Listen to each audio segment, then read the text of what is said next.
Hello everybody, welcome back to Wampleville and welcome back to more of the fungus people that we're just kind of calling the truffleites right now. Our last one was this one right here. And remember, we are using the, as we call it, the money palette, the bankruptcy palette, doomsday palette, all those things because pricey, pricey, pricey colors. This one's going to have more of a greenish theme. This was the first one we did. Right there, Aether Landrast, first one in. And I'm pretty sure, well, actually, some parts of it are starting to dry finally. What about this? Yeah, actually, some parts of this finally starting to dry there, Landris. It's taken long enough. Yes, indeed. So more money palette on this one right here. Putting that out of the way. Great to see you again there, Armored Wolf. So yeah, I wish I had thought of that whole thing with those train cars. Oh, I don't know, months ago. Would have made the first ones a heck of a lot easier. Oh my gosh. I mean, in some ways, I was kind of doing that sort of angular thing, but not quite the way that thing showed. Now, I'm going to start out here. Oh, that's right. We want to do some luminous stuff on these. Let's see if we can actually make some of these shrooms kind of glowy down here. That's right. Let's. Not sure how that's going to work, but we're going to give it a try anyhow. Let's start out. You know what? Let's just chuck some blues in here. And Danthrin blue, not necessarily a staining color, but didn't necessarily have to be. Because, I mean, how much of this are we going to be able to actually reach to wipe away besides almost none? So we're just going to chuck this stuff down in here, keeping that pretty simple, whatevers. Landrest, I actually got all three, well, actually, I think those prints are done. But I actually had all three printers running today for the first time in weeks. Some of it was just some odds and ends to, and one more thing of the Isengard, because I wanted to see what the heck was going on with the, what was that printer, the Bambi printer there. Now we're going to wander on over into the, this is the Phthalo Turquoise here. I'm going to chuck some greens in this too. Oh, yeah, that's right. That is right. I'm going to, here, let's do that over here. Let's do that over here. More of this over here. Alright, something like that. So Lantris, the bamboo, oh gosh, the slicer looks real weird now. I mean, I don't know why they just, I mean, they keep making massive changes to the slicer. Uh, and none of it really is making it any better. It's only making it less usable, which I'm sure is a total shock. I mean, it's we're all surprised, right? We are all stunned at this, shocked, I tell you. All right, let's keep going here. Let's keep doing that up here. Turquoise, turquoise, No, no, no, no, no, no, no, no. Let's get this here. Oh, by the way, this here is the Williamsburg Phthalo Green. Yeah, this is not any of the fake stuff here. This is the high-powered stuff. Yeah, that is the high-powered stuff right there. I mean, it's their favorite thing ever, right, Landrast? Changing that stuff every couple of seconds. Like, literally, because Sectorix was talking about that. I mean, it's so much fun, Landrast. I mean, I literally wish they would just change it more. I mean, to me, I mean, they just don't change it enough, right? I mean, come on. It's been like 40 seconds since the last time they changed it here. I mean, you would think they would keep on changing it, otherwise we would actually know what the heck was going on in that slicer. Again, just kind of smushy that green down. And then remember to do a little bit of a multi-phase pre-glaze on it. It's been a while since we did something like that. It's been a little while now. Oh, I never did put the sap green out here. That's hilarious. Well, okay, this cobalt green. Yeah, this here ain't gonna stain. I'm gonna chuck it out there anyway, just for funsies. I mean, it's kind of mixed with the. Oh, yeah, we could do that too. Take a little bit of the Indian yellow, which is the Williamsburg genuine Indian yellow. Yeah, none of the fake stuff. None of the fake stuff here, Landras. It's all the real deal, genuine article here. Yeah, no, there's one alkyd on the palette. That would be the weight. That's it. Everything else is just our super expensive stuff because why not, right, Landrast? Why not? Okay, let's keep rolling here. Keep on rolling. Where's my... Boy, oh boy, we're running a little shy on these guys here. Maybe just, fine, I'll just grab you. Let's throw some stuffs in here, shall we? I don't know, let's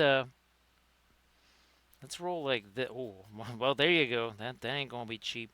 That is, that's Perline Crimson. A little bit of the indigo, too. Yeah, a little bit of indigo. Because reasons. So say we all. Thanks, Camda. Appreciate that. Oh, geez, actually, Camda, I think I sent you the files, didn't I? I think it was two separate emails because, yeah, there was too much data, I guess, for just one email, of course, right? But yeah, I think I actually sent you those, Camda. I think you got some. Yeah. I was just about to say sorry I forgot, and then I'm like, wait a minute. Hey, I remembered this time. It doesn't happen often, right, Camda? They could be kind of wacky. Again, because they're, they were the way they were created was not ideal. So I apologize if they're a little wonky. I can send you some of them too, Landrast.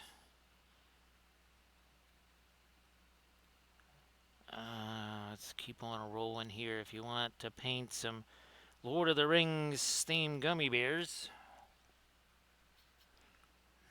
sure, fine, that'll go. Boy, that's really that's mixing with like 20 different things there. Nice to see you there, Nurgle Matthew. Where you hiding? Where you hiding, B5? There you are. So that was super fun, Nurgle Matthew. Yeah, it's been almost 30 years since I last painted anything B5. Actually, let me... There, oh, there you are. I want to get this thing where people can see it. So that is kind of what we're looking to do is some stuffs like that. So thanks, Nurgle Matthew. Appreciate that.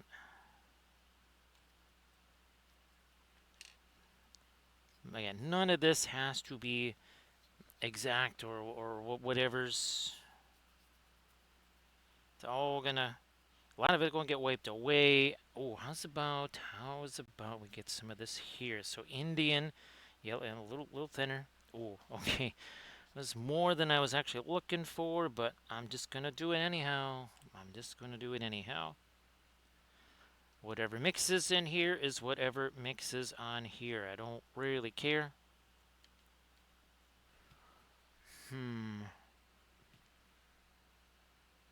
Wow, look at that. It's already turning that green kind of a yellow right there.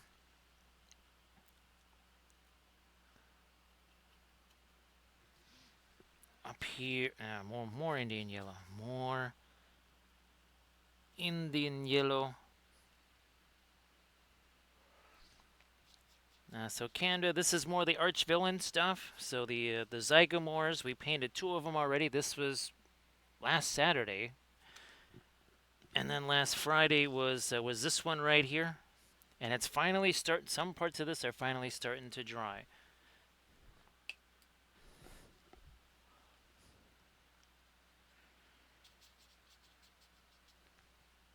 So the conquest video that will be probably going up in a day or two. Let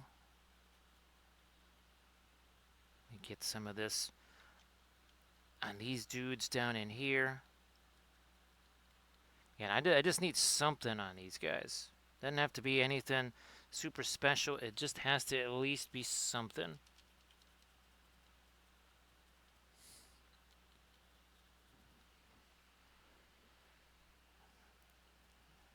More here. So the So say we conquest all. figure is the Rakashar figure. Hey there, JS Twitch. How you doing? Nice to see you, JS. So JS, the Princeton brushes, both the liners, the short liners, and the filbert brushes, those are from Dick Blick. The craft brushes here, those are from Hobby Lobby. And then lately we've been playing around getting some of these golden maple brushes. You can get those just on Amazon. So either Dick Blick online, Hobby Lobby online, or Amazon also online. You sense the theme there, right? Right, JS? JS, I hope that you're doing real well. Hope you're doing great there. Camda, if you wanted to share any of your stuffs in the chat, please go ahead. And thanks again, everybody, for making this a very fun stream yesterday. Appreciate that, of course. So thanks again to everybody that was there. Folks contributed, all that good stuff. So thanks again, everybody. That is super appreciated.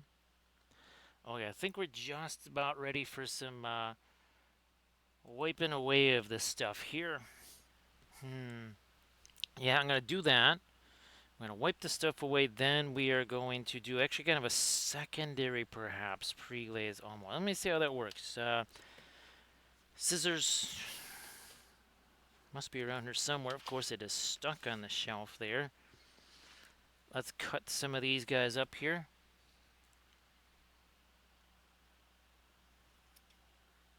And again, let's see. 2, 3. Record is, I think, 13. 4, 5, 6, 7, 8, 9, 10, 11. So without really even trying, we got 11 out of that. Oh, what the heck. I'm going to do one more, maybe.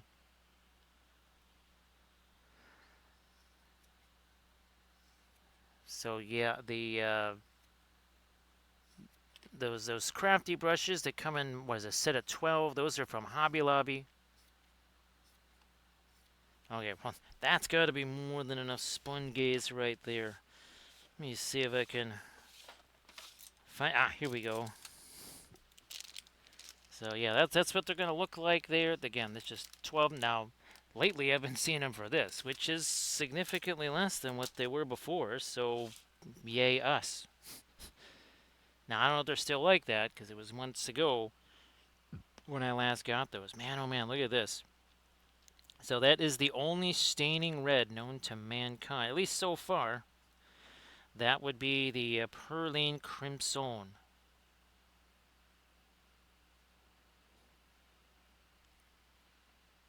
And again, we're not going to wipe away this so much as just kind of sponge the stuff off here so that we're not snapping off pieces of this.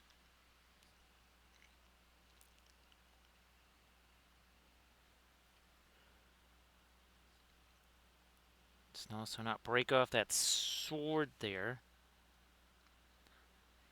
And not really sure what's the deal with the fungus dudes here. You know, were they guys that were changed into fungi, or were they always like this? I don't know. So again, JS Twitch, thank you so much for being here. Appreciate that. Oh, look at that now. Again, that is the genuine, real deal right there. That is phthalo green from Williamsburg. unlike, say, other much weaker phthalo green, that right there, that is a staining color for sure. Holy smokies, look at that.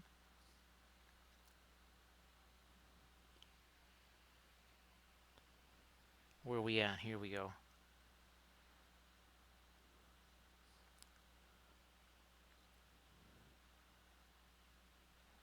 A little something up there.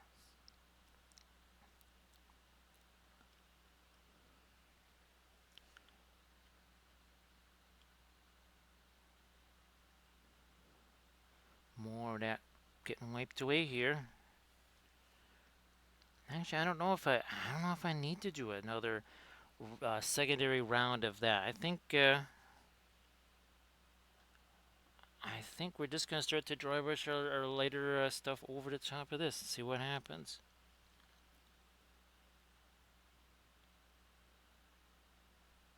Now, of course, I still think one of the big contributors to the, aside from the obvious reasons for the longer drying times on the previous two, is the pre-glaze.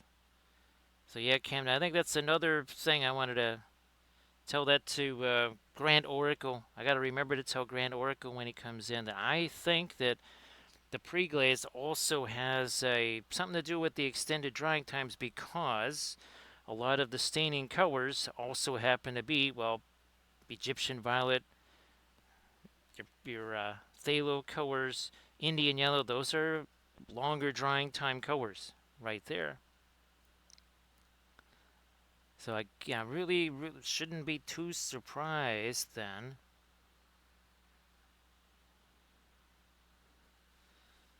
that that would extend the drying time. Hey there, Ryan.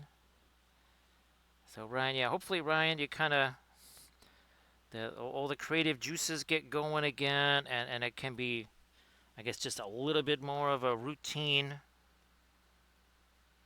And Ryan, again, like yeah, how remember all of the improvements in speed and efficiency that we discovered with the darker primer?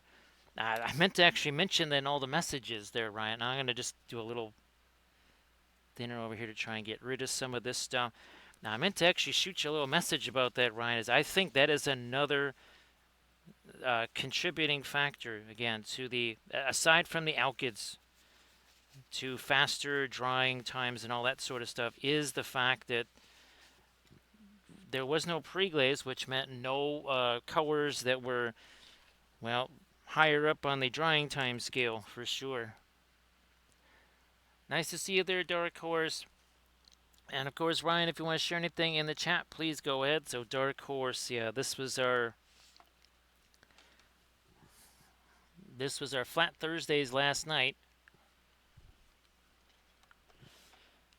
which was that was pretty wild. That was pretty wild, I gotta say. Okay, so there is a little bit of the cadmium green, a little bit of the cobalt green combined together there. So yeah, Ryan, if you want to share some stuff in the chat, and the same thing there, Camda. Now, Camda, are you driving again, or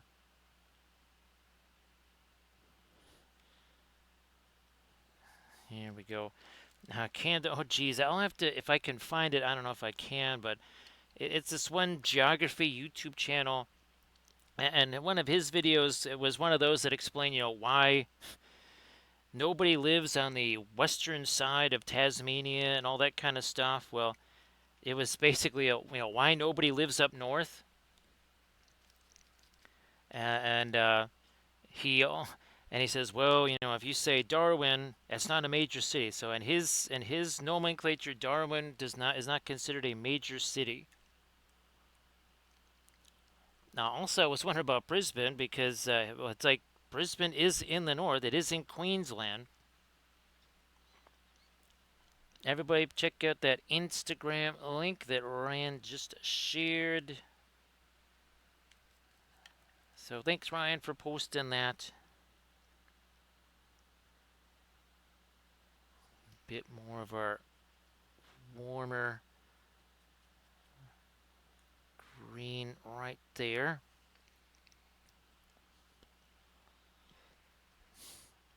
I'm gonna try and get me some more of that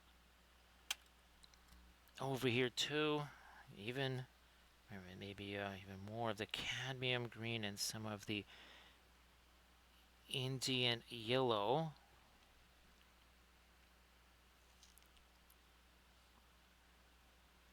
So again, these are from Archvillain here. Pretty wild stuff, I gotta say.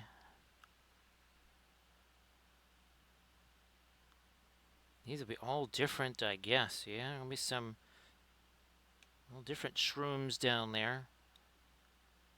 Now, look at all that. That's from the pre-glaze right there. So, how's about we clean that off the brush? Nice to see you again, Blades. So, Blades, I hope that the stream was a blast. Everybody, please give Blades81 a follow.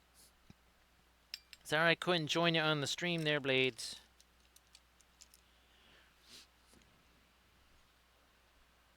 And everybody, please. Oh, this is actually that Naples yellow.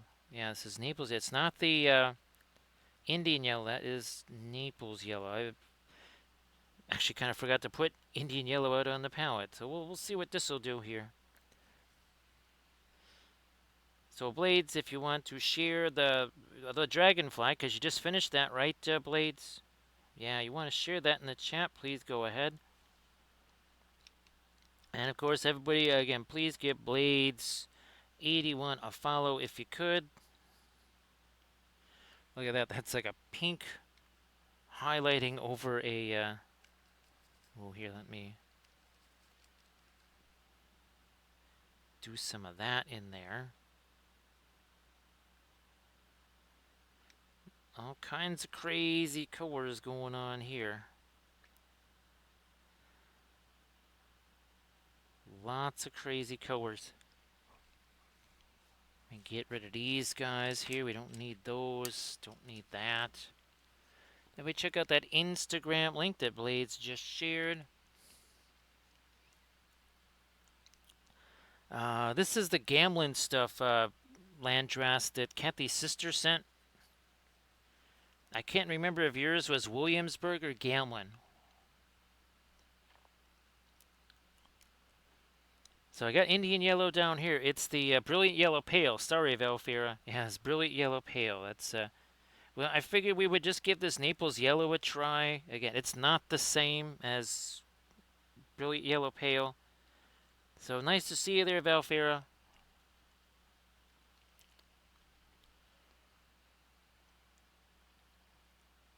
So yeah, I'll have to. I can't reach the pink color from here to look, but I'll check it out. I'll shoot you a message later on there, Landrast. So Valfira, hopefully today was not too difficult there. Now I don't know, what's that say if it got quite as hot there as what you were originally thinking. So we got the references down in the corners. We got the main reference here. We're getting actually some orange on here right now. So that is what we're doing there. So it's kind of a green and orange, but see those things down at the bottom there? Valfair, those kind of what they're supposed to be luminous shrooms down there. I don't know if that's going to read as luminous shrooms, but that's what we're going to try. Valfair is luminous shrooms on this one here. I have no idea if it's going to work. That's kind of the story of our lives here, right, Valfair? It's like, well, we'll try it. We'll see if it works. It may not work. It may work great. Who knows? We have no idea, right, Valfira? Nice to see you there, Spoon Handle. Again, thanks for sending that thing, Spoon Handle. Of course, everybody please give Spoon Handle a follow. Spoon Handle, if you want to share anything in the chat, please go ahead. Actually, Spoon Handle, were you going to stream later tonight and or tomorrow? So again, everybody please give Spoon Handle a follow.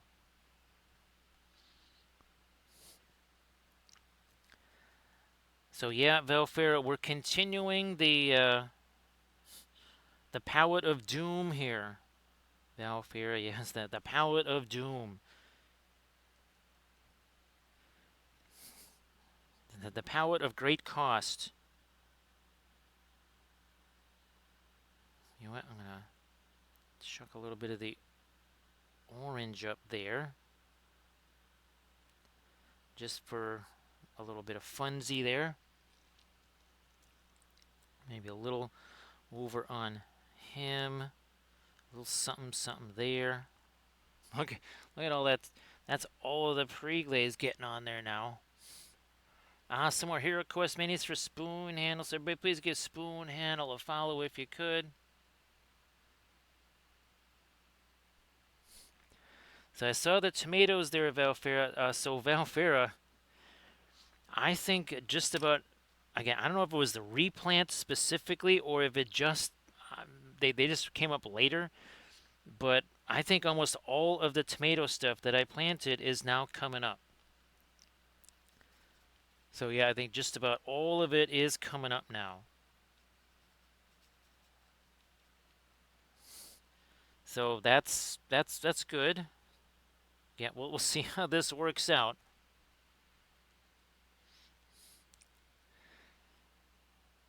I'm just glad that you're able to get those, Valfira. And again, I'm sure that they can go in a lot of tasty things, right, Valfira?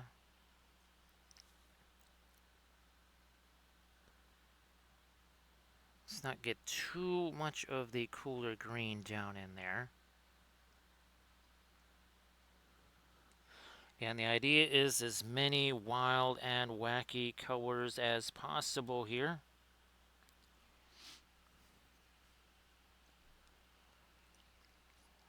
So Dark Horse, haven't done anything with the air fryer the last few days. Too hot here. Also, there's Armored Wolf sent the Mitza. So yeah, with the Mitza here, there was no need for doing air fryer stuff. So again, we have a big shout out to Armored Wolf for sending the Mitza. Now we'll probably kick back up into that Dark Horse next week. Back into the air fryer goodness there.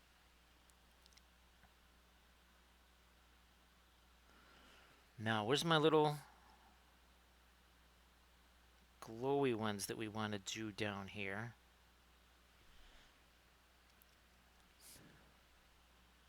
I'm going to try and sneak a little bit of the green down in there.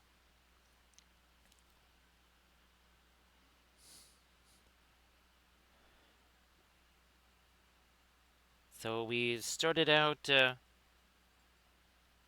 again with the pre-glaze.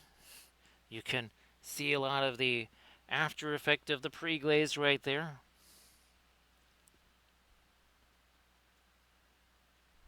Me, hopefully that's not too much thinner in there. Ooh, oh, wow, that's the cadmium orange right there. Man, that's got some speaks to it right there. Wow, look at that. More of that over here.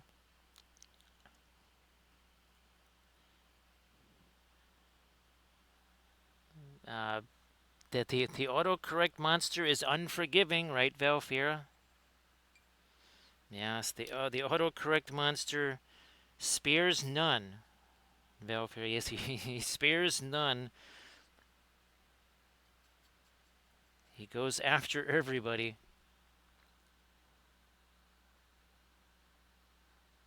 I'm gonna try and get me a little bit of this orange over here.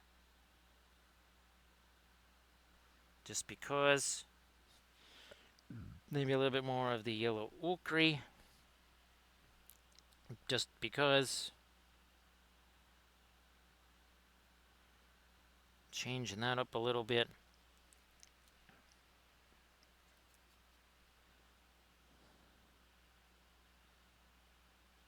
Letting all this stuff do the mixing thing here.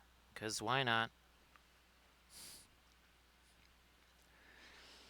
So, Velfir, we were just talking earlier that I really do think that among the other things that the darker primer offers, since there is no pre-glaze, and since pre-glaze tends to be slow drying colors, I think it also contributes to the vastly quicker drying times. Now, obviously, we got colors on here that are going to be slow drying. It doesn't matter, pre-glaze or no pre-glaze. But that one test thing that I did, I think it was that bust that dried so much faster, that was not pre-glaze. There was no pre-glaze on that bust. That's what I was hoping to do, Velfera. Like these little guys down here. I was hoping to make those Lumi shrooms. Maybe even this here too. So yeah, I was hoping to do Lumi shrooms. We'll see if that works. And again, we don't have the brilliant yellow pale. At least right now, we've got the. We're kind of rolling with the Naples yellow right now. Wow, look at that pre-glaze getting on there. Oh my goodness, look at that.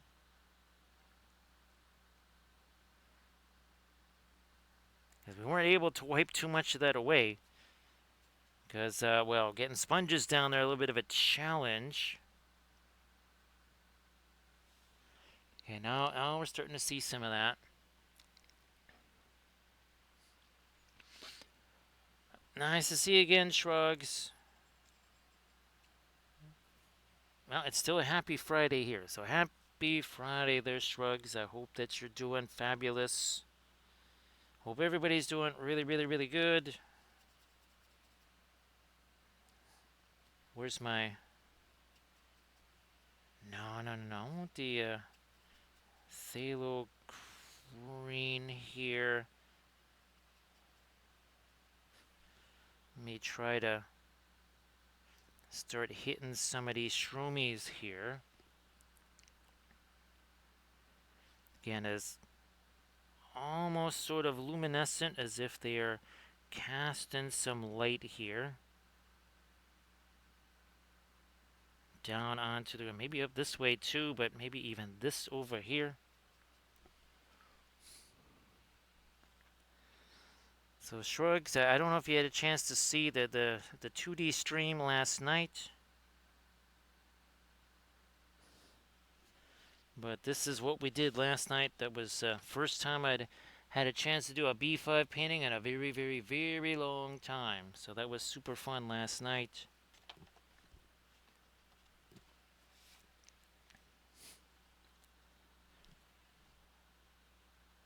Try and catch a little more of this in there too. Yeah.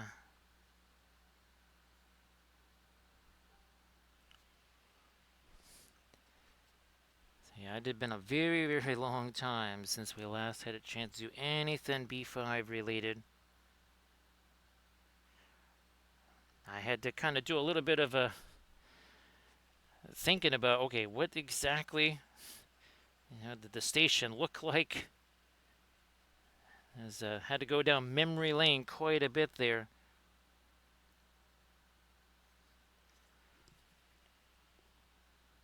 Looking to get some more of this orange over here.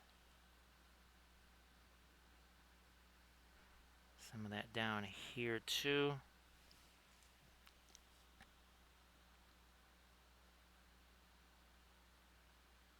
A little bit of that back this way.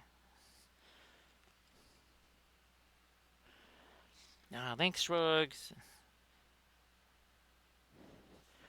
What's wild is that even back in the day, I only ever painted the station maybe once as in a distant background. Well, actually, here was some of the other older. I found a couple of them. Obviously, this one we've seen a bunch. This is one that uh, oils are the original watercolors. Now, this one actually was watercolors right here. Actually, I have the original is signed by Archvillain. And then Men in Black was real popular back in the day.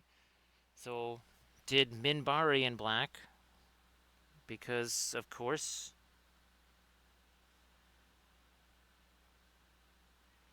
And try and catch a little bit of the orange maybe on the top of that. Some of these shrooms down here.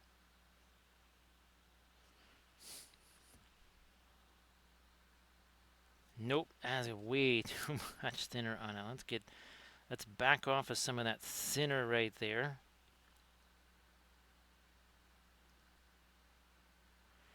Not sure just exactly how far back we want that orange right there to go. But we've been doing this all of 35 minutes, so we got time to figure things out.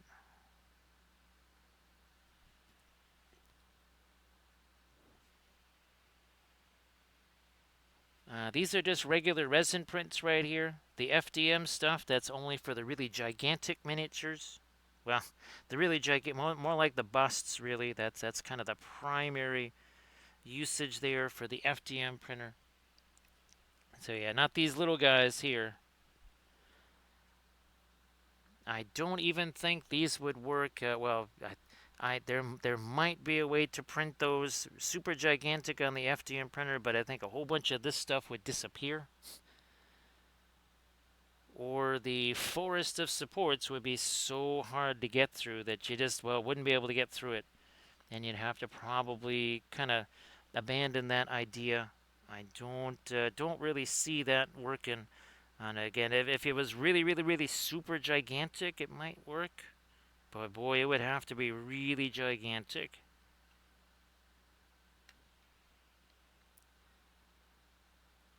So Shrugs, I hope everything is going super well there for you. Printing wise and otherwise. So now we kind of turn this into a micro filbert brush there.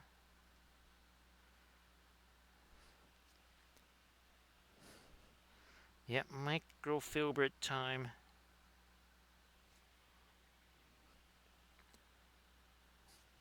What about our skellies down here? Where's some of that Van Dyke brown? Hit these little dudes. This guy needs a little something more on him.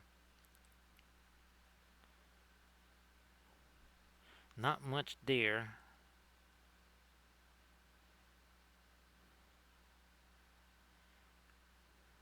Maybe not so much of the orange on him there. I don't know. It does sort of kind of go along with that, though.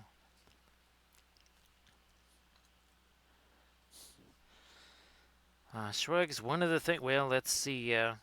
Man, one of the reasons I was kind of not going to do the printing stuff again, heat can be an issue. I found that out the hard way with the bamboo, where you actually have to open up all the doors and everything to, and maybe puts a fan on there. Actually, I got to bring that fan back downstairs. So yeah, Shrugs. That happened. Oh gosh, I think it was December of 2024. Yeah, it was December of 2024, or it was, yeah, it was had to be 24. No, it wasn't. It was December of 23. Yeah, it was because it got super warm all of a sudden. It was in the 60s or something stupid like that, and it got clogged and everything because, well, it was just getting too hot. So you might want to see what kind of temperatures you got going on inside that printer there, because that could be some of the mischief. No guarantee, but it might have a little something to do with it, because that's what it was here. Because as soon as I pulled off the doors and put that little fan on there, that did not happen anymore.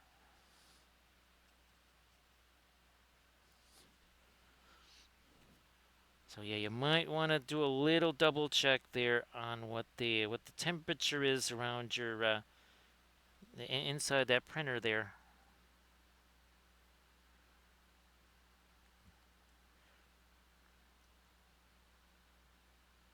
Now the other thing too is hopefully you've got some humidity controls around where that thing is.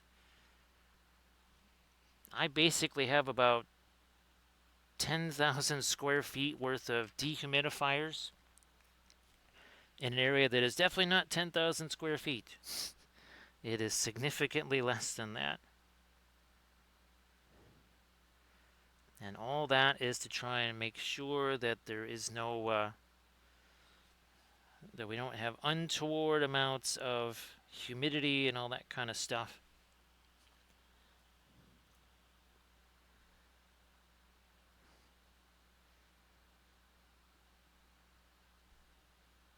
I'm pretty actually. Let's see. Yeah, there's less humidity in the basement where there's no air conditioners than there is in this room. Now there's no air conditioner per se in this room, but there is one outside this room. That's how that's how much work those air conditioners are doing, or those dehumidifiers are doing in the basement.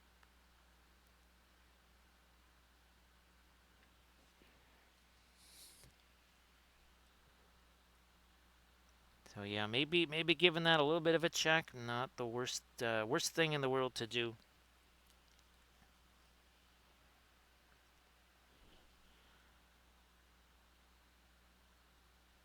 Like, we're just kind of going around here figuring out, well, what do we want in certain areas here color wise. Again, things might change a little bit back and forth. We might be putting some kind of spots back here. We might not be. Don't know. We'll find out. Shrugs. Well, there was one point I found out that there was a clog because it was so clogged it basically blew the nozzle off of the. Yeah, it broke the nozzle. Basically blew it off of the housing.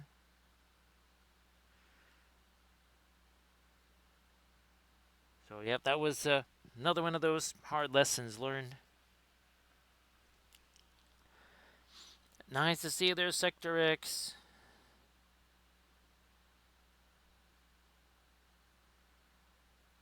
So Sector X, I got the well. Actually, all three printers are well. Two of them I'm sure are done by now because they were very short prints.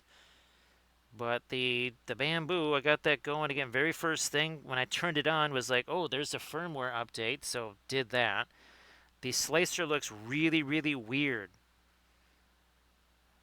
Everything is just brown. It used to be the supports were either green or magenta or something like that. Everything is just the same shade of brown. It's actually way harder to tell what the heck is going on. So yeah, new and improved is not really new and improved. It's not a big fan of those changes there. That's for sure.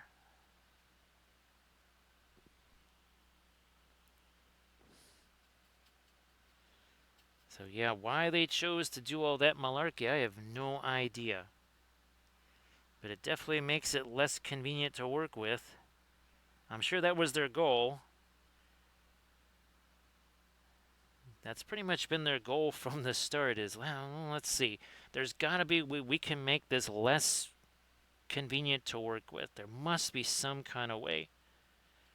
They must have really put their heads together. Must have taken like a whole room full of people that said, well, we should get rid of all these good things. And I'm sure there can be a whole bunch of bad stuff we can chuck in there in its place.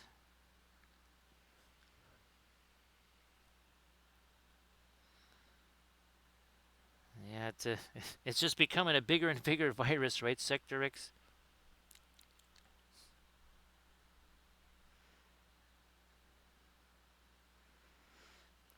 It's the Windows 95. Then they go to Windows 97. Their ultimate goal is to have, what was it? The Windows, was it Millennium? What was the one that was like the worst of the worst of the worst? I can't, it's been so long now, I can't remember.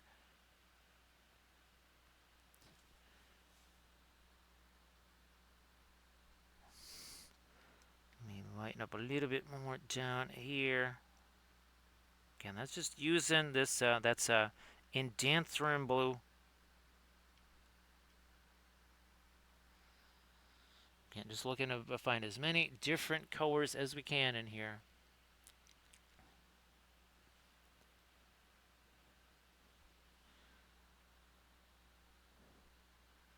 Okay, get some of that blue in here. Time to start working with some smaller stuff here. Let's start to do some stuff around the face up there.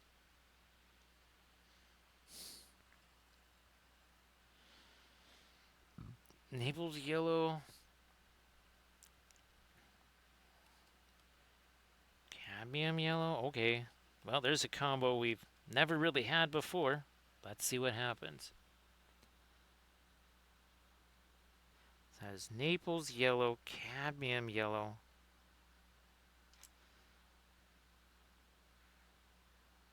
Kind of going along some of the edges here.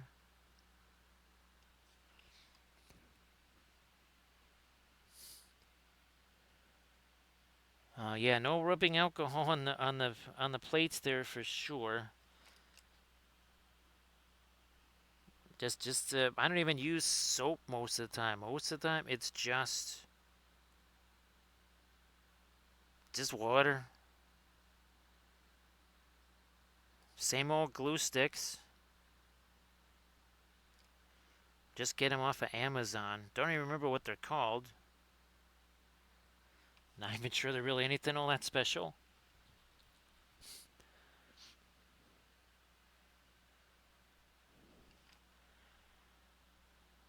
What are these things here? Fine, we'll do something on those. Is there another one over here? There is another one over there, okay.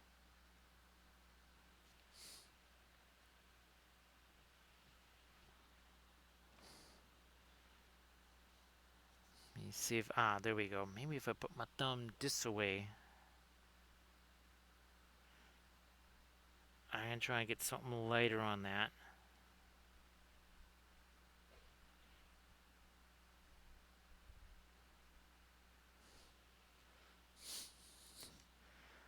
This will be a little easier to reach, it looks like. Yeah. That is definitely easier to reach.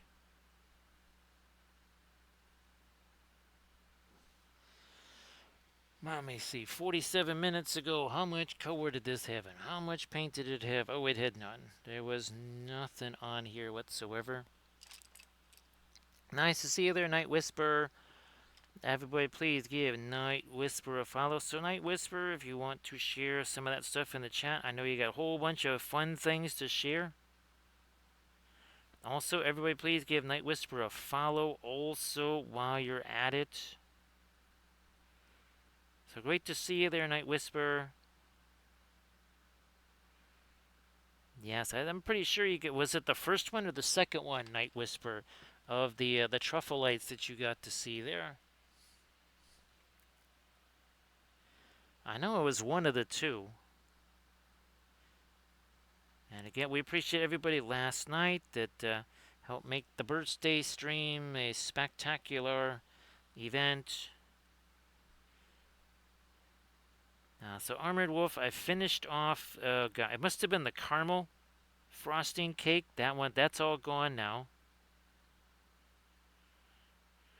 And I think it was after the stream last night. I had almost all but one of the the other appetizers that came along. There's only one of those left. I'll be trying the other sauce with them tonight.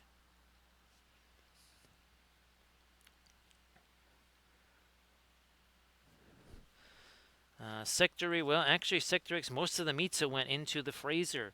So this is the one we did last Saturday, and here is the one that we did last Friday. And you can see there's a again significant difference in the color theme there. So yeah, that was Friday's truffle light right there.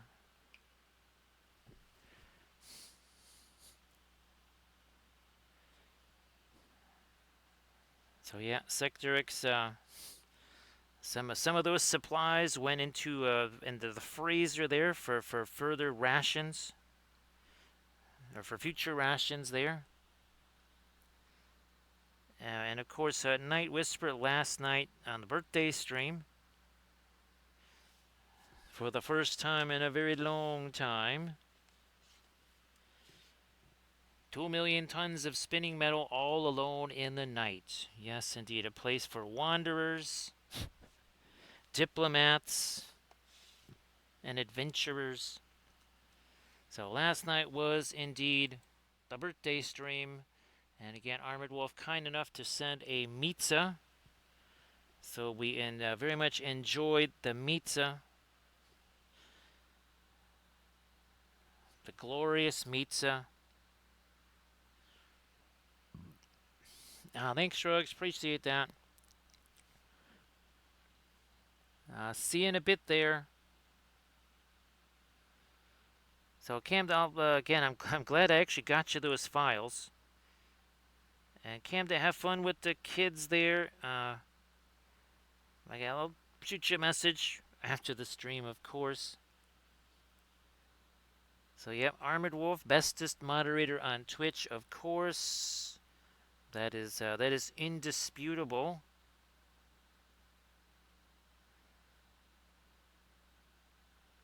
You know what? I think I will get a little bit of the yellow in there. Was not really the original intention, but it's kind of how things are working out here.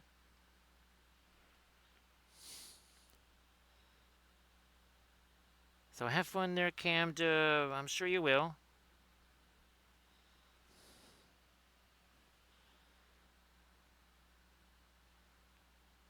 Now, Valfira, the film noirs on this should be very interesting. Actually, Valfira, we did do, I think, one film noir on the B5 station, and you could really kind of see the impact of the color contrast there.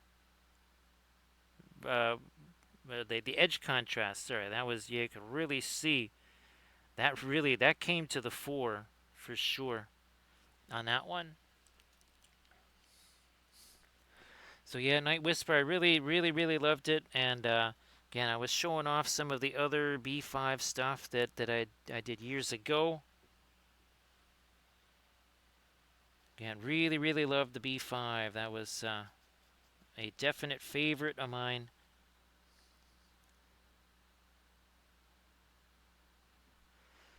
Night Whisper, the other show that I want to try and see again is Space Above and Beyond, because I haven't seen that since it was on TV in the 90s.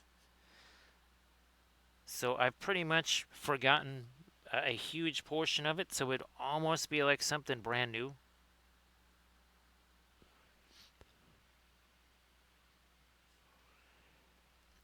Yeah, Blades. Oh gosh, was that 2 meets ago, Armored Wolf? Where it's like it never and there was something. There was some specific thing. I don't remember what it was, but they said, "Oh yeah, sorry, our bad." I don't remember what it was, but there was some kind of mischief.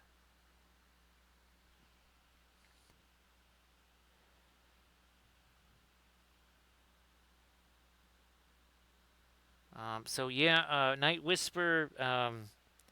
It was on CBS, and of course it was on Sunday night, like early Sunday night, and it got preempted so many times by the late game.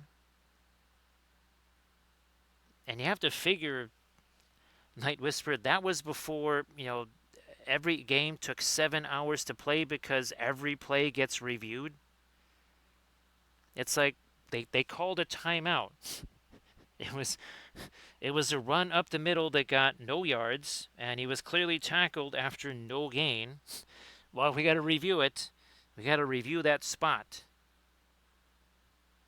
17 hours later, you're finally gotten to the second half.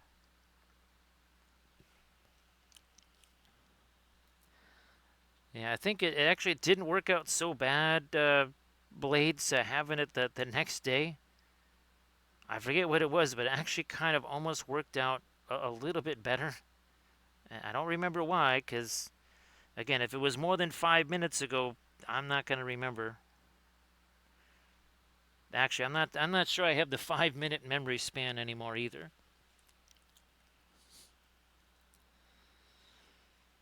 Yes, the Mitza of long ago, right? Right, Blades. So this Naples yellow again. It is not the same as brilliant yellow pale, but I don't know, Landrest. Well, let me know. what you think of the Naples yellow that you got? And again, you got the Williamsburg one, right? Okay, it's not the same as brilliant yellow pale, and it shouldn't be because it is a very different color. But it can do some fun stuff. Actually, I don't think it ever got scent blades.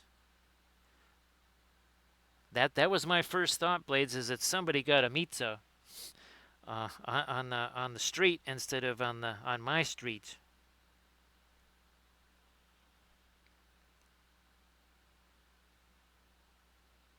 And of course, if you're doing that kind of a thing for a living, right? Delivering stuff, you would know that there is a difference between the two. If you've ever delivered anything here, you would be infinitely familiar with that concept.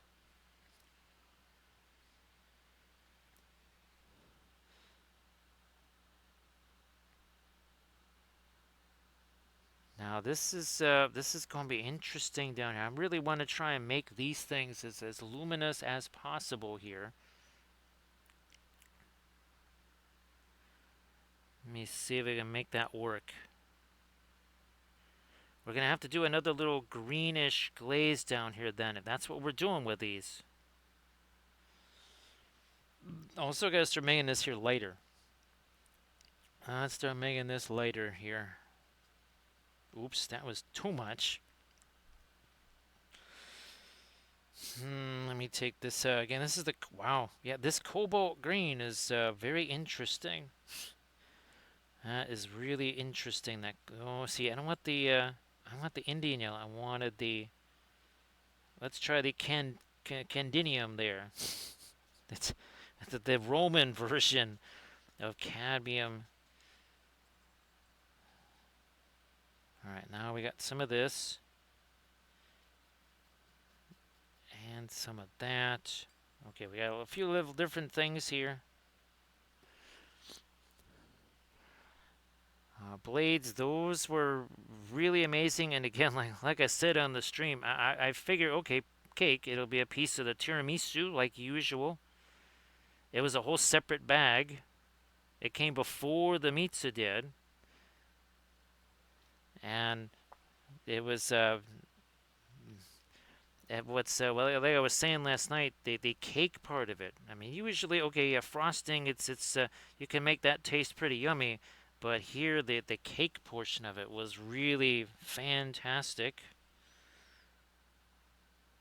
So there was some kind of magic that they worked on that. So this I think is starting to that's starting to work here a little bit. Yeah, I think we're starting to get a little something something there.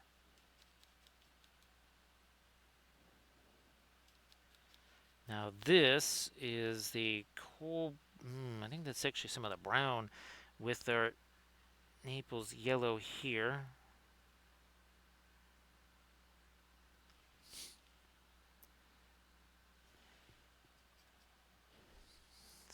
Let's work with some of that over here.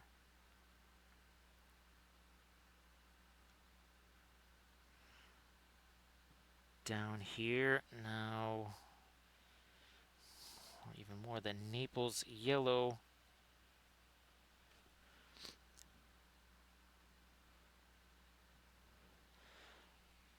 So we're just about to hit the 1 hour mark. I mean, literally, this is 1 hour in here. Again, that is a testament to the oils. This was a pre-glaze approach here. I mean, to me, figures like this, these are of all the figures, I guess you would say that. Oh, what really is the thing that pre-glaze would work best on? I think something like this. This would be a classic type of pre-glaze figure, I think. And now, Night Whisper, did you get a chance to share some of your stuff in the chat there? Yeah, just be sure you share some of your stuff in the chat there, Night Whisper. Don't forget. And again, Shrugs, you want to share something too? Please go ahead, do that.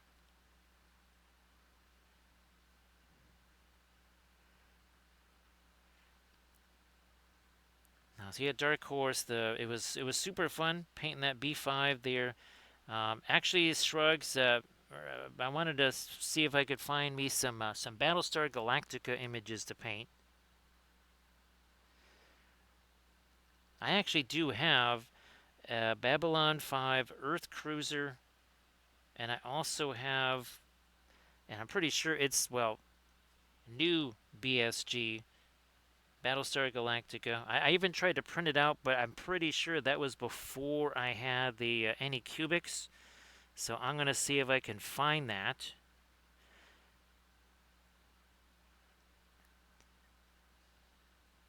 I have a little bit better idea of how to print stuff like that.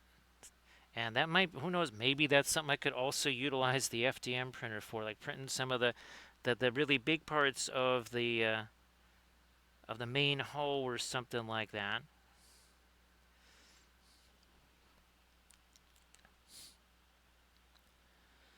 Ah, that's fantastic, Night Whisperer. Congratulations, Night Whisperer, a third place at the Barhammer uh, tournament there. So congratulations, Night Whisperer. And again, everybody, please give Night Whisperer a follow too. Now, okay, let's retreat over here. There we go. That I think is more like it. So there's our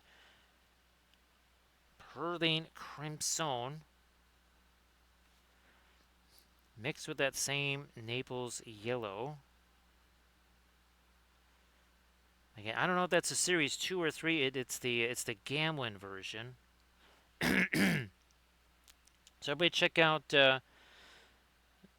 what Night Whisper just shared. And of course, again, please give Night Whisper a follow too while you are at it.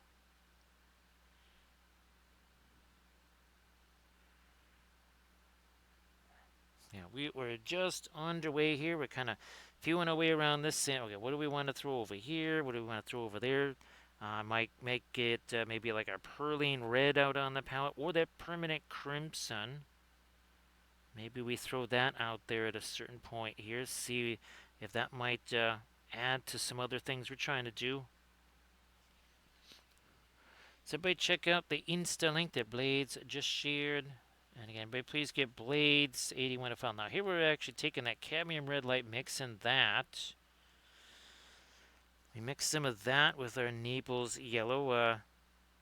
We'll find out how what the drying time of Naples yellow is, I guess. Don't know, never used it, so we're going to find out one way or another.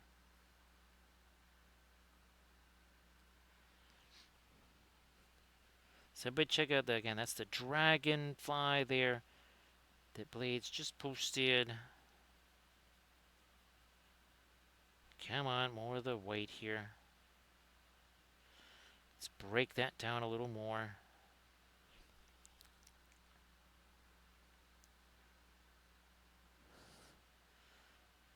More of that over here. We'll have to start doing some stuff on the back again. I think that's had a chance to set. Yeah, that's had a chance to set a little bit. Now, actually, here, let me chuck some of that over here before I forget.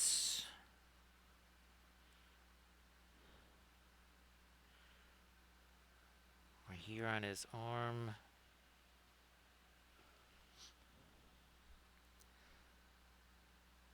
So again, everybody check out the links that Night Whisper posted, ones that Blades posted. Give Blades and Night Whisper some follows there.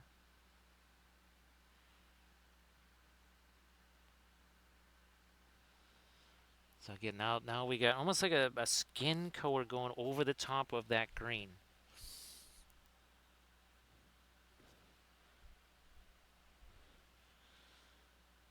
And here we have almost like a pink color highlighting the green down there, and because, well, reasons.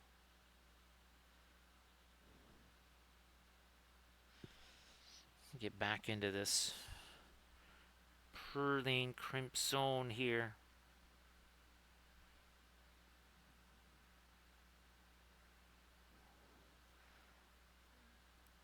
Also there. So we're kind of doing the tops of them. with the crimson, at least for now. That might change, but for right now, kind of doing the tops of these in a little different coloration uh, than the illuminated undersides here. Might change that if we don't like it. No biggie. Might be coming back in with a couple of darker glazy things here too in a few spots.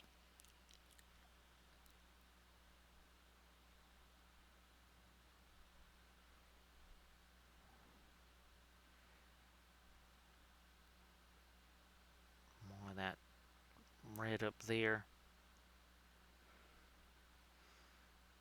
Something like this.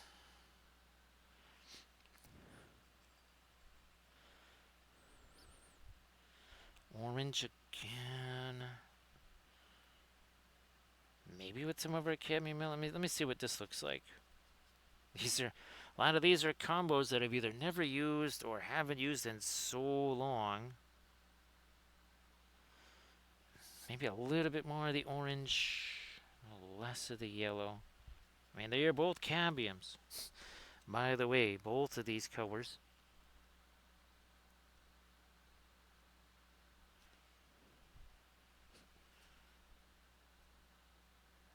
There we go. Wow, that is an intense color. We have literally oranges and greens side by side, coexisting, and they're like really intense, cooler greens, a very intense, warm orange there. We got we got all the stuff happening here, and that's 1 hour 7 minutes in. It's only gonna get more bold from here. This is this is like the most, where we're at here. This is kind of the subdued phase. It's gonna get crazier from here. Oh yeah.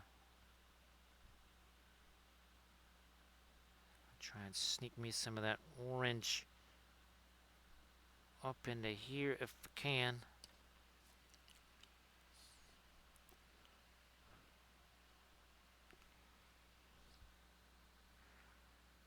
More of that orange over here.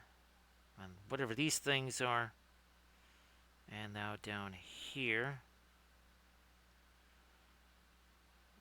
On this bit.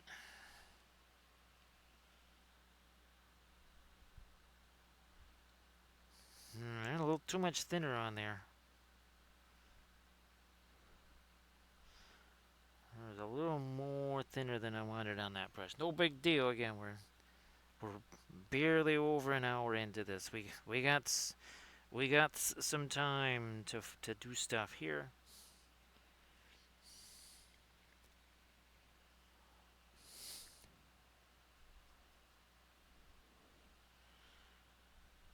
And again, we've got one more of these. That will be a tutorial video for the Patreon page. And then there is the gigantic, like Queen Truffleite or whatever. I mean, that is a gigantic thing. There's still actually a part of it I need to try and print again because it just keeps being stubborn. Either that or maybe that'll be part of the video is the resculpting the part that's messed up. I don't know.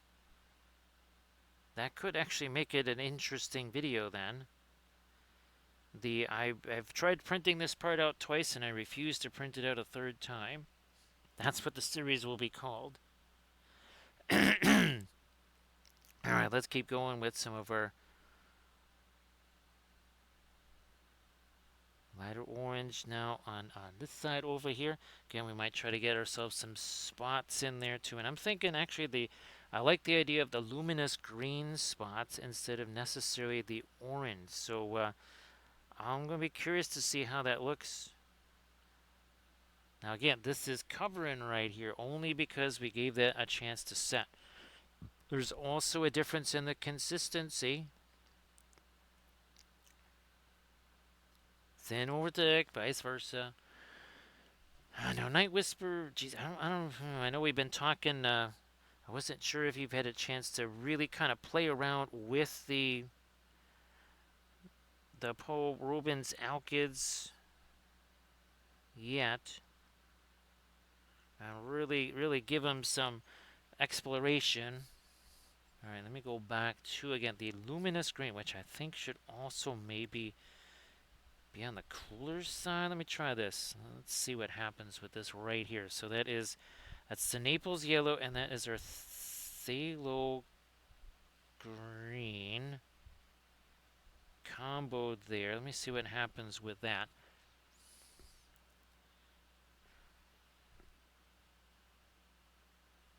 Let's see if we like this or not.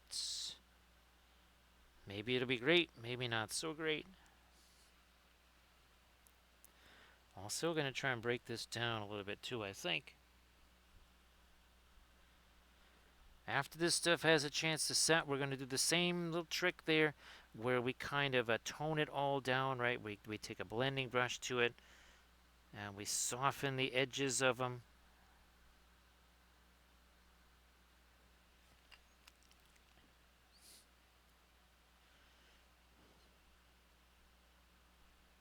Do that here.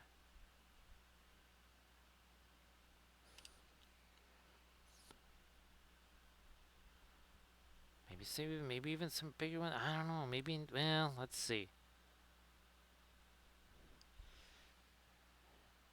I'd maybe get some of these either on the arms. I was hoping to do some because it does show some here, and I liked some, especially here where it's getting darker.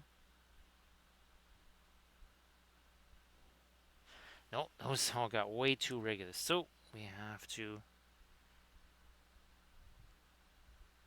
wipe out some of that and then restore a darker green first.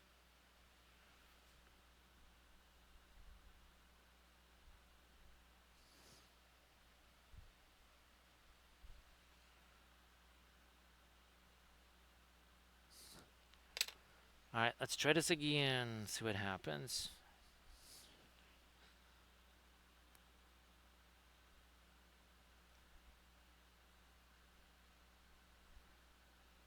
Just a few, not too many.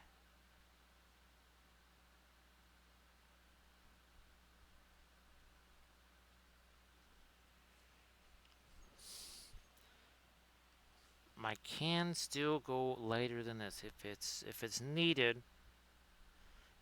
I could actually go a little bit lighter. Oh, that's right. I was hoping to get some really bright green out here on some of these edges again. Almost to make it like it's maybe even this has a little bit of that luminosity to it.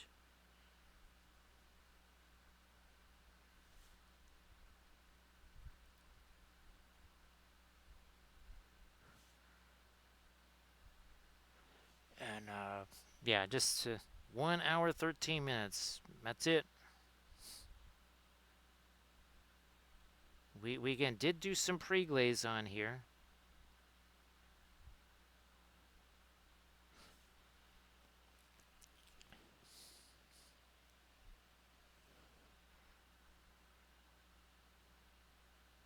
More of our light green over here.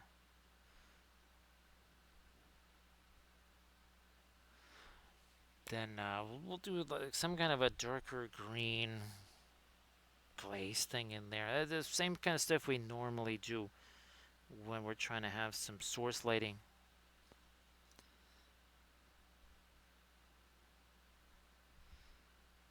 Or maybe our luminescent shrooms don't work out the way we want. We just make them regular shrooms. And we can do. They may end up like that too. You never know.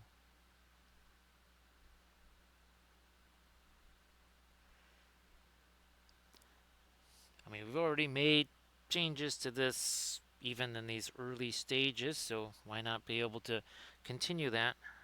Get making changes where we need to.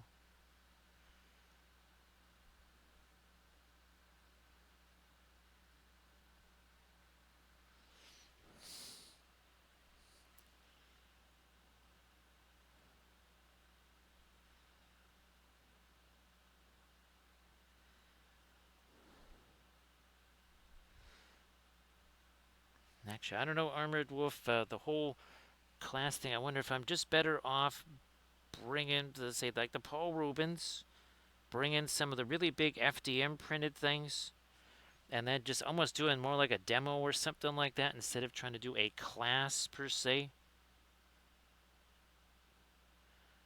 Because I don't really see there being in that, not with all the stuff I've got to do to video wise and stuff. So I think that might be the extent of what I can do. I mean, if they got a camera and a monitor set up, and I guess this would all happen at the duplex there, anyways, and probably not in the garage where it's going to be very loud.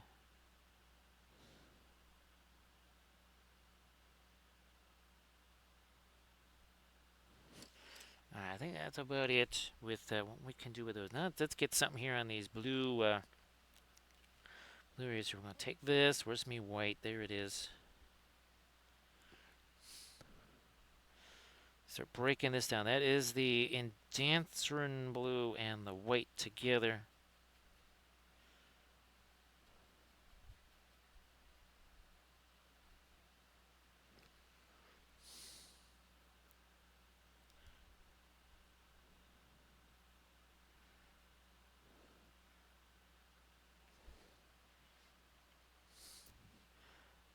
More of that down here. And then these all kind of look a little bit like intestines here.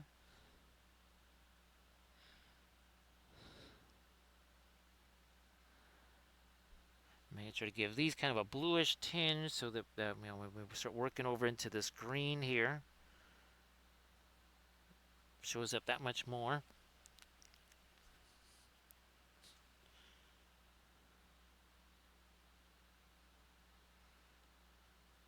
Let's not make that too late either. Although this will still be a later orange, I do think, eventually here. And I might even take the Indanthrone blue into another little bit of a glaze. Might even throw some of the ultramarine blue out there, or yeah, I don't think I'll go cobalt blue unless, well, I mean, if we already have cobalt green out on the palette.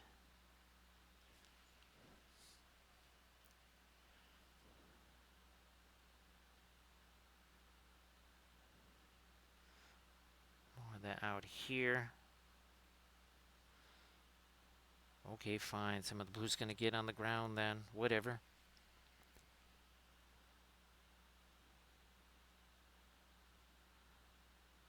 So again, a little bit less of the green up here.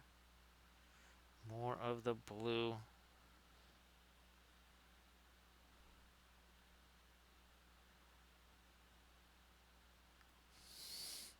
Let me try to go slightly later here if I can with this blue. So again, that's the Indanthrone blue mixed with the white here.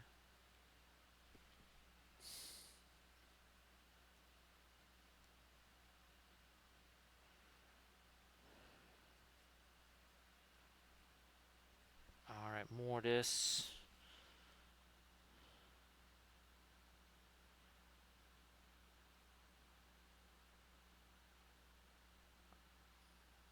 Something like that.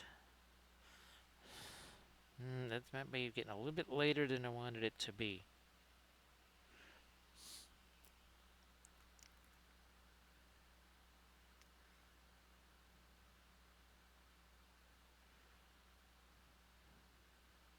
All right, we're doing that.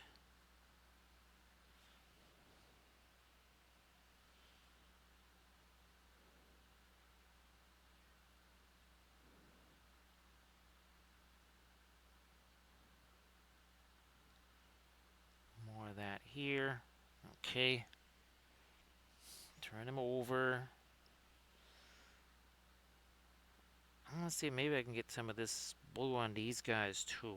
I don't know if I got any of that on there.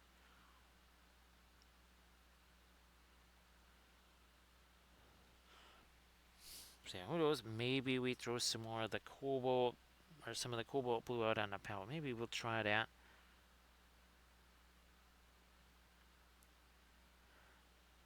Boy, that really makes a big difference over there with all of the grains that we have. That blue stands out. Almost kind of looks somewhat like a gray there.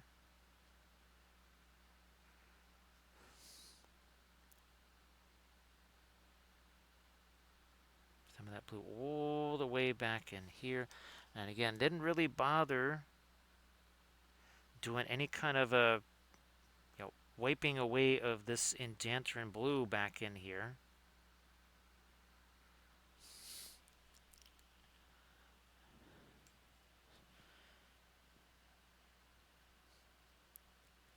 How light is this? Okay, not too light. But all of that says a little bit on the darker side in there. So let's get the, and that's almost a little bit like our luminescent green there.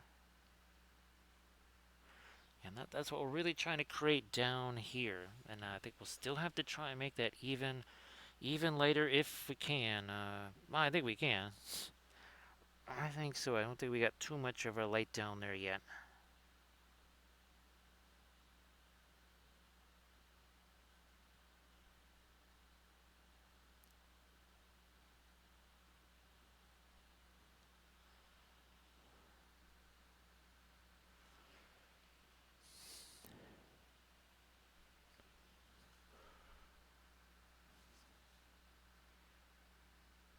And we'll work in more of this here. Yep.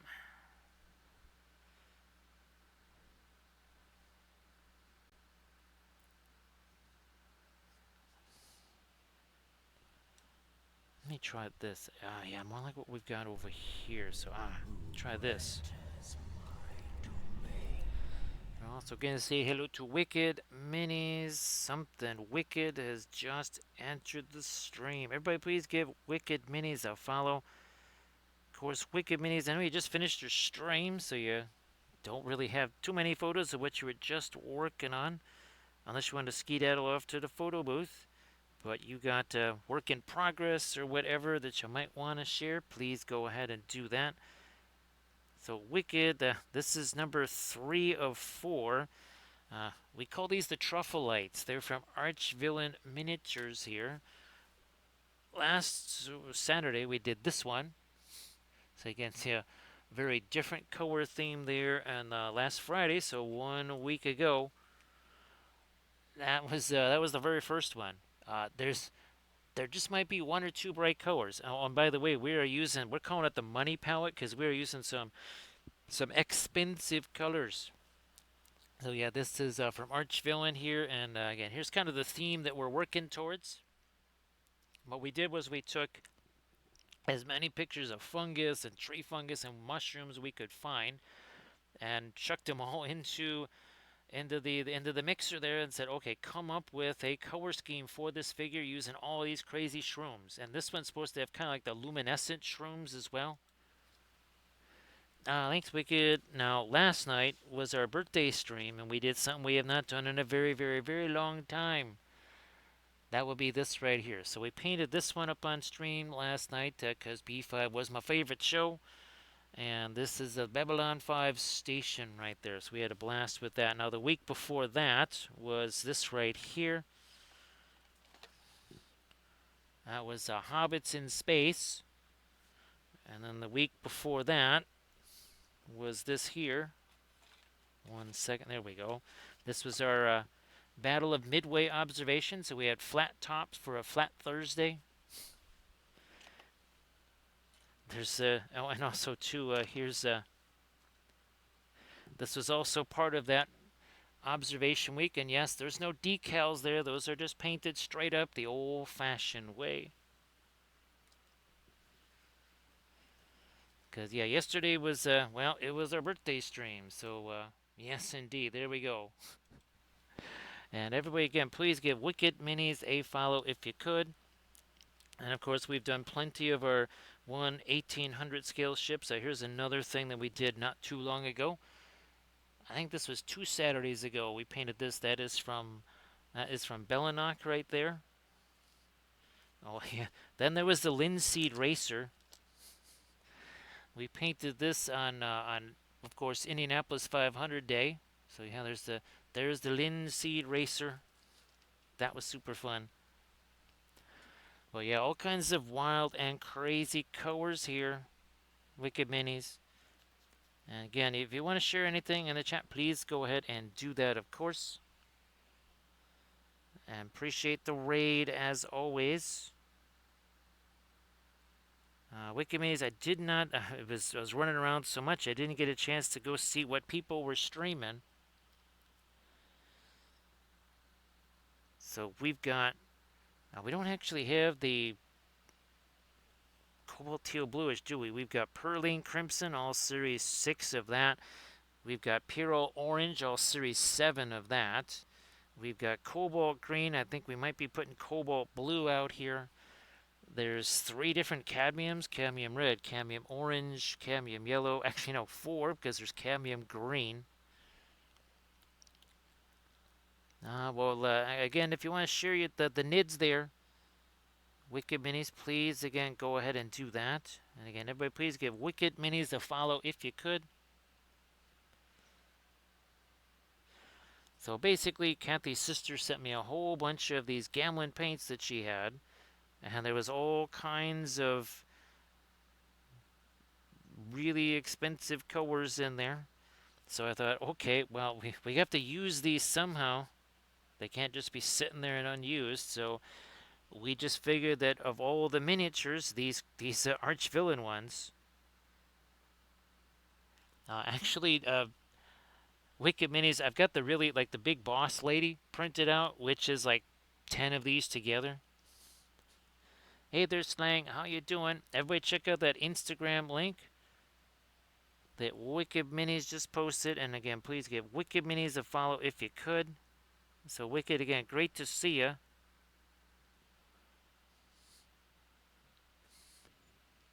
Thanks, Night Whisperer. Appreciate that. We had ourselves, I believe, a level 5 or 6 hype train. We had a wheel of hype trains. Yes, we had that. We had several of our favorite guests on the show.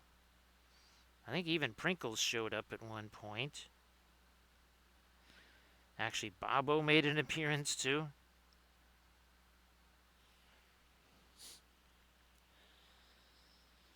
So Wicked Minis, you know how Archvillain is, right? Every release always kind of has the big, gigantic boss type figure. This is like either the February or the March release. So maybe, yeah, check out Archvillain and see again how crazy the big boss shroom is. Yes, the big boss lady shroom. So glad that you're getting a little bit. I know it's nowhere near as fast as you want it to be, right, Slang? Slang, that new Pilates bar is really working out well. Yeah, that thing is definitely working out well.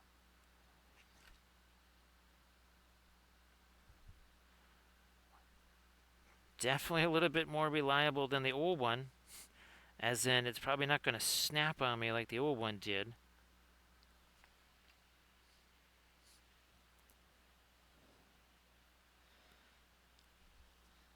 So yeah, Wicked Minis, I think those are the only ones, like these, the Zygomores and the whatever the Queen Zygomore is, those are the only ones of this release that are printed out. I've actually been doing a whole lot of Loot Studios ones. That's actually I should probably get the maybe we can get an Archvillain logo here. It shouldn't be too far away. There it is. Let's get that logo up here. That's missing. Sleepy saying you always gotta have a side hustle, right? Because you never know. Yep, gotta have a side hustle.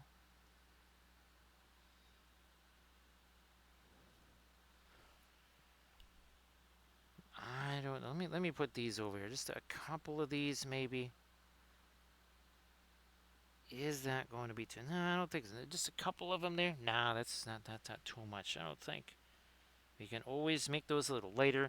And of course, if we don't like them, we can make them go away easy enough.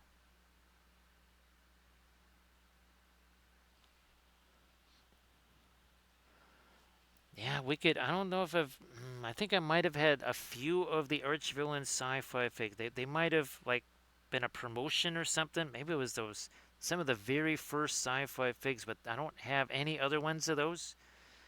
Um, Now, if anybody's got some of those, uh, and you really like it, let me know. Cause yeah, I don't have any of the sci-fi ones here. Thanks, Armored Wolf, for posting the merch there. And well, I think this is one of the latest. This again, another one of the most beloved characters on the stream right there. That is Wally the Walrus, and of course his scale ale. Once you get used to the fish bones and the eyeballs, it really the taste grows on you. So again, that's from Wally the Walrus, and that is his because he's a master brew, and his own little micro brew again is scale ale.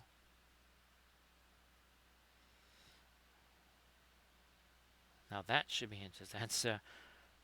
That is our white combined with the cadmium green there. See you in a little bit there, Wicked. And again, thanks for the raid, Wicked. See you in a bit.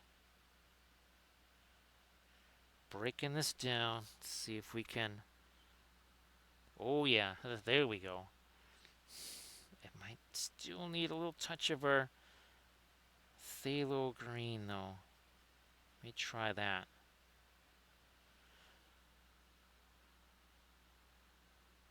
Okay, I think that's still as light as we want it to. No, I still gotta probably go lighter than that. Like almost straight up cadmium green with our white. I think to tinting the let's do that. Let's do that because I think that's something we're missing here. We will take cobalt green might just do the trick here.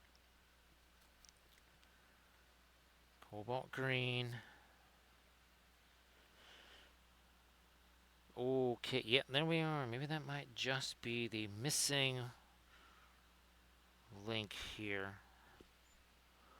And of course, Slang, if you wanted to post anything in the chat, please go ahead. Sorry, I forgot to ask you there already.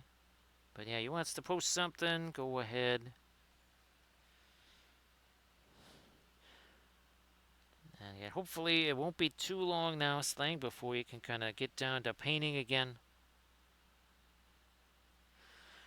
Okay, so now we've got some of our green reestablished there.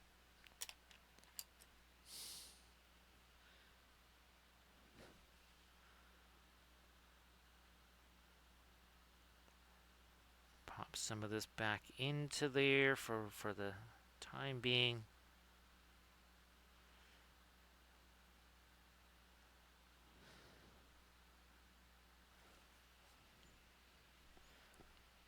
Let's see, I think, yeah, Wicked Minis, we've done a lot of loots. Actually, here's a recent Loot Studios fig.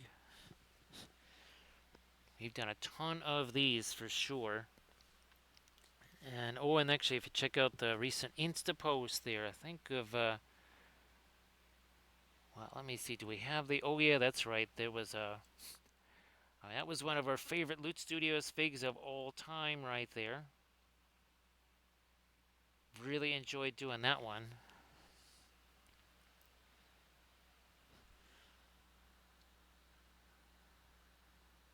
Might actually, who knows, maybe tomorrow we might actually be doing another Loot Studios fig. It's either gonna be that or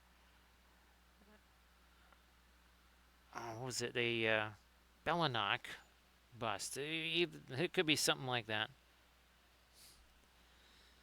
We will see.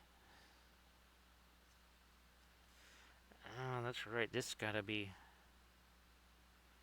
lighter under here too.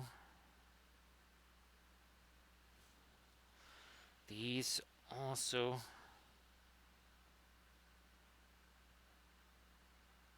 supposed to be lighter there. Carrying that all the way over to here.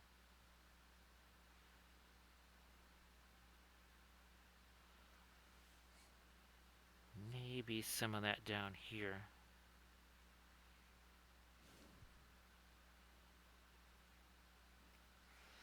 So again, trying to almost make these like they're a little bit of luminescence here.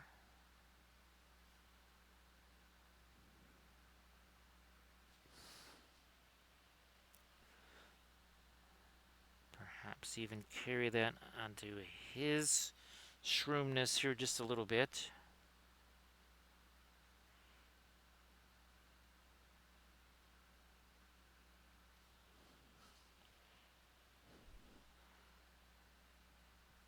Now touch of that over here, maybe some of that up here.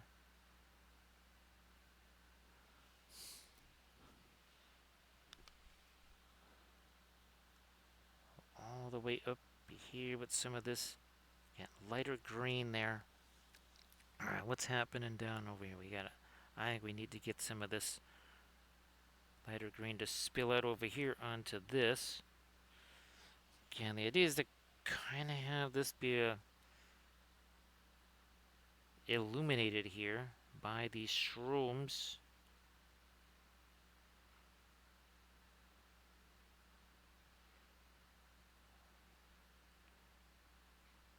Unless it turns out we don't like it, and then we'll change it. But I think, yeah, I think that does make that whole thing a little bit more interesting down there.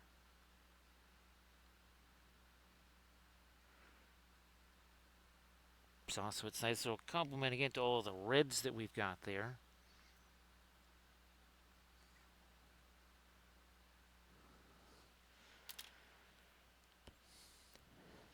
There's that cobalt green again.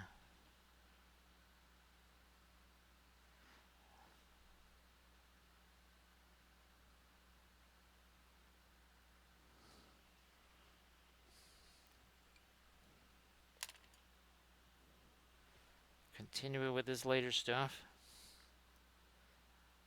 Got to move to another spot though. Because again, we've done an awful lot of it in one area. We got to keep moving. Keep on moving.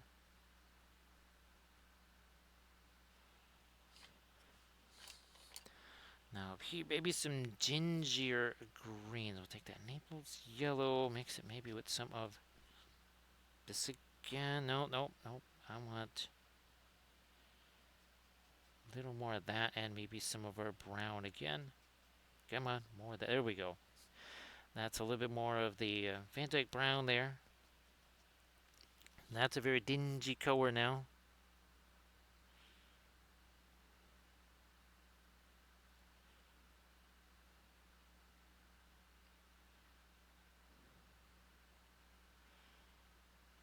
Not that's still too that is still too warm. Gotta cool this down a bit. Here, let me get that phthalo turquoise. That'll do the job.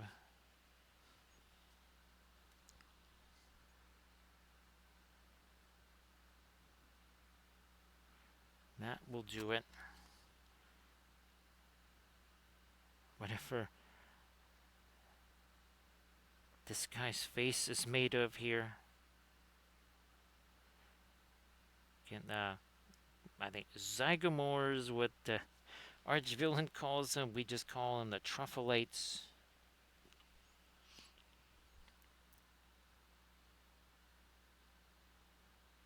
Throw some more of our light in here.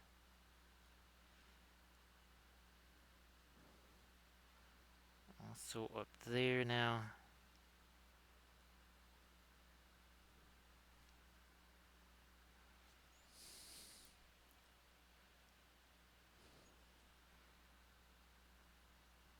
Maybe work then some of that light here.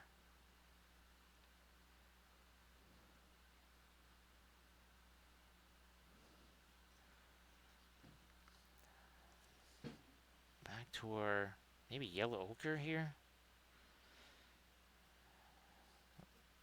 Also maybe mix it with a little bit of our green. No, it needs to be lighter. Maybe I'll throw some of the cadmium yellow on there. See what that looks like.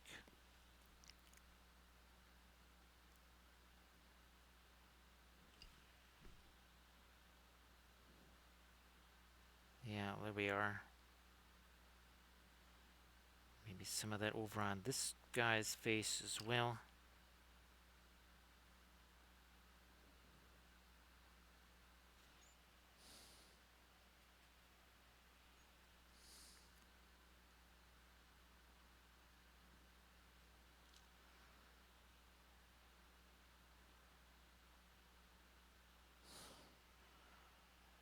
Might still go with more of our cadmium orange on this lady. Yeah, let's I think we got some of that sitting over here. Boom, there we are.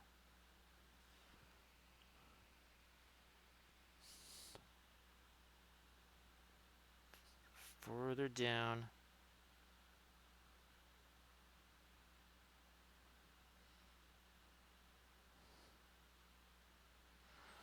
Something like that.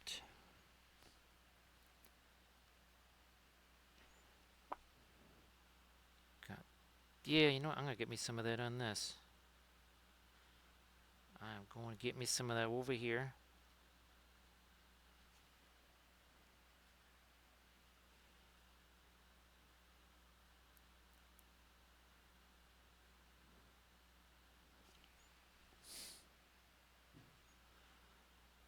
Maybe down on these shrooms here too.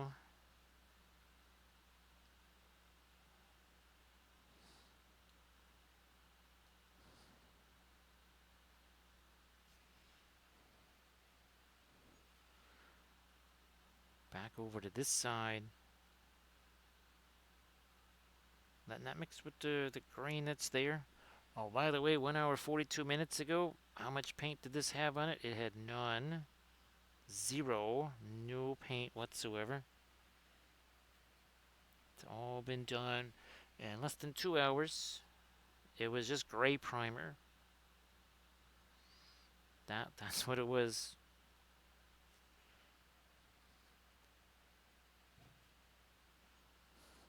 Let me work in some more of this right here. A little bit more of the orange there.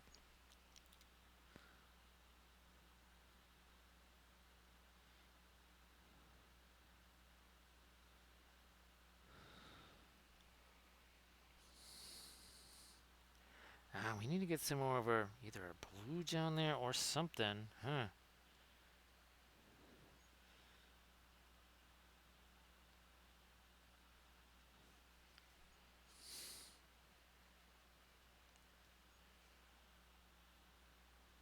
Lighten up you a bit.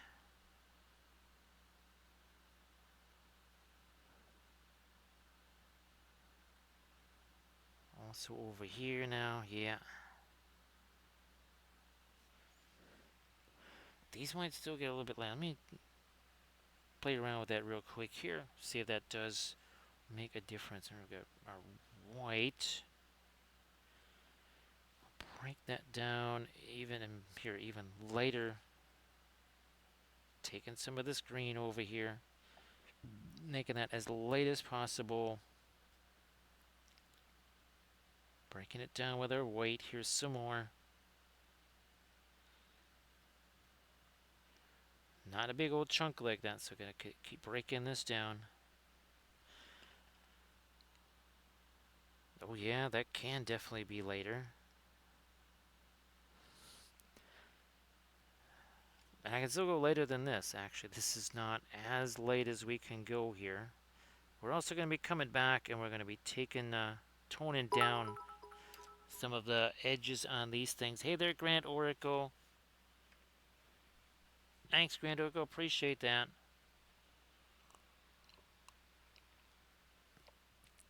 So, Grand Oracle, these are definitely starting to. I think they've kind of reached a transition point now. Here, yeah, they're still nowhere near dry. Actually, Grand Oracle was talking earlier in the stream. I do think, in addition to the fact that these are cadmiums and cobalts and all that other kind of stuff, I think the other thing that the other forces that are at work here is that when you're doing a pre-glaze, well, you're using colors that have the most staining, and those tend to be slow drying colors, right, Thranio? How you doing there, Thranio? Great to see you. It's been a little while there. I'm sure that work and school have been very, very busy. So yeah, Grand Oracle, I think because we really haven't been doing a whole lot of the pre-glaze type stuff, that I sort of forgot that again, a lot of your most staining colors are also colors that take a long time to dry. Violet, right? Egyptian violet, Indian yellow, those are slow drying colors anyway. And now you're going to pack some cadmiums on top of them, right? So I think that is another factor because, well, what made me think about it, Grand Oracle, is that the remember the bust that was that Loot Studios bust that dried faster than I was expecting. Well, I think the reason why it dried faster than I was expecting is because there was no pre-glaze on that. That was darker primer because there was no time for pre-glaze and all that other kind of stuff. So I think that does have something to do with it. So yeah, Grand Oracle, that's something that merits testing there. Now the big giant figure, I think that also is probably going to be minus pre-glaze. So we'll get maybe a chance to try that out there. So yeah, Grand Oracle, and of course, well, Grand Oracle, we're gonna find out with that Conquest miniature. Right now that I've done the first painting on that, we're gonna see what happens with those water washable oils. If because they dried faster than I thought on the printed stuff. Oh yeah, Grand Oracle. I got well. I'm pretty sure that the two resin prints, those are done by now. But I did the first print with the bamboo in a long, long time. And of course, there's like a firmware thing, and the slicer's all different and everything. So I thought that was kind of funny. And of course, hopefully, I'm sure that the Heavy Gears printer there is treating you well. Nice to see you there, Revlis. How you doing? Thranuel, this on our birthday stream last night. Where did you go? There you are. So we painted this last night. That was super fun. I had a blast doing that. It's a little bit different than some of our other things.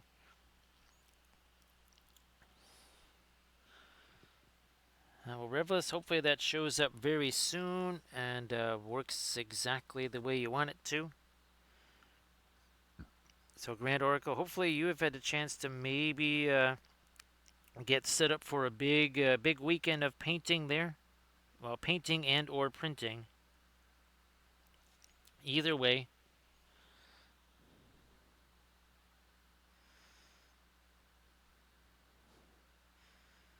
Yeah, Thranio, I'm guessing that you probably have not had a whole bunch of time to do painting stuff.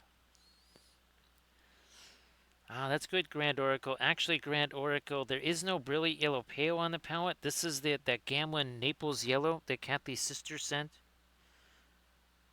So it's definitely interesting. It's not quite like Brilliant Yellow Pale because Brilliant Yellow Pale is a little bit more straight up, right? Whereas this Naples Yellow, there's a little. It's almost like it's a yellow ochre, right? Like extreme yellow ochre mixed with white or something. That it is in a way that's how it kind of acts a little bit here.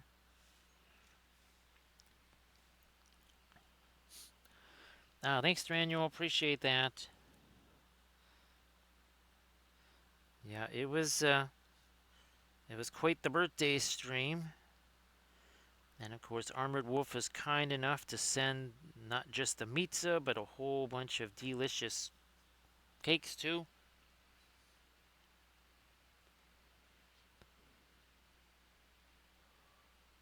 Let's see. Now, Rivless, hopefully that all works out the way you'd like it to.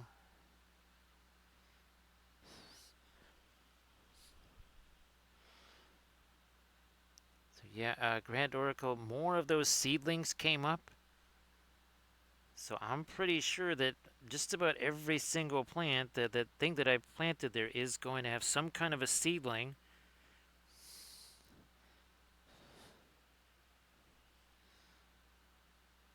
Not quite sure how all that's going to work, but we'll find out.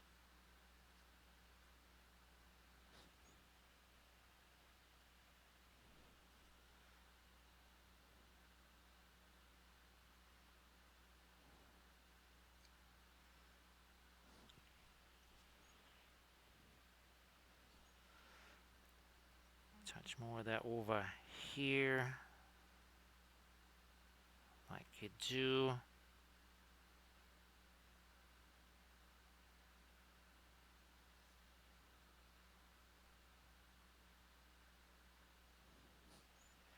Nah, let's take our blending brush to that and just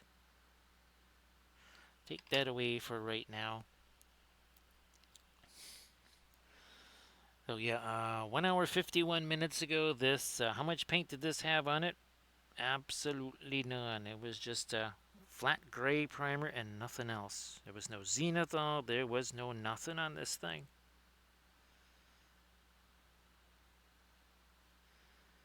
All of this happening in less than 2 hours. Well under 2 hours, in fact.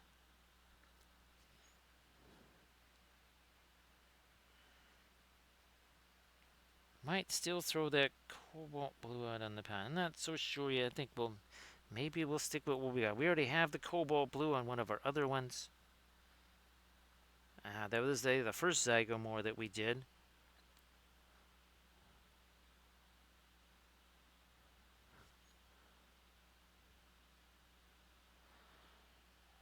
Well, shrugs. Here's hoping. I'm not going to say anything because I'll jinx it. I'm not going to say anything.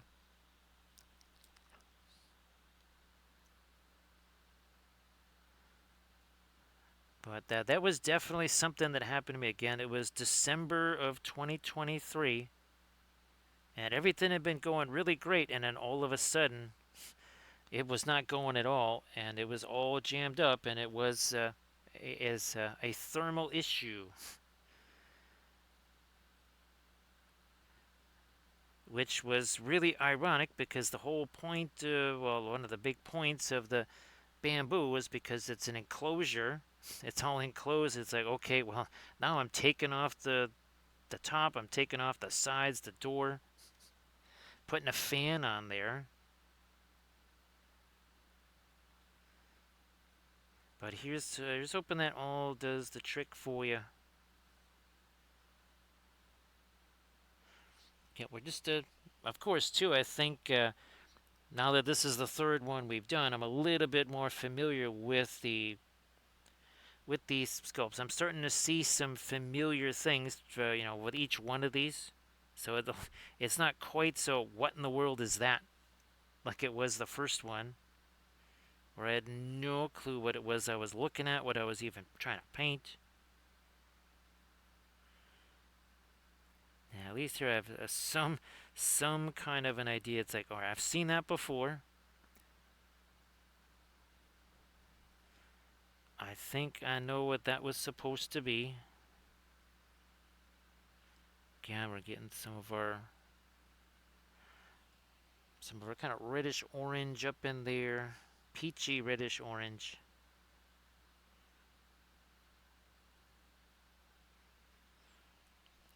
Trying to make as many variations as we can there in our colors.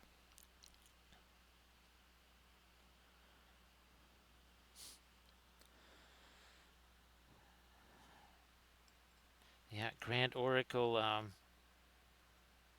Well, for whatever reason, it was very different temperatures here today than what it was originally supposed to be, like 15 degrees less. So I thought I would take advantage of that. Now, it does look like Armada Mondays. We got one more Necron session. One more Necron session for Armada Mondays. It's just going to be that one mid-sized ship. I think I got 5 more of those. We will crank out 5 of those in the next stream, and that'll be the end of the redone Necrons.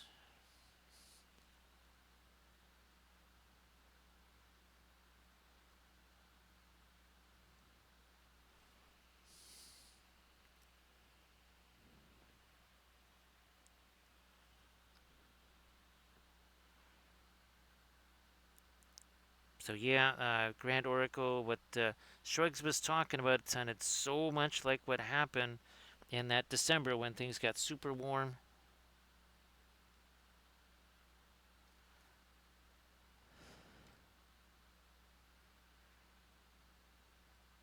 Maybe get a little bit of the, yeah.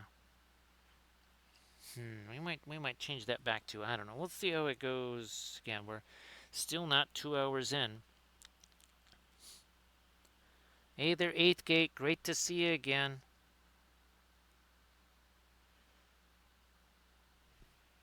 Well, now it's even a happy Saturday here, so happy Saturday, Eighth Gate. Great to see you again.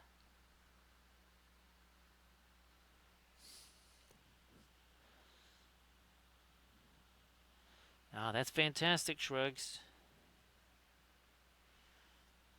Well, like I said, mine it actually blew out the nozzle. That's how bad it clogged because of the thermal issue thing going on. And the only reason I found out about it is because it happened to Lethal Shadows at the same time. Because it got all of a sudden very warm there. And as soon as he kind of cooled things down, everything changed.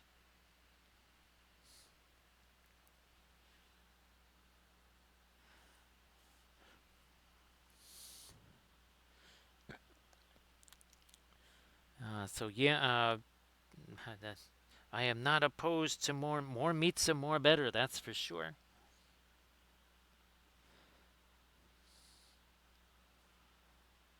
Oh yeah, that sure does happen, right, Grant Oracle?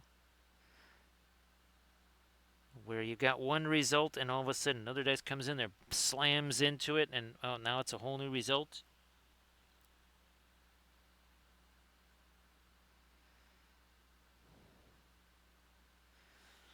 Yeah, this was our stream last night here. A little bit of B5 action.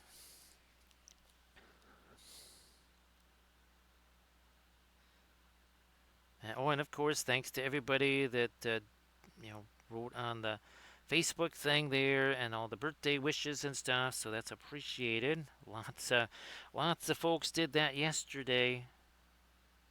Yeah, there was a few birthday greetings to answer. Yeah, Grant Oracle. That's I've seen people.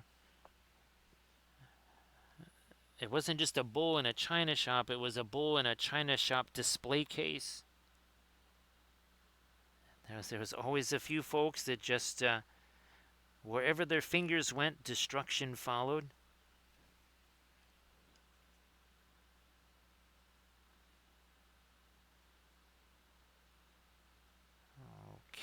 Okay, let's get. No, we might still have to darken this down a little bit more, maybe. Still also got to lighten some of those elements up, I think, too. No, let me change this around here. I'm gonna move this. No, too much thinner. Also, probably too light. That might be a little better. Let me see what happens with the orange up here. Let me get this. Again, this is our Puro orange right here.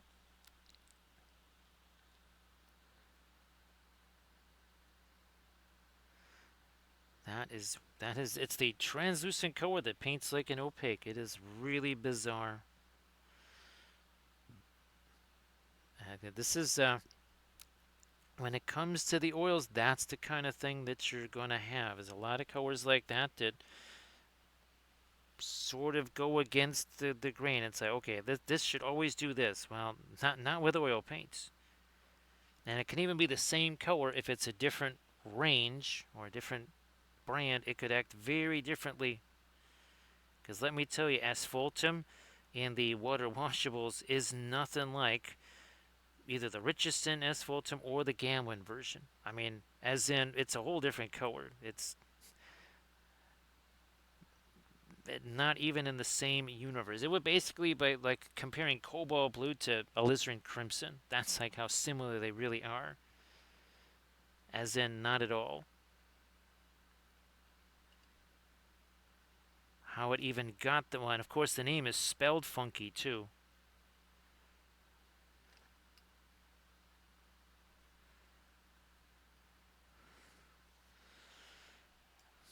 On to our Candinium yellow here. That's the Roman version of cadmium orange.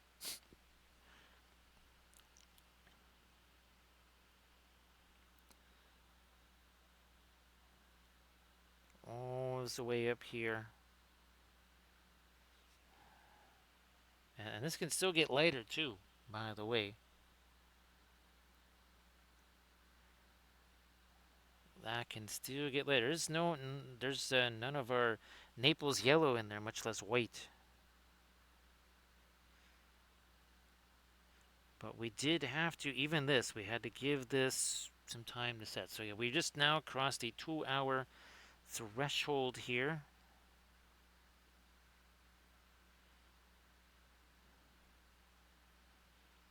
Alrighty, got some of that working in here.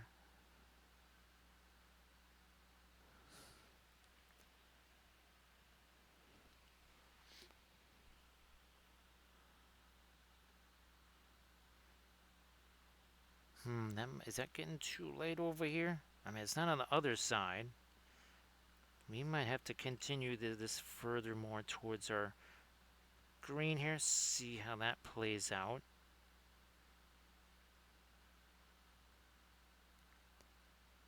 And again, that's just starting to kind of mix on its own. These things, we're going to give them more time to set. I'm going to give them at least a half an hour more before I start messing with those, kind of soften the edges on those. We did it on, oh yeah, this one.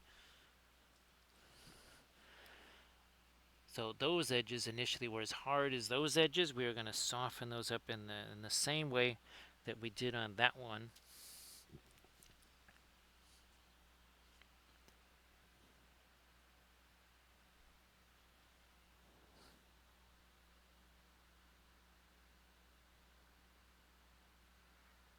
Okay, we're doing some more of this now.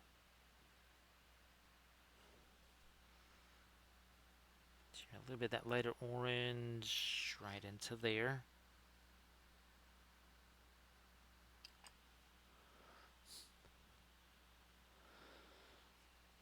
All shrugs are really good. It can be, it's bizarre just how demoralizing that can be, right, shrugs? I mean, it is like massively demoralizing because you just no idea what in the world's going on. It was working fine, and then all of a sudden, not working. And you think, what in the world happened here? What is so different than 5 minutes ago? Because that's what happened to me when that thermal issue first came up. I just finished a print and it was fine, and I started another one and everything went bonkers. Well, that was one of the reasons why there was a thermal issue. I may not have noticed it as fast if I had waited a bit because it would have had time to cool down, but then I might not have figured out what was, could possibly be going on for the future. So as painful as it was almost good that it happened that way, because then I could actually figure, okay, that is what's going on. Thanks to Armored Wolf for posting the link to the Patreon page. Again, I think it was yesterday. Yep, yesterday posted the latest video. I think the latest video was the using the almost said heavy gloss gel, but the modeling paste mixed with inks to basically sculpt, prime, and paint simultaneously. So it's a 3-in-1 step. Doing all three things in just one step instead of having to do them separately, especially since the modeling paste is not just white, I mean, it is like super white because it's basically marble dust. And trying to, especially if you're doing trees and ground, you're spending yourself a whole bunch of time just to make it darker again. So what if you use that same marble dust there, the same modeling paste to do the same sculpting, but instead of having to do that whole extra step of covering it all up, what if it already had the color in it to start with? And that was an experiment that yielded fantabulous results. Not all experiments do. Sometimes just an adjustment is needed, or sometimes it just doesn't work. And we've had all of those things and everything in between. Sometimes there's just been situations where it's like, yep, that just doesn't work, at least not the way we were hoping it would. Or sometimes it just requires some little modification to make it work.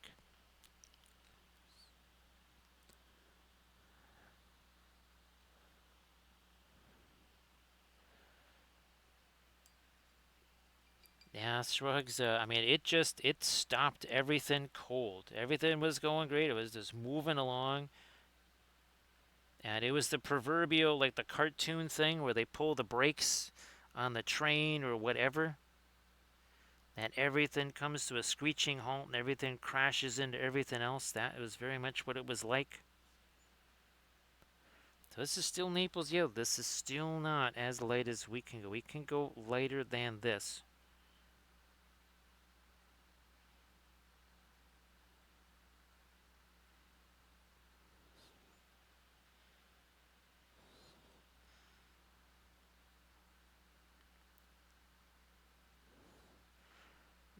Let me do this here. Alright, there we go.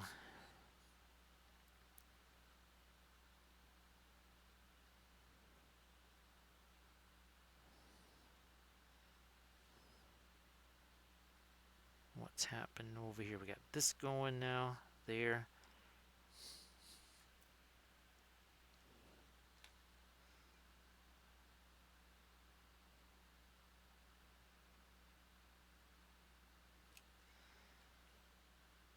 More of that down here.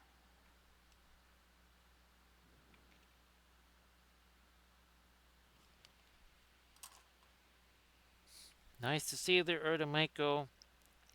So, Michael, if you want to share anything in the chat, like always, please go ahead. And everybody check out the Insta link that Michael's going to share here. So, Michael, I'm assuming still doing the support stuff there. Nice to see you back there, Cold Milk. Hopefully you had yourself a great Friday. Happy Saturday. There we go. We need a little bit more of that lighter. Again, that's just a Naples yellow now mixing in with our green. So we got the references down in the lower left and right hand corners. We also have so that's all bits and pieces of this main reference right here. Just like we've been doing for all of the other Zygamores. This was our last one. Last Saturday. Again, a little bit of a difference in the colors there. And here was the very first one. Again, also a little bit of a difference in the colors there too.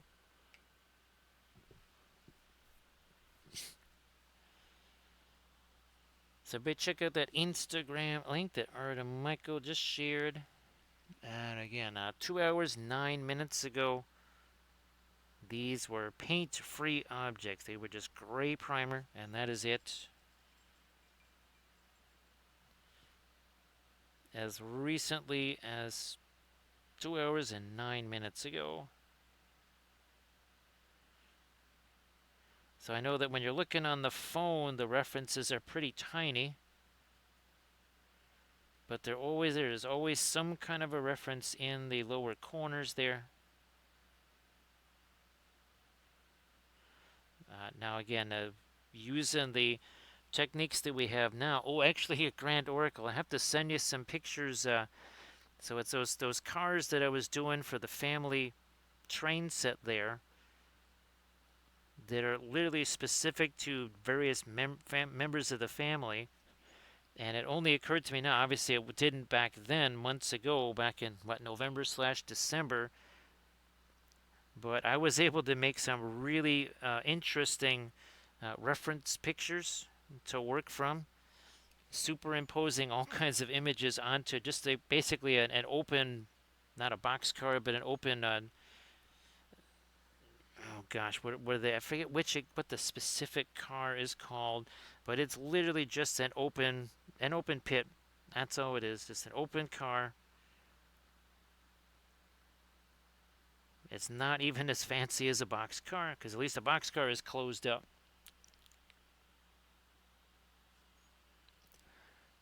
So yeah, cold milk, 2 hours, 11 minutes, and 24 seconds ago. I think the other two, the streams were 5-ish hours long. Yeah, probably 5-ish and a half hours long or so. So yeah, now, oh, they're starting to get a little bit of a glow to them now. Yeah. Starting to get a wee bit of a glow now.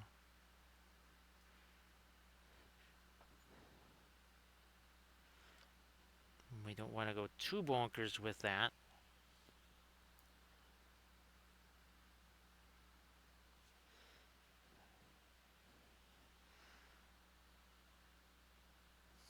More here. So again, the oil paints really, really, really, really, really, really allow you to do a whole bunch of things in not much time.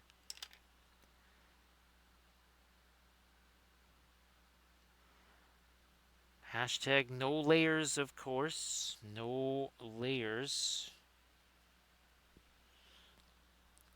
Nice to see you there, Pascal. So, Pascal, if you want to share anything in the chat, please go ahead. Like always, everybody, please give Pascal Rose a follow. So, yeah, Pascal, I think you saw at least one of these being painted. I think it might have been this one.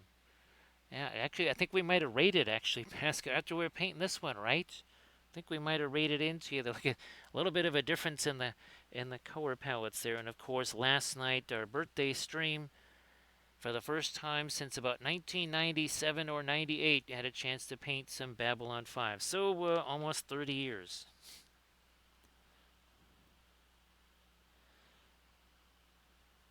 So shrugs with the oils, it's not necessary for sure. And just like you say, it will take forever to dry.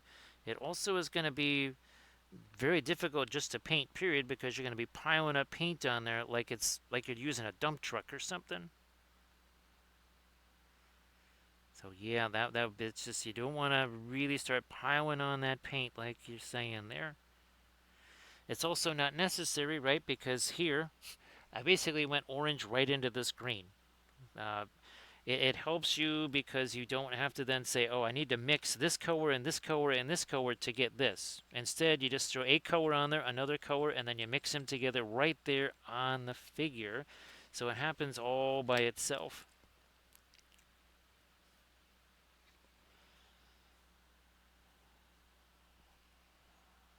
Now, let's see. See, look at that. See that? Hashtag no layer. Look at how soft those are getting. See how the edges of those nowhere near as sharp as they were before? Having had to do this in acrylics many, many times over the years, being able to do that is really fun. So everybody check out that Instagram link that Pascal just shared. Now, Pascal, were you going to be streaming later tonight, or are you going to do like more of a Sunday morning stream there, Pascal? Because I know sometimes you're doing like a Sunday morning stream.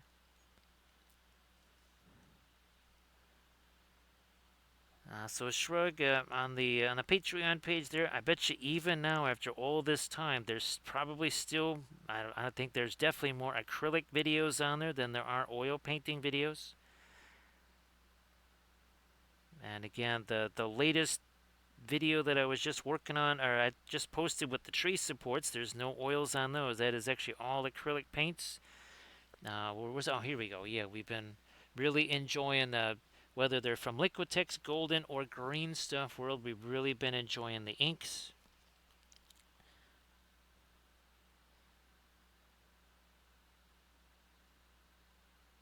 So yeah, I know some folks were saying it was well, let's see, maybe around 90 or set well in the low 90s, maybe in that 30, 32 degrees Celsius range.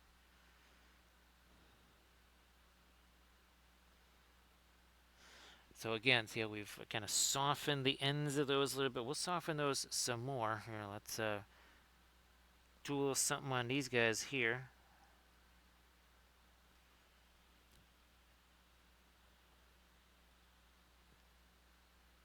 So yeah, like Rando was, Goroka was saying, if we wait, we are patient little hobbits, as right, and we wait for paint to set. Just like a lot of the stuff I'm doing down here, the reason why we can do that is because we kind of work our way around the figure. We don't just keep hammering away at one area over and over and over again. Now, well, Arda Michael, how many times did we suggest that what we want is all year long, 35 degrees Fahrenheit and sunny? All year long, 365 days.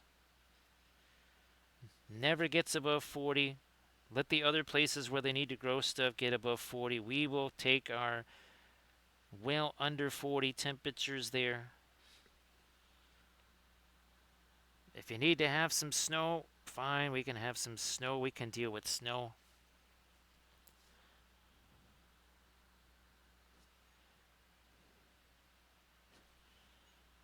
Let me darken some of this down.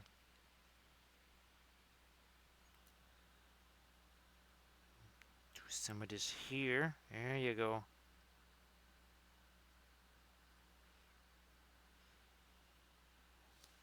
As we like to say, those so-called elder gods, nothing but a bunch of young little whippersnappers. Somebody gets to be a couple of eons old, and all of a sudden they're old and wise. Like, pfft, yeah, right. Hold my beer.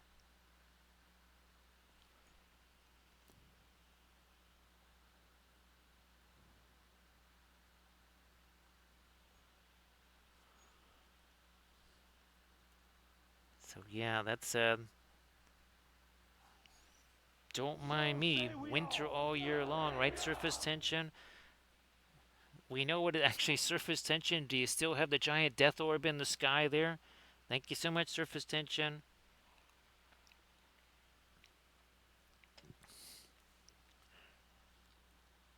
And of course, surface tension. I heard that the Welsh Landic Space Agency was going to try and put like a giant blanket up there so that it could blot out the sun on those days where it tries to appear.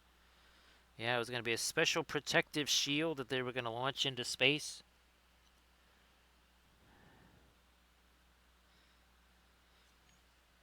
So of course, surface tension. If you want to share your fabulous oil painted miniatures in the chat, please go ahead.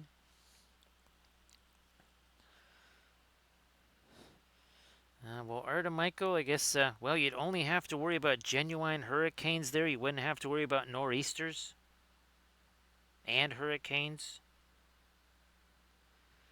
So yeah, you'd be trading. You trade out the nor'easter. You might get a few more hurricanes.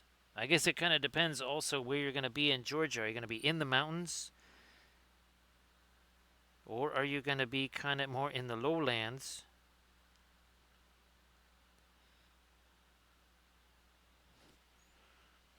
Hey, real brush guy. Oh, no problem there, brush guy. Thanks so much. Actually, brush guy, we were talking last night, watch parties and stuff, and I was telling him how you and Kathy would. I think would you both stream it at the same time, or would one person stream it and the other person was kind of watching along in Discord? I couldn't remember. I think you guys had to do it a few different ways depending on what you were watching, right? So let's see. So 22 degrees Celsius. What is that? About 74 ish, maybe 75.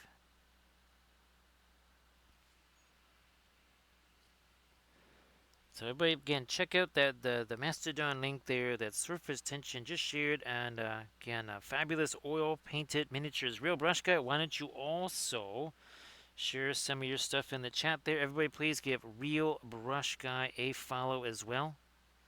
Yes, indeed, go do that.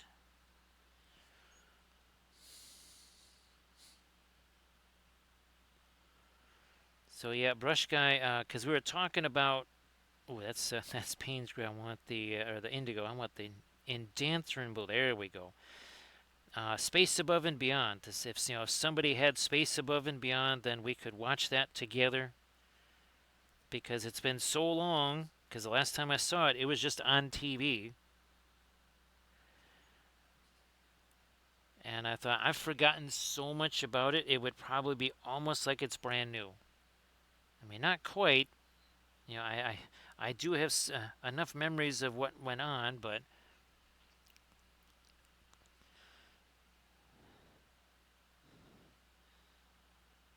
so yeah, surface tension. There was a lot of places around here that were definitely. Oh, I think it's easy to say that was well over 40 degrees Celsius.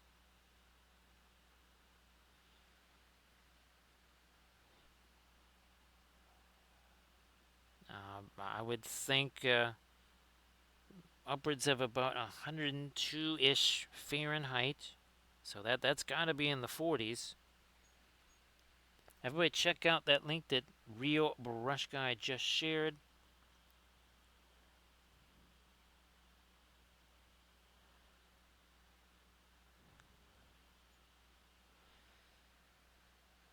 Cold milk. We did try that one in the very very early days of the streaming, and it was very neat. The only problem is that both both of us had people in the chat asking us questions, and we basically had to say, okay, do we stomp on the other person or just wait? And then by the time we would get to the person who had asked the question, they might have already taken off or something like that. I think those they kind of work out okay when they're two folks that maybe a lot of times they're doing it because they don't necessarily get tons of questions or whatever. And that works out because they're really more just kind of hanging out and painting and stuff. So that works out okay. So again, everybody be like Grand Oracle, and please check out what Surface Tension shared there. You know what? I'm gonna go ahead with this again. This cobalt green. It's why I have to really kind of spit that out because it is really weird to think cobalt green. Oh, hey Valfira. Oh, Valfira, you know what we got to do? Yeah, that's it's definitely time now, Valfira. Haven't done one yet. Now, let's look at this area. Let's look at this. My guess is that a lot of these values are pretty compressed, and it is a bunch of the colors doing the work there. Yeah, look at that. I mean, again, there's some shading there. Look at that. Look at that. That just flattens like a pancake, doesn't it, Valfira? Now looky here. Looky there. Look at that. Oh yeah, this I think. Oh, this one. So let's do this, and it should be pretty much a similar situation. Look at that. Yeah, there's some shading, but it kind of just looks like a big blob until we do this. That's a whole different deal right there, right? And of course, contrast is more than just light versus. Oh yeah, here's. Let me see if we can find this here. Oh, go away. There we go. All right, that wasn't what we wanted. Let me see if we can find this here. 1 second. Nope, that is not the message stream that's going to do it. Maybe this one will. Where are we at here? No, it's not in there either. Let me see if it's there it is. There we go. Contrast is more than just light versus dark. Now, I have some stickers coming of this. We are going to have to redo this though, because even here you can still see that there is. We need those to be almost the exact same value. So I'm going to go back into that graphic and lighten those up a little bit. But yeah, that was super fun making that.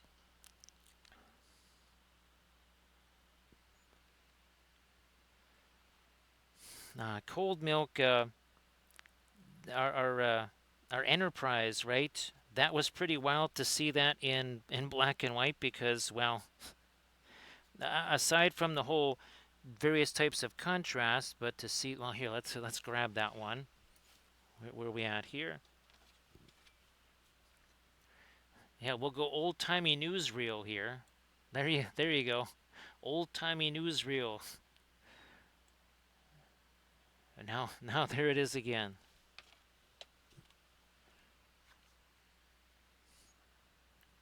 Where are we at over here's again kind of a brownish green there.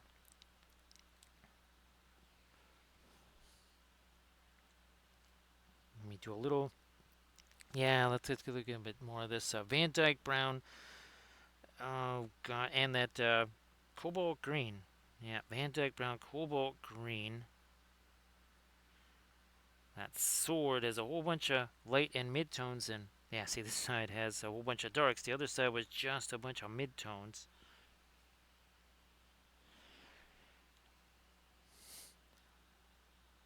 Yeah, Valfera, was it Technicolor, right, Valfera?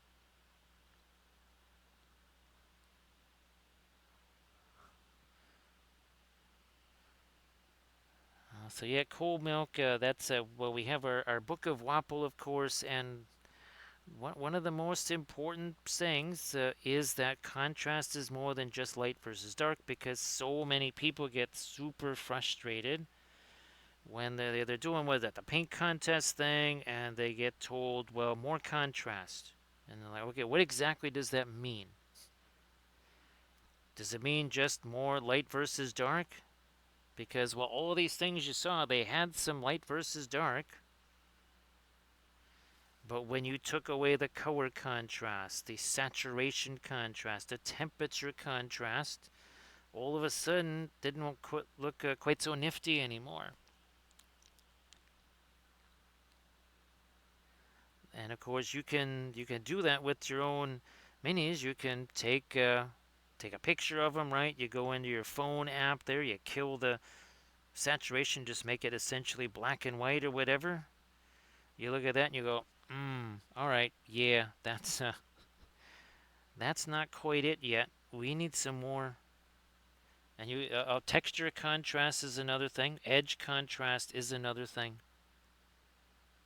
There are many, many forms, just like Battlestar Galactica. There are many copies, and they have a plan. Pascal, I do think you'll enjoy it, and of course, well, we do advocate doing the color chart thing first, and where we here we go. Also, this speaking of turning down the color, there you could just do one light and one dark color. Because, well, you've heard me talk many times about our watercolor class, where for the first 3 months out of the year, we had one color that was called brown and nothing else. That was it. That's all we got. Wasn't until almost halfway through the year when we had only three colors. Nice to see you there, Doji. Glad you had the fabulous bakery run. Well, Doji, you saw the fabulous bakery run we had here, right? Courtesy of Armored Wolf. Yes, indeed. Fabulous bakery run achieved here. It's a continuous bakery run, Doji. Yeah, it's like a self-replicating bakery run. It just keeps going. part of the bakery run is consumed, more takes its place.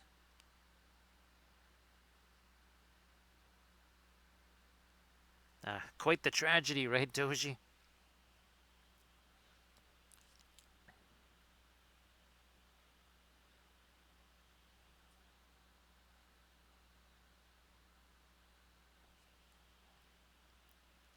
Let's see.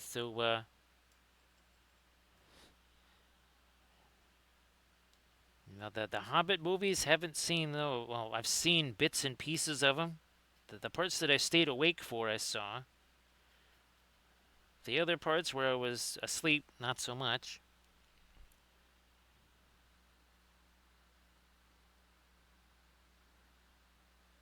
Actually, Valfer, you heard me talking last night about Caprica, right? That was I really did enjoy that show. I was bummed that it only got the one season and that was it, because I thought that was super fun.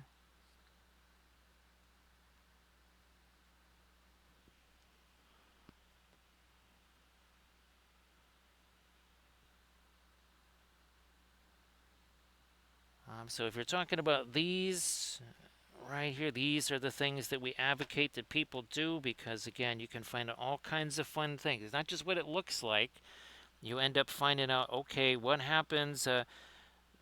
Like here, these are all very strong colors, whereas these are not so strong. You can see this asphaltum right there, not a strong color. You can see that one, not a strong color. This one a little bit stronger there. So you can, again, tell a lot about the different colors more than just what they look like. So yeah, Grand Oracle, it was essentially a prequel. So let's put it this way: it was many moons before the events of actual Battlestar Galactica.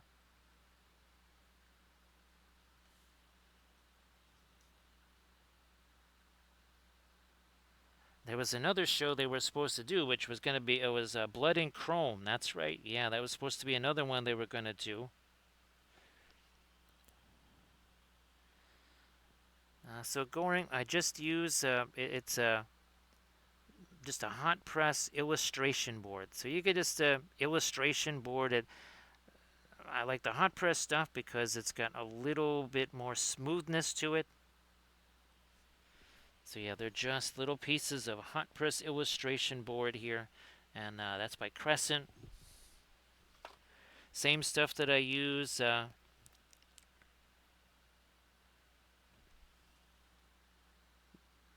do all the 2D paintings on.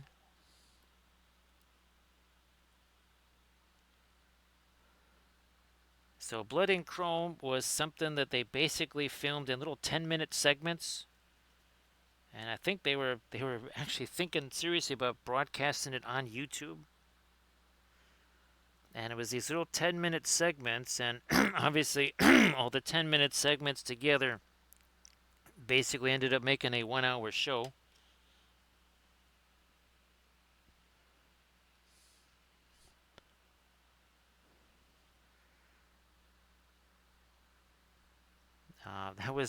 That was one where almost everything was filmed on a green screen, and that was done to try and keep the production values in check.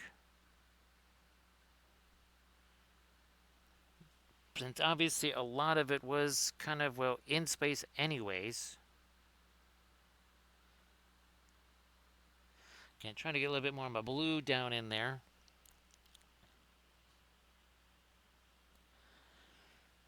Grand Oracle, you can use the cold press, but it's going to have a ton of texture,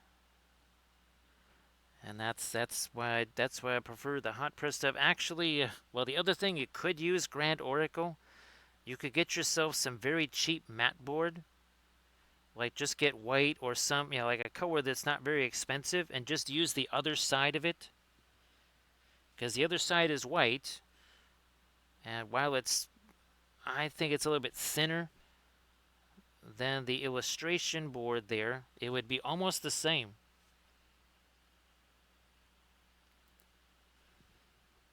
So yeah, you could just find some cheap mat board there. Obviously, you would probably have to you'd have to cut it down from 4 foot by 2 foot or whatever the usual sheets are.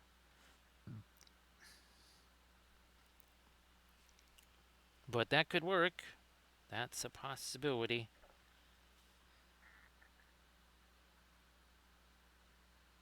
And trying to find a little bit more of the blue down in there. We're going to try to lighten up some of this blue over here too.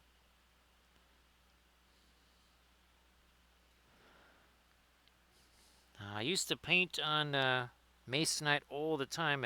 Some of my very first paintings were all on masonite because that was something my dad had tons of. He had tons of masonite, and we would just prime that stuff up, and I would paint on that. Actually, masonite was that was my palette at the academy. Now we hit it with a whole bunch of linseed oil several times first, though.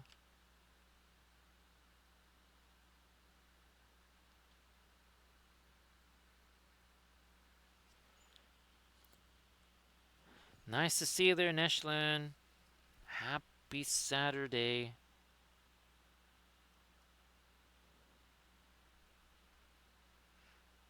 And yes, it is now well into Saturday here.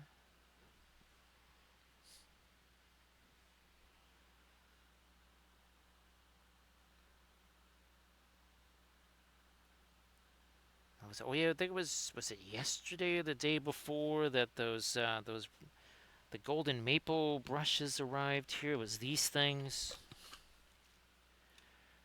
Yeah, these things arrived. We'll see what those are like. No idea. Uh, I'm sure they'll just be like any of our other craft type brushes. Maybe semi glorified craft brushes.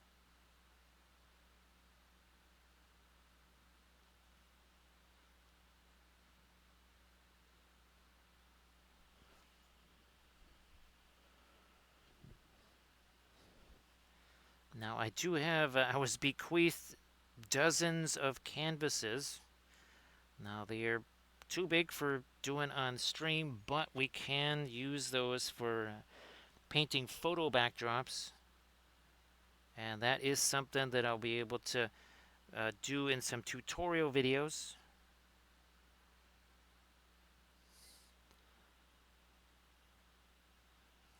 Man, the last time I painted on canvas, I don't remember when that was. That was many moons ago. I still have all my old canvas stretching tools. Yep, surface tension. It's the day of it's the day of the Death Star. Literally surface tension. Yep, June 21st. For those not aware, that is the longest day of the year, the day of most daylight. So essentially, your summer solstice, unlike the spring and fall equinoxes. Just like December 19th is the longest night of the year, this is the longest day of the year.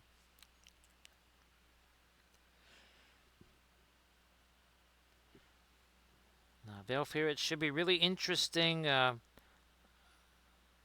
doing the water effects on that and then trying to paint over the top of that. I was kind of looking forward to that.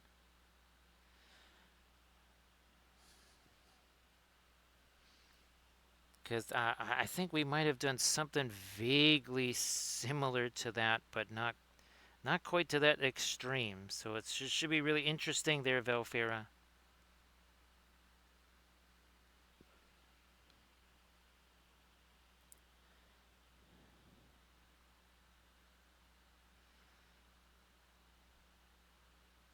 There we go. All right.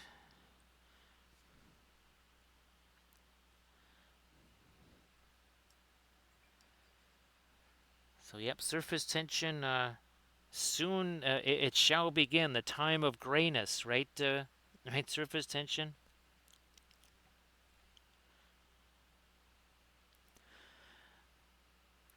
Yeah, Velfair. What's interesting is now having done all the stuff with the FDM printer making the really monstrous things. That seemed tiny, Velfira. Even Loot Studios figures to me seem small. Well, that is Loot Studios that are printed at the traditional 72 mil whatever, Velfira. It's kind of crazy to think that, right? Yeah, to me the 72 mil stuff seems very small now.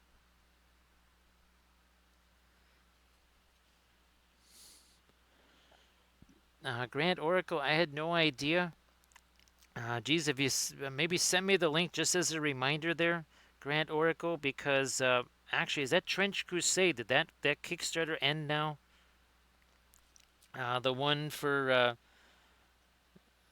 the basically the conquistador type figures there, because that I think that just ended maybe.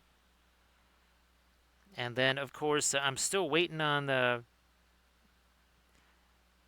I don't think I've gotten the mail from Jacob about the Kingdom of Saxonia.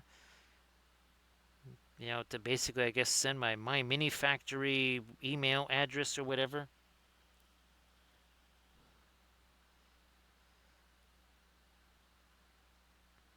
Now, Velfer, I'll let you know in advance, but it's possible that I'll be painting a Bellinok thing tomorrow. It just maybe like a little that little bust of whatchamacallit of Aphrodite there. It's possible. I'm not sure if it'll be that one or something else.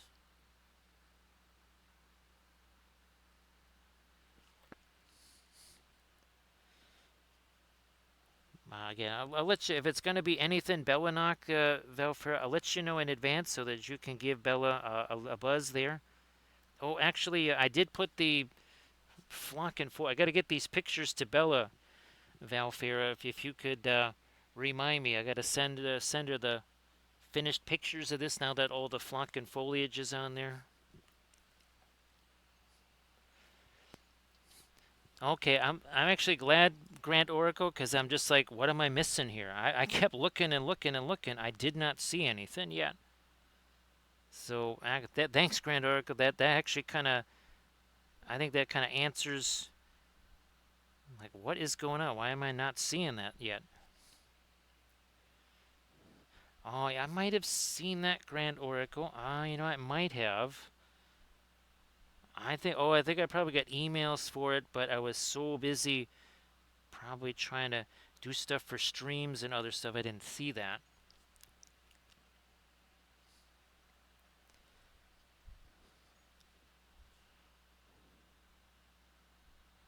And I'm not sure if I saw that yet. Might have seen the email.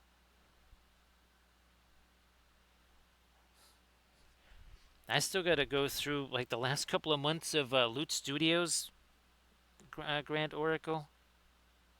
Speaking of Loot Studios, I'm pretty sure that I haven't even seen the June releases yet. Thanks, Grand Oracle. Appreciate that.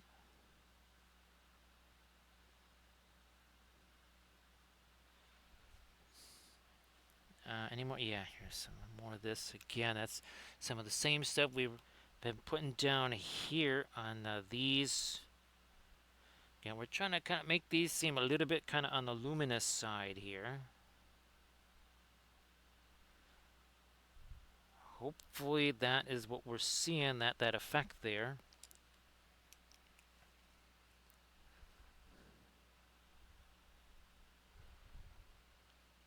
Actually, Grand Oracle, that I did not know about. I'm trying to think the last thing I've seen from Loot Studio. I might have weeks ago, Grand Oracle. I might have like that sneak peek, whatever. That's probably all I've seen of the Loot Studio of their Viking thing. Yeah, it was like the original message from weeks ago or something like that. I suppose I'll see it if I go over there to download the June files. Again, I today was the first day I started up the printers in a long, long time. Because instead of the 100 degrees, it was 84, 85, something like that. So I thought, well, I better just take advantage of this.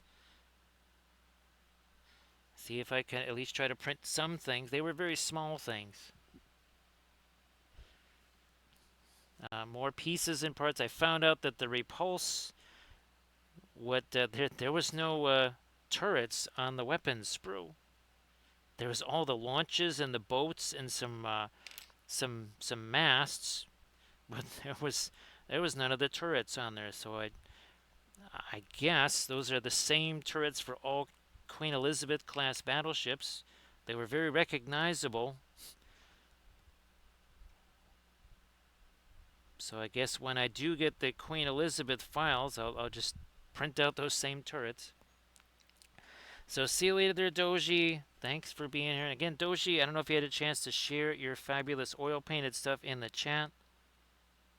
But appreciate you being here, Doji. Thank you so much.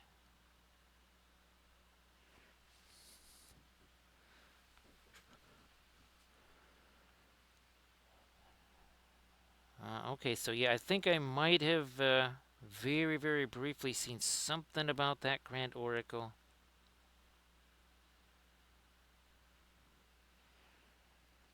I've definitely had a lot of focus in on a lot of the AI stuff for sure. Now, again, we're still working with this cobalt green here. Might actually put a little more of that out here on the cloak. And then I think we're going to maybe see if we can't make some of these spots even lighter, maybe.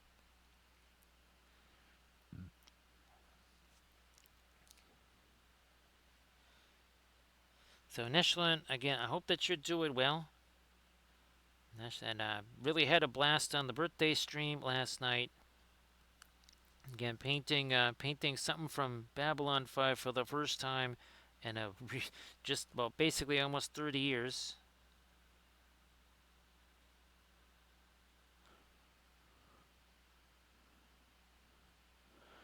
Yep, okay, so I got that same message there, Grand Oracle.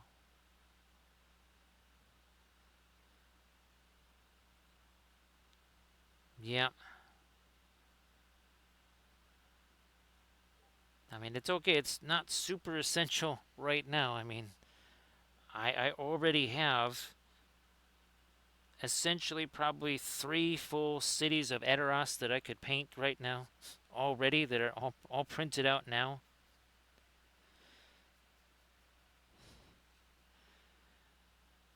I think what I was really intrigued about with this one, though, right, Grand Oracle, is that you have ruined versions of the buildings. So I'm almost, and well, and of course he's got things like the windmill. So he kind of did some of the buildings that other folks just aren't willing to do.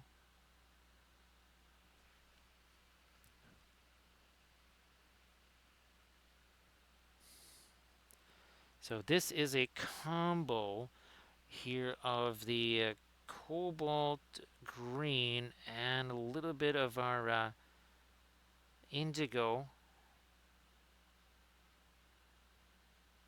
I'm kind of liking that. Yeah, I'm liking that a little bit. So we're going to keep doing this then. We are going to keep doing this. Well, see, it kind of matches more what's going on there. I might also get some of our, I almost said cobalt teal bluish. No, that's going to be some of our phthalo teal. Yep. Phthalo turquoise. Now we're starting to get a little more separation there in some of our spots is there. That's better. Okay. We had to make some modifications. That's all right. There's nothing wrong with doing that.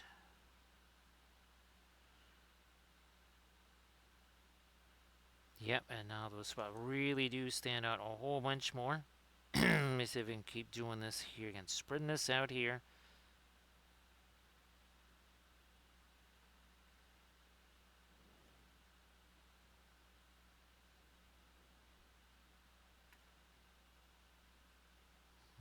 artist here.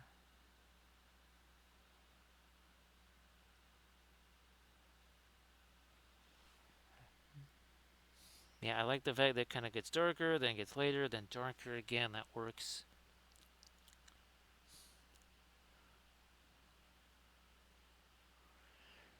Oh, that's good. That's good, Grand Oracle. Now, Grand Oracle, I never did bother with the Duroc Deep because I have pretty much not just all of Moria, but not.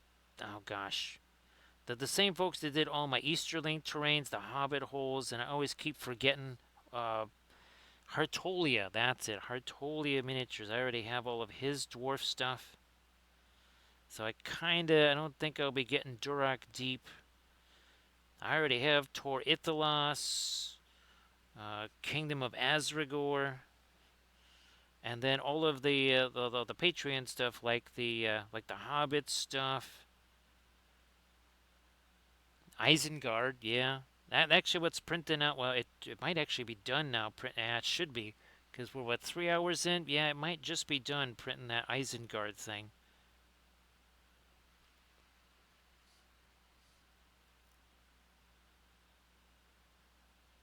Maybe darken up that shoulder a little bit more there. I didn't want to do that. We can come back and bring back some of our orange there. No biggie. No problem. So Valfira, hopefully you'll be able to get yourself some. I guess now Valfira, even hot as it is, if it just stays hot and doesn't bounce up and down, is it actually easier to sleep? Because believe it or not, Valfira actually, once it started to get genuinely warm, where the air conditioners were just on all the time, it got easier to sleep.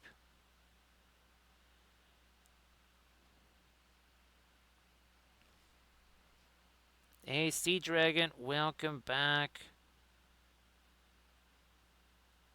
I hope that your Friday was fantastic there, Sea Dragon. So Grand Oracle, now the I know that certain folks they kind of poo-pooed the oh, was it the printing goes ever on his version of Medjuseld. However, his version of Medjuseld, I think it does. I don't want to say it lets you build different configurations, but in some ways it kind of does. I still have not had a chance to put that one together yet.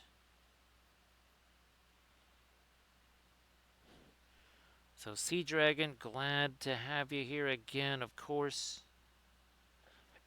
Another one of our fungus people, Sea Dragon. This is number 3 of 4.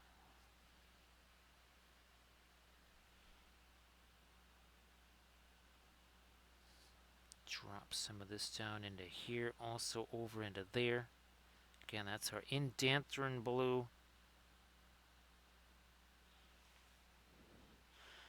Time to swing around here and do some other stuff and let that have a chance to set.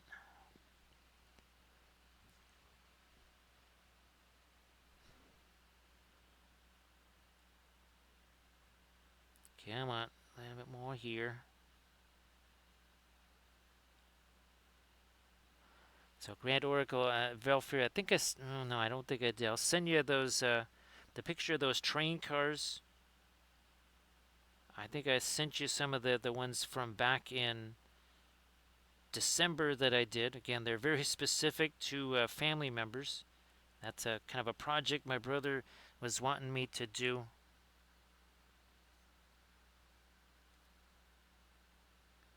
I think that's kind of something that he's targeting for Christmas of this year.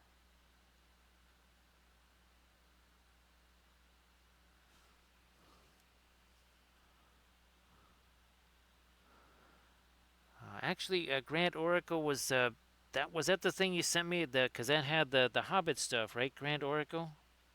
I could swear that you had sent me something on that, and that had the Hobbit holes, the customizable Hobbit holes there.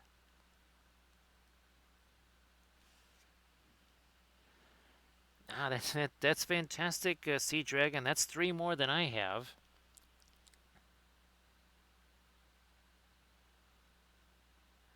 Yeah, I know what you mean there, Grand Orca. There's definitely some trend. I know it can be hard for folks to understand what that means if they haven't really run into it, but yeah, I've certainly run into that. So yeah, Sea Dragon, I still got to get one of those for me.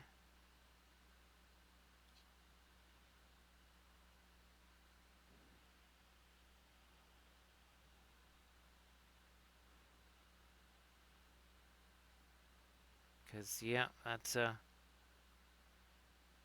mean, I got my hats. I do have those, and I've got my Wally the Walrus thermos. I really do enjoy that. I wish it didn't topple over quite so easy.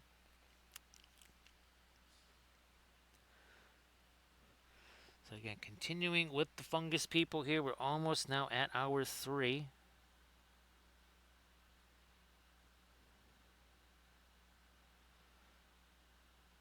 I'm not quite sure what it is we'll be doing tomorrow night.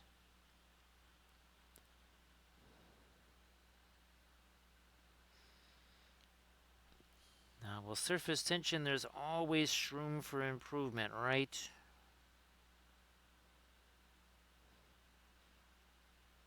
Never did get a chance to do my air fryer experimente with the shrooms. Speaking of which, I think that's the only reason why these shrooms haven't revolted. Yeah, that's probably why they haven't revolted yet.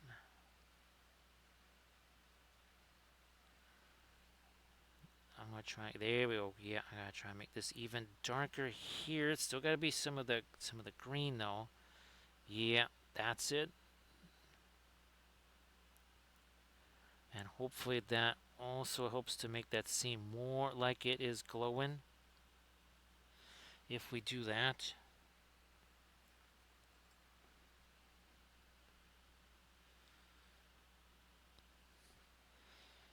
Yep, it is always open mic night at the Wampelville Comedy Club.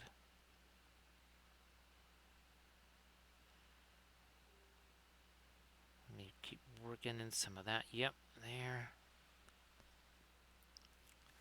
Ah, Pearling Crimson, where are you hiding? There you are.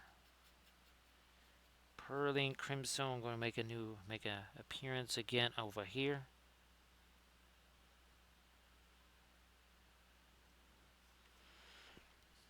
Again, we're only just now at hour 3. We now have time that we can kind of go in and maybe make some changes on things, make some alterations.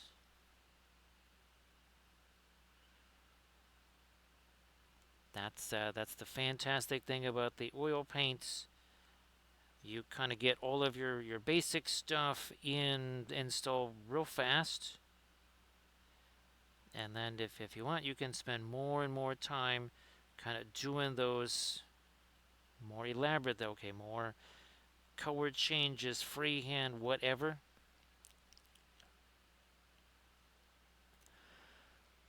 Well, Grand Oracle, you just never want to drop a whole bunch of mushrooms on the floor all at once. You might create yourself a bit of a mushroom cloud or something like that. See if I can get some of that darker orangey red on the top of that. Back to this orangey red over here.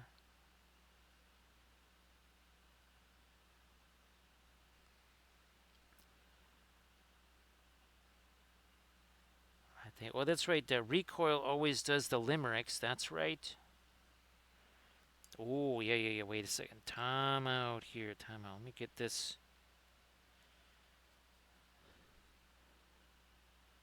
If that's supposed to be luminous there, then we need to have this also projecting some green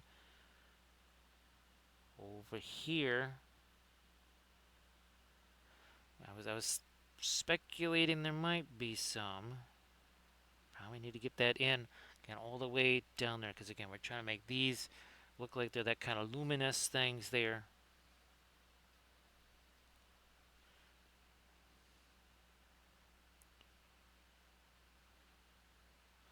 And of course, that all started here years ago with this fabulous RM printable piece. He's like, ah. So you're still not clear on the whole idea there. He's like, yeah. I just really have no idea. I mean, I can understand Mr. Giggles. Okay, that's your name. He says, yeah, but they said they called me Mr. Giggles because I'm a very fun guy.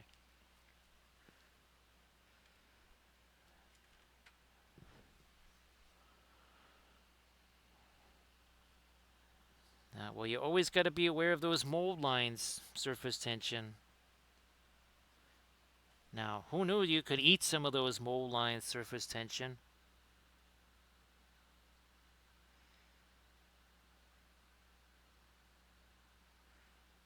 Actually, surface tension, you got, fortunately, the autocorrect monster didn't mess around with your pun. Now, stay safe there, surface tension, from the massive death orb in the sky.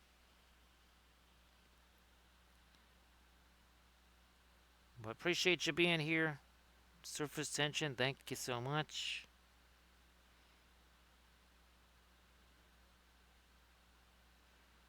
All right, let's do that.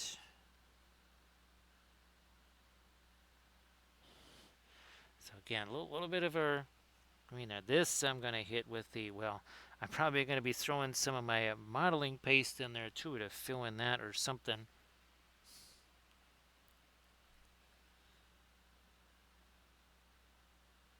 As I look at that, little bit more of a gap than on the other side. So yeah, we'll probably chuck in some modeling paste or something over there.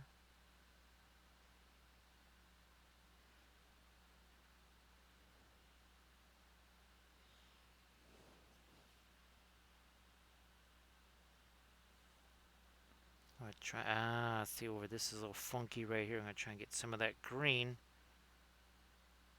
to make it, literally mix in our green and an orange together there. Because we can do that with the oils.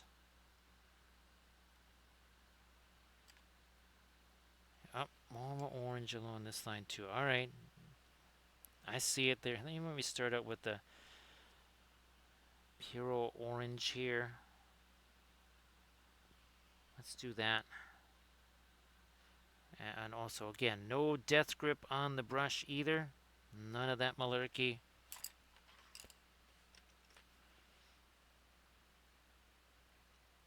No hands on that metal ferrule. Look at this, my hands closer to the back of the brush than to the front of the brush. That's going to give us a nice chill, relaxed brush stroke here that's not going to be ripping paint off of the miniature. Because it'll do that. You got yourself one of them death grips on the brush. Yeah, I'll just tear the paint right out the figure. Also going to tire you out pretty darn fast too. And that's oils or acrylic. It doesn't even matter. That right there is just physics.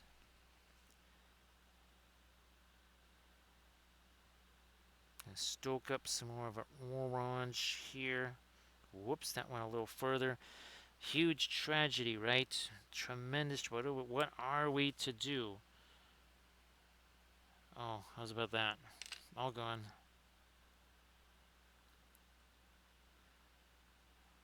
We're playing a little bit of the consistency game here, right? The thin over thick, vice versa with our oil paints here.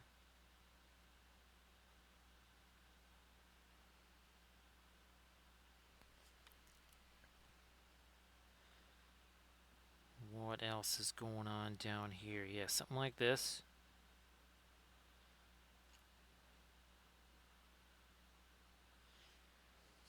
More orange.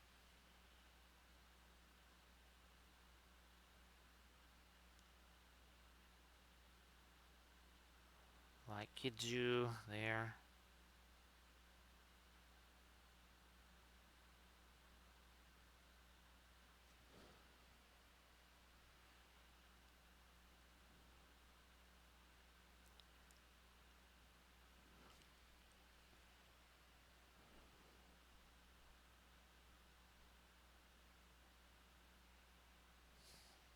Continue on.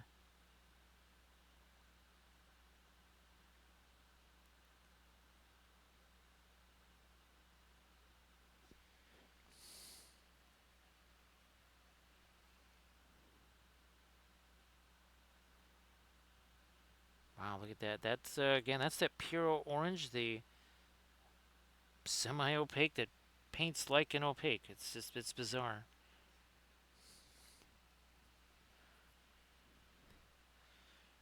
Now that goes from a kind of a straight up orange here to something that's more of a yellowish orange.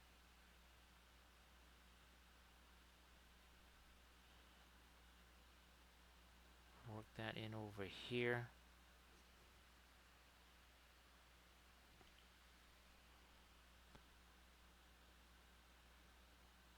Because we got the yellow.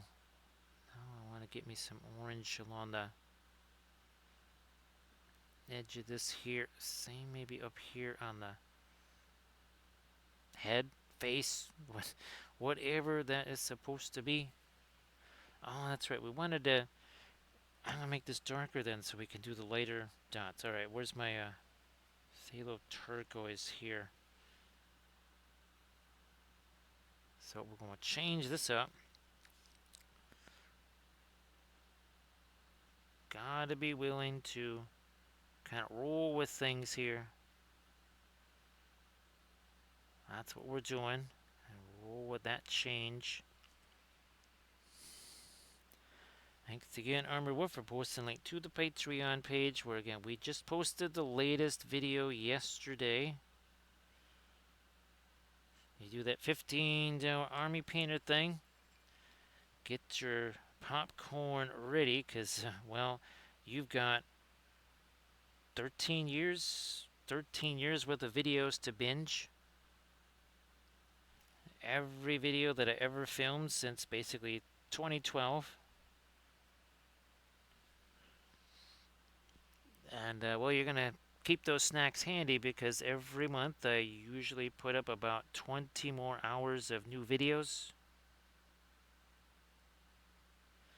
So good luck binging all that.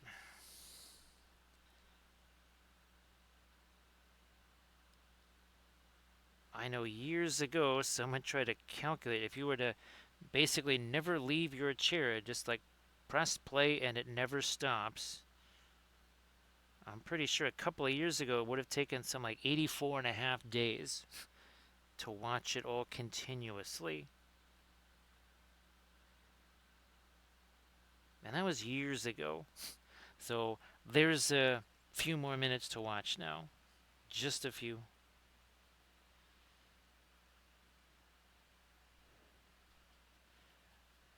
This is more of a yellow here. Is that going to be thin enough to actually stick there? It is, sort of.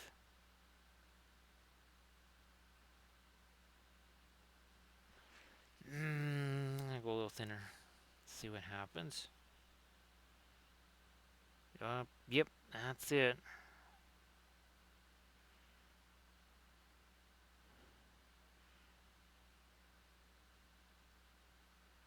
I guess a little more over there too, sure.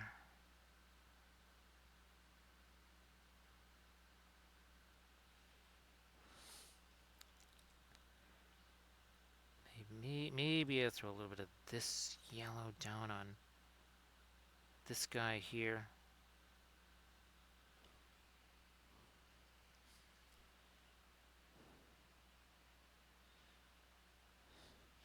So it does have a little bit of an orange in it still.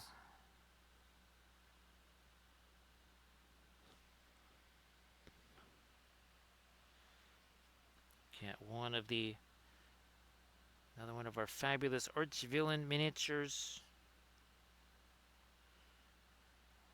And I will be doing probably a two-part or two-episode arc on another one of these.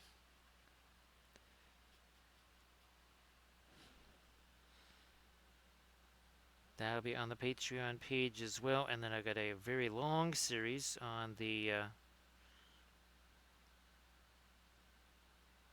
whatever the big monster is. I can't remember what that one is called. The queen of the truffleites, as we'll call her. Ah, yeah, it's time to get back into this here. We kind of left this alone for a while because paint really wasn't wanting to stick there. But now it is because we gave it long enough. Gave it some time.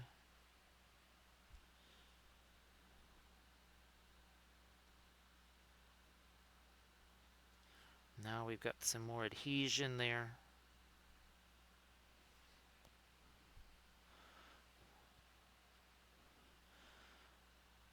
The back of this over here. What are we doing with some of these crazy little holes? Which, of course, the when I was trying to do my reference images, it perceived those as spots instead of as little holes in the cloak. It's not really a cloak, but kind of treated it as such.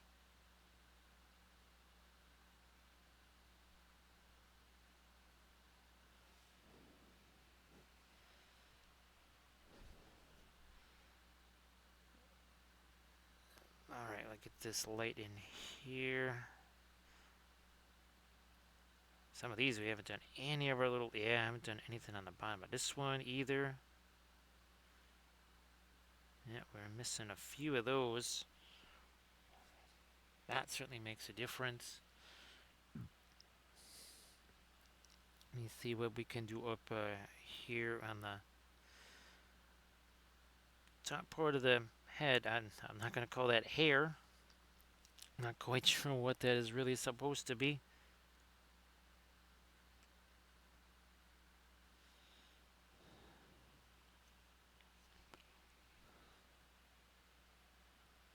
I'm still trying to figure out what could we do as some sort of a display plinth-based type thing that actually holds these things together. Nice to see you there, Rocky. So happy Saturday, Rocky.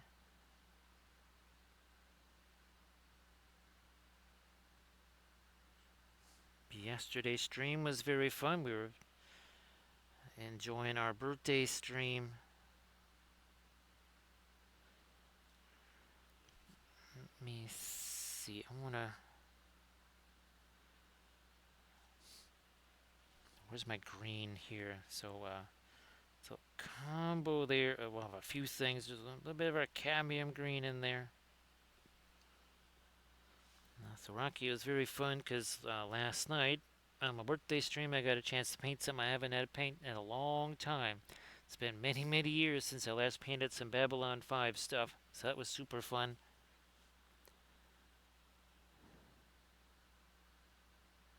Another one of our Flat Thursday streams. Actually, already posted to the Instagrams there. It's a sort of an animation of the process. Actually, Velfair, I don't know if you're still awake there, but Velfair, can you believe it? I took too many pictures. Instagram said, "Oh, you can't put that many up here." So it messed up my post really bad. It like took out 13 of the images or something and brought it down to 10. So I tried to delete that and put up another one, and I guess it didn't actually delete the first one. So yeah, that didn't quite go the way it was supposed to.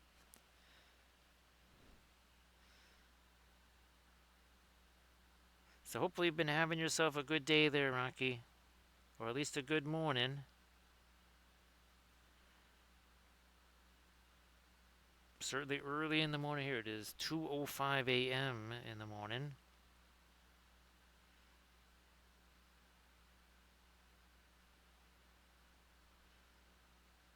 Try to sneak in a little bit more of that orangey kind of light there. So here, I gotta get some more on these little shroomsies over here. Now we got these skelly friends. Let me see if I can just kind of try to go lighter here. We got our Still have our weight over here that we can use. So Rocky, well, I wish I could say you could go back and see all the highlights of all the orcs that we painted. I think I did something like 9 of them or whatever. Yeah, we did tons of them on the stream here. Actually, this one I think is on the YouTube channel. There's a couple other ones too. So yeah, that'll be on the YouTube channel. Let me lighten this up too. Now for our skelly friends down here. So see you later there, Night Whisperer. Thank you, son. Everybody, please give Night Whisperer a follow. So, Night Whisperer, if you wanted to share your stuff one more time in the chat before you head off to sleep there. Again, appreciate you being here, Night Whisperer.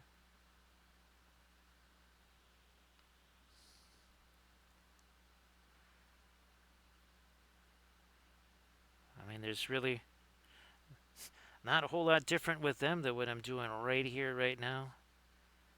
With the oil paints, it would be very much the same kind of approach.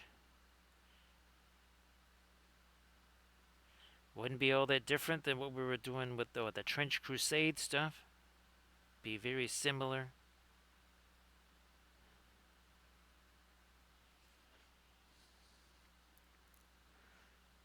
So have yourself a fabulous Saturday there, Night Whisperer. And again, everybody please give Night Whisperer a follow.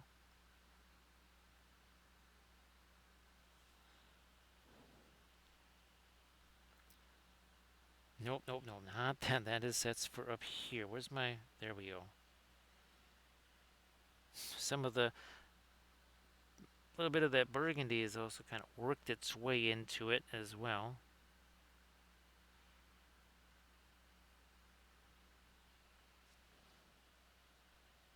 There's way too much paint on that brush. We're going to try and get rid of some of it.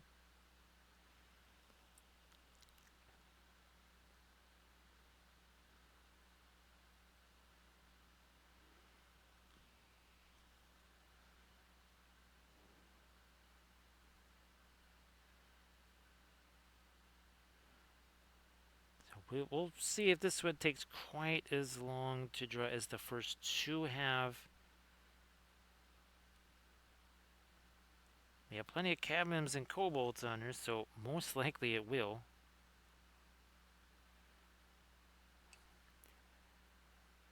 I guess we're doing some non-metallic metal on our sword here.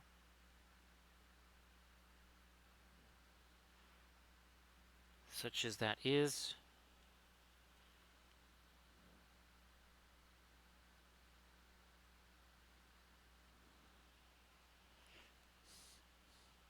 Everybody please check out that Discord link that Night Whisper just shared. And of course, everybody please give Night Whisper a follow.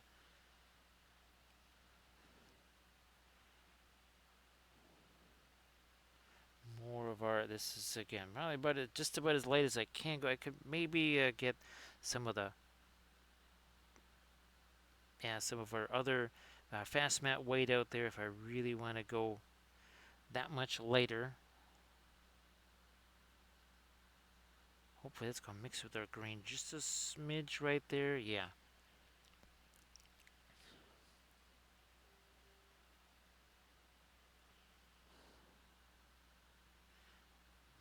More of that, yeah. Maybe it's a little too, that's not getting too light there.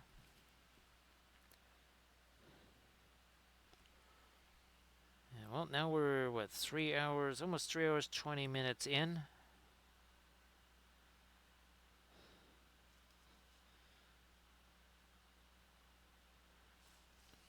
Very different color scheme from our other ones. Yeah, even there on the cloaks there, kind of almost a little bit of a reverse right there. So I can tell this one, again, you can see the shinier stuff there on the back, but there's some parts of this that are actually starting to dry out. I think those are probably areas where we had more of our fast matte white instead of, say, the cadmiums and such.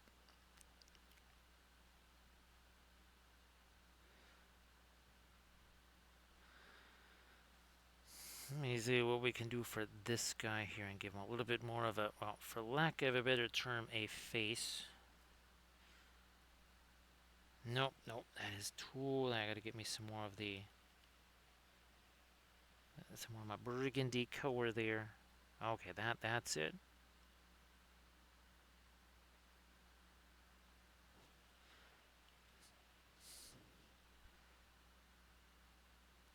Because we're trying to have that sort of, again, cast a little bit of a greenish light there on the, one of our little guys down here on the base. This is 3D printed from Archvillain Miniatures. It's not a super old release. It's probably from, again, either February or March. I think that's when this release is from.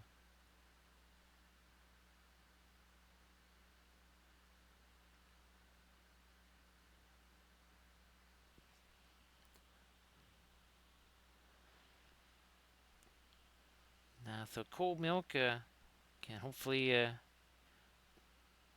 you had a very, very tasty dinner there.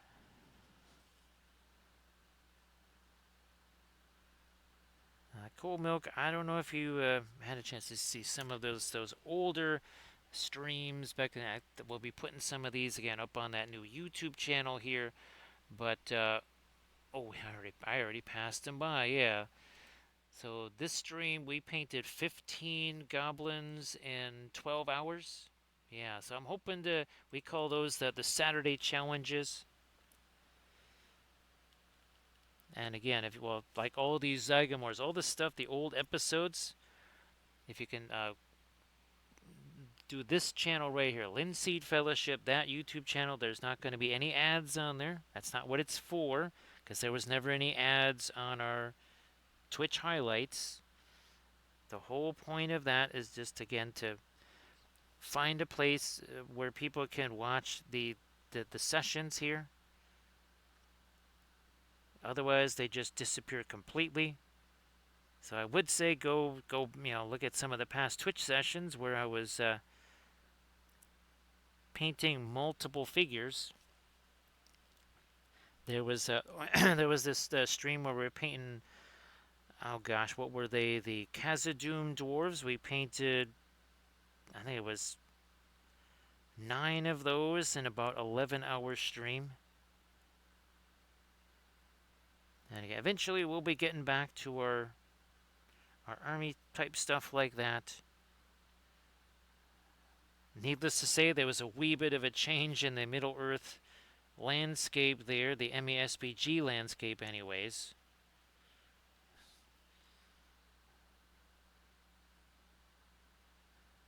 Where basically, what was it? I think it was 18 months worth of stuff that I've been painting on stream got basically wiped out of the game. So that caused a little bit of a change in the what I was doing. And then, of course, there was Adepticon, which that was another big change between the terrain that needed to be painted for it. Actually, Armored Wolf, I'm visualizing that. I just realized that last year at the meeting, I spent most of the time painting terrain, and I visualize it will be the same thing again.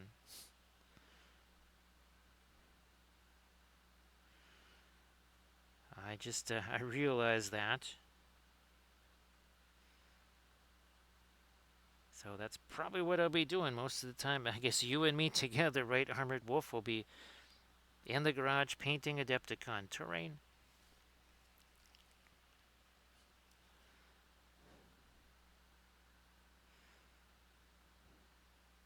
Going to get, yeah. I'm going to give me some of that burgundy down into there too. Maybe a little some of that here. Again, I want this green kind of casting up there too.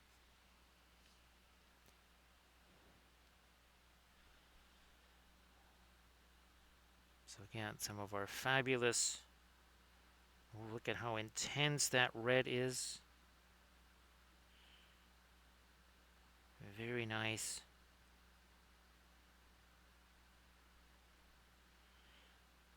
Maybe a bit more of that over here too.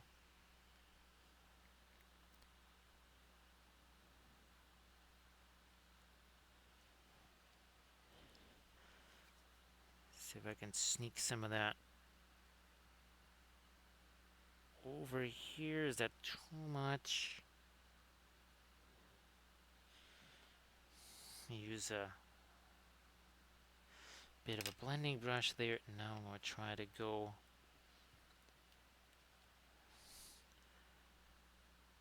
with that crazy greenish color is a bit of a highlight here, where we just put the burgundy.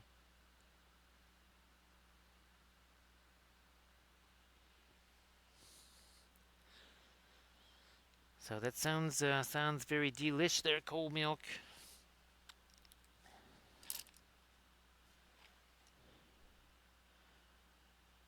What about this green over here? You know what? Let me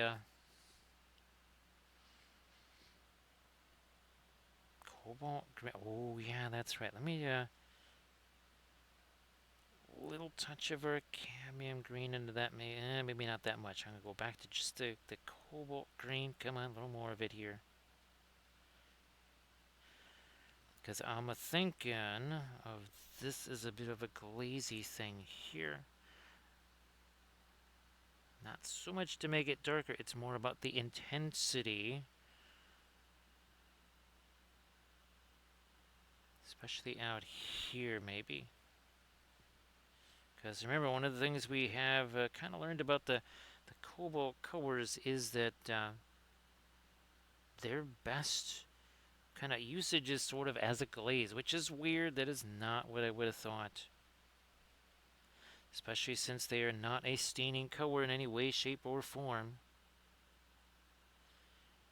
Never would have thought of them as something that makes a really interesting, intense glaze.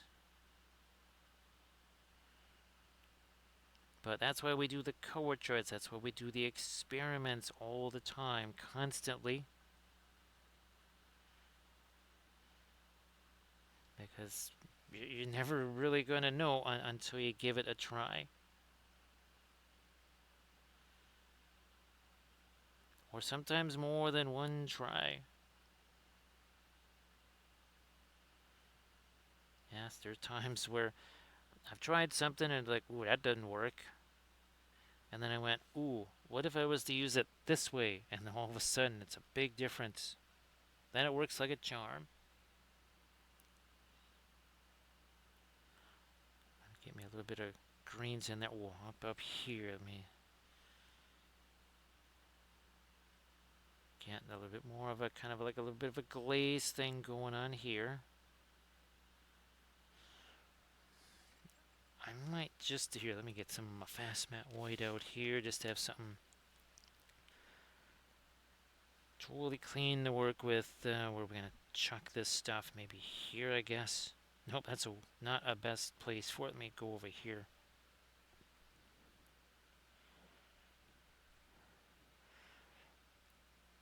I really, yeah, I wish that the caps on the Gamlin paints were like was it the Cobra colors? Yeah, those the new paints that we were trying out in a recent video. Oh yeah, there we go. Well, okay, now it's got some of the Terra Rosa in there. Let's try that again. And now let's try to lighten these or brighten up some parts of these. Oh yeah.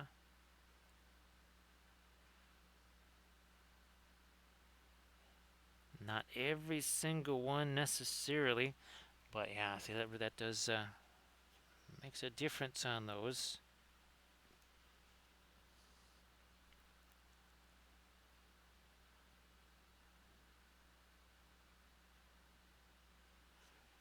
More.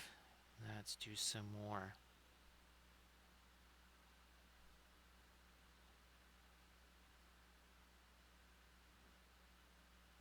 A little more there. Yep.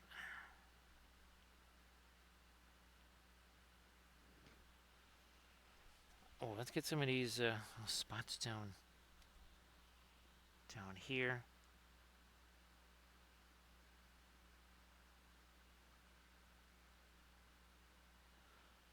Maybe some smaller ones.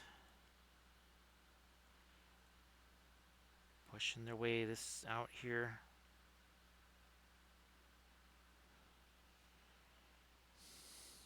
Now on this side, same deal.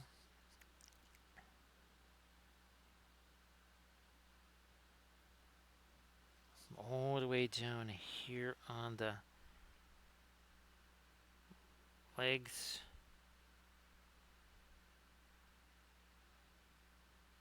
Good to go there.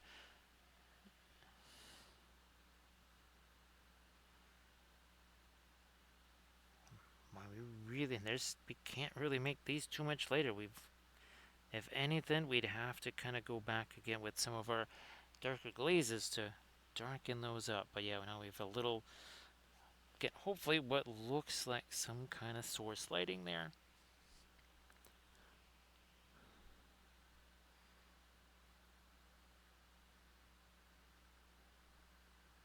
That might be getting a little too late there.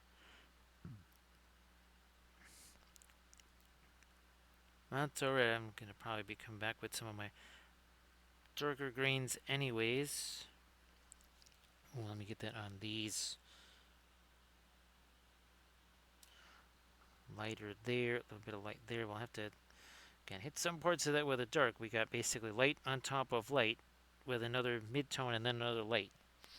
We need some dark in there, like actual genuine dark.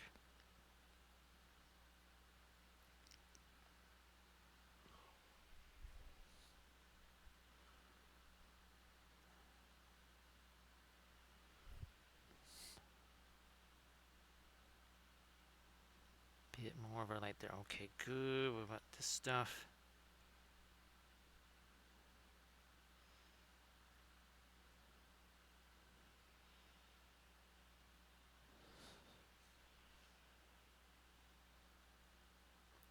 Yeah, let me work some of that into the knuckles here. Unless, yeah, I might do a little bit of some of our green, cobalt green, maybe mix with a little bit of the Van Dyke brown.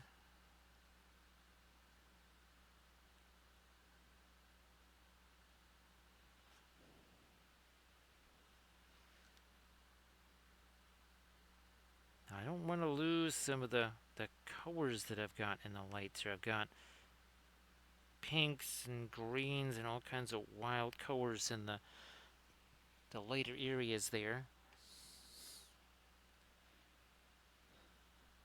You know what? We got a couple of the spots over here. I'm gonna try to lighten up some of those.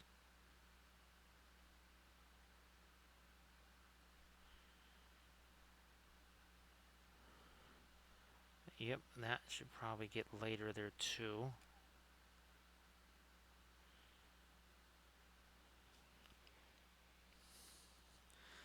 What about this? Oh yeah, there's these crazy little coins up here. At least they kind of look like coins.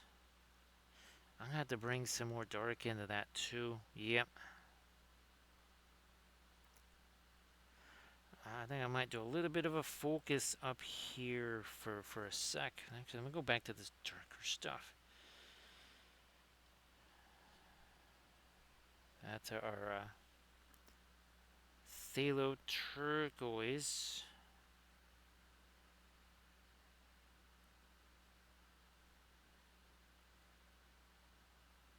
There's not, again, really any eyes per se here.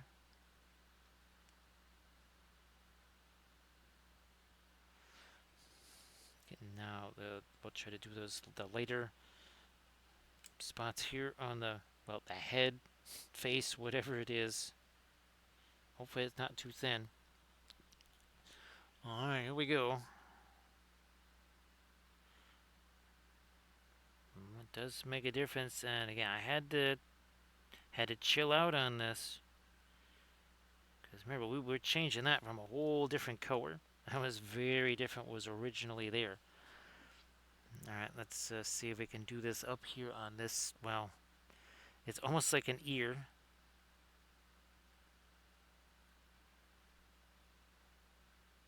Come on, there we go. Alrighty, that's better.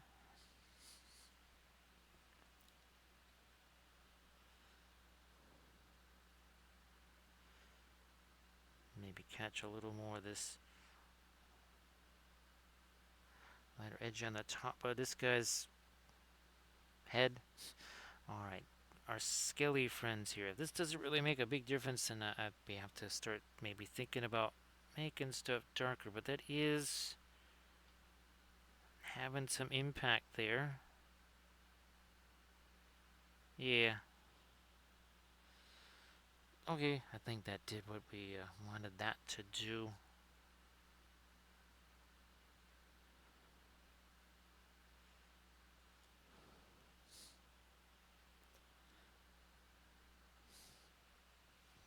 Our cobalt green mixed with the... try that, and now again, these fingers, there's nothing on them here. Ooh, I see we gotta do stuff with that orange over there. It's another area where we don't have a whole lot of anything happening.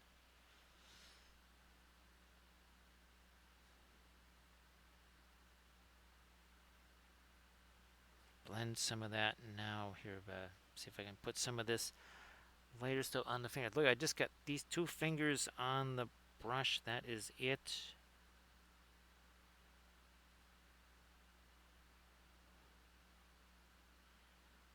So lighten up that a little more. I ended up taking out too much of my yellow there, I think.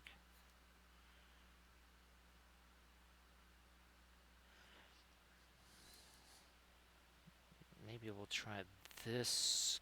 Got a little bit of the cadmium green mixed in there.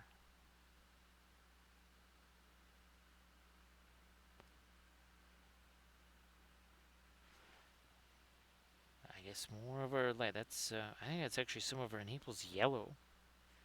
Yeah, that was kind of one of the experiments in this episode here, was kind of substituting out the Naples yellow for the brilliant yellow pale.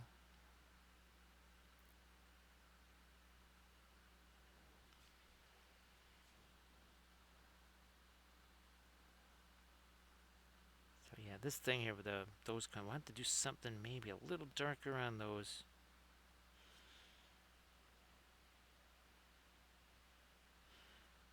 Actually made that paint a little thicker.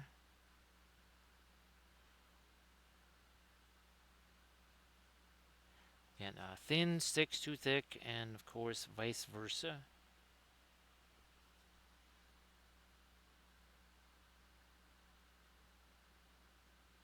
As we, okay, yeah, found a little bit more light on the test there.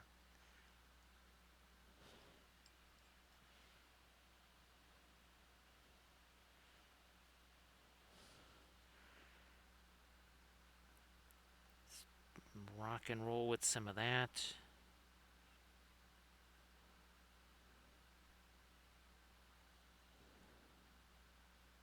Some of this over here.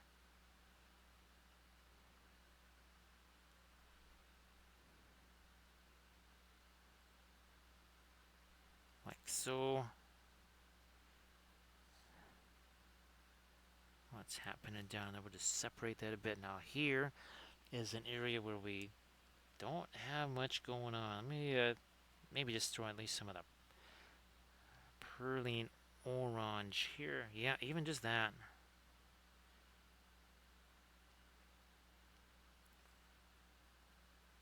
We probably haven't messed around with this area in a couple of hours. Again, 3 hours, 39 minutes ago, there was no paint on here anywhere. This has all happened in under 4 hours. There was no zenithal. It was just primed, basically this color of gray. That's it. That's what it looked like 3 hours, 39 minutes ago.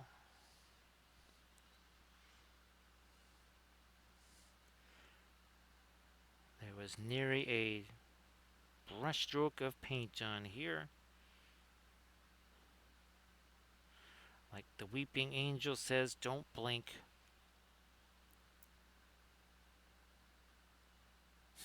If you do, you're going to miss something.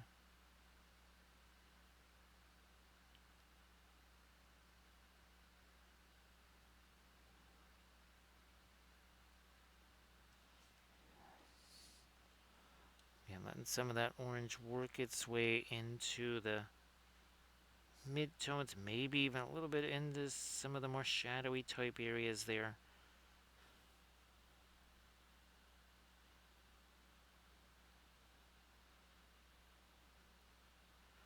That's doing a little bit of blending right there.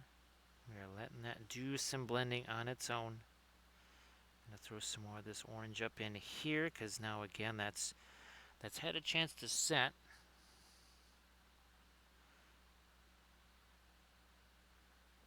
And I can let even more of the orange start to wander into some of this green here. Yeah, and that's the Perline orange, a very, very powerful color. Now the reason it is such a powerful color is, well, that's a Series 7, and that's a Williamsburg, which is, again, why we call this the palette of doom, at least for your wallet. This is not the kind of typical palette that folks are going to be using. It's not the typical palette that I use.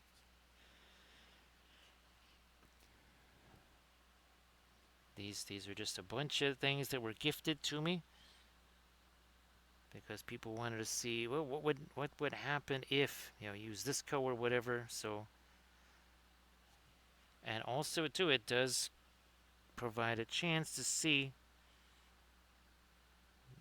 what the difference is between, well, say a set of Paul Rubens that the entire line of Paul Rubens costs like what two of the paints here. If you were to take Puro Orange and probably the Cobalt Teal Bluish, those two paints alone would cost more than the entire thing of Paul Rubens paints.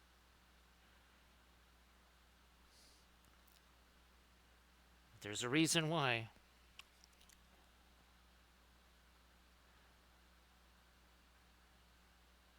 Because these colors again, like the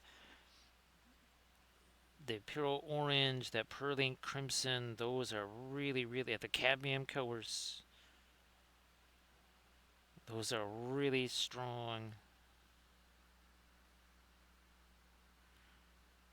So that's another mix of our cadmium orange and the Puro Orange together. A little bit of the cadmium yellow too.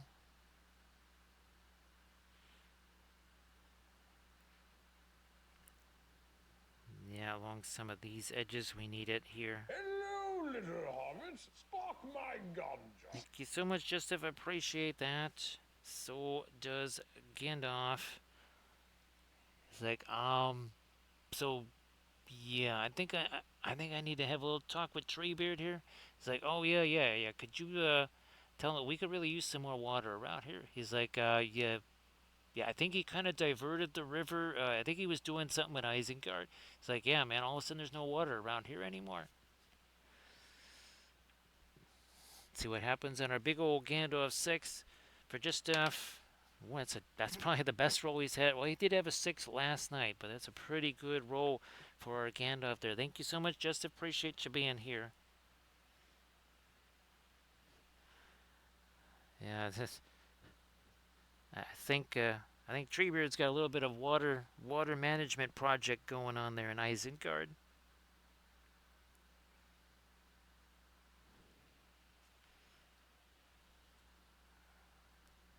Now here we go. Okay. Yeah, there's a whole bunch of nothing going on right here. But the reason this paint it just adheres so well here, first of all, that lighter brush stroke, right? Like so. So thank you so much, Justif. I hope that you're having a fabulous Saturday morning there.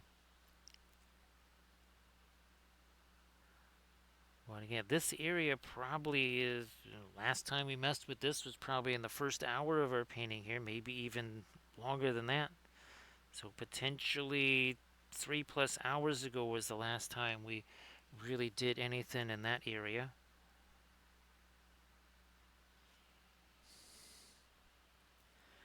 Let me see if we can't scare up a little bit of this on the head here too.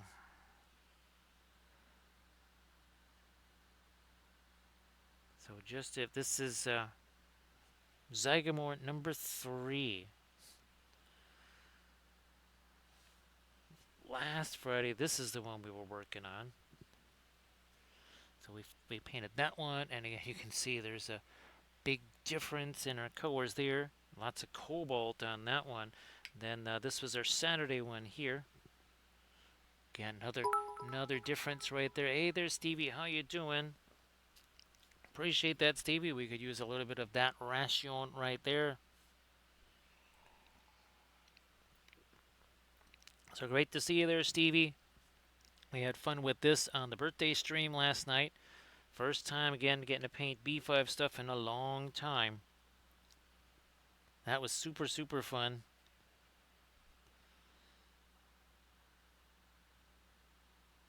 We had all kinds of fun telling Babylon 5 stories, showing some of the old Babylon 5 paintings. So Stevie, I hope that again you're doing fabulous there.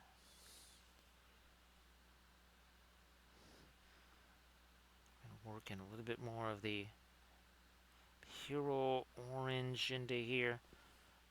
So this is the super expensive palette here, Stevie. Whole bunch of series 5s and 6s and 7s even. And we're talking Williamsburg too. Yeah, this is not exactly series 7 Windsor Newton or something like that.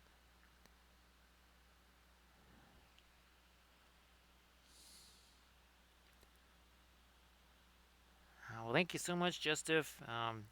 Yeah, I think I know. Well, I think it was just might have been our last. Wasn't last night? What? No, it wasn't last night. I don't think so. I think it was. Oh, it might have been. It was our Monday stream. That's right, Armada Mondays, because we were painting up some more of our Necrons, I believe.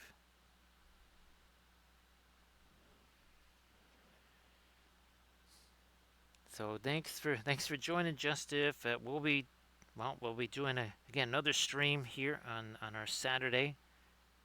This is technically our Friday stream here.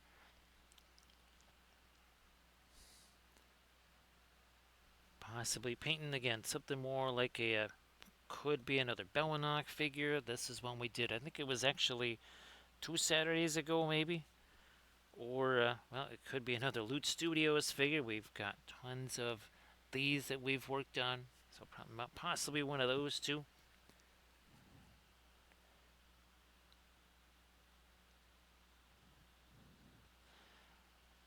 Well, that's good, Stevie. I'm glad that you got that ready to go and finish the Manchester. Actually, I think that's supposed to be a Lancaster. Never mind. The the autocorrect monster is a cruel fiend. So just if I guess he doesn't really do that long of a stream because I'll be looking and he'll be streaming for maybe only about an hour or so, and then I'll raid, and then he seems to. So I think he might only do like maybe 3 hour streams max or something like that.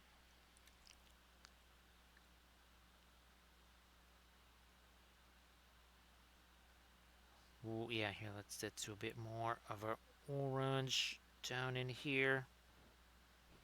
The secret is safe with me, Justif.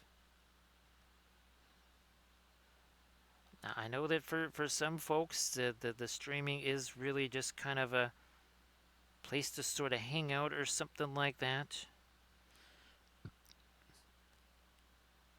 Here, whatever gets started on stream gets finished on stream.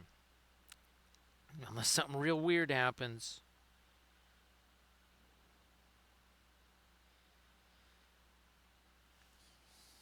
I mean, this is it's just a little bit different from. Well, let's see. This is one of our recent Armada Monday streams right here, and it's the same oil paints, slightly different subject matter, just a wee bit different. And yes, the water effects are sculpted on. Actually, ooh, I wonder if that was the Armada Monday where I rated him. It might have been.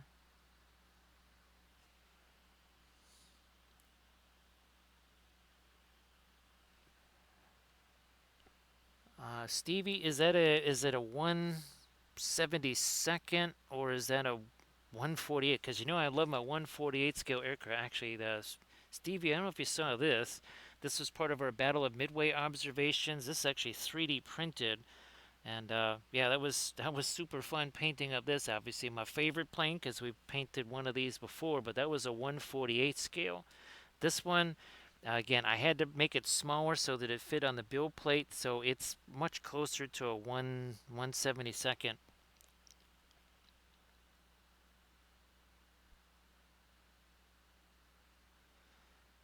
Of course, Stevie, if you want to share any pics of that, sorry about that, Stevie. I'm like, there was something I was gonna mention. I don't remember what the heck it was. That's what it was.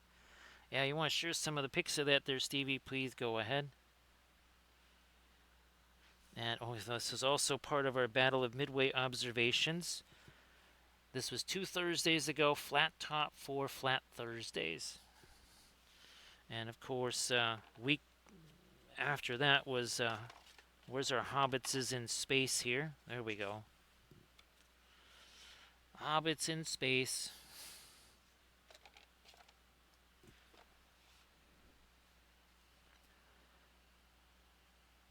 So it was 1/72nd.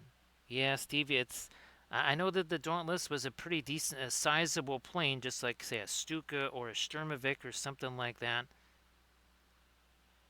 I'm not quite sure that could be a little bit bigger than 1/72nd.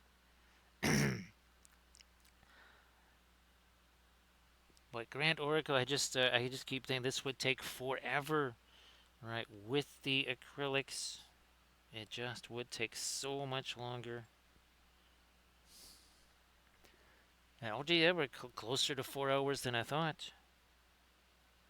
Here I'm thinking we have a little ways before 4 hours, but no, we're getting there. Let's see if we can hit this a bit more.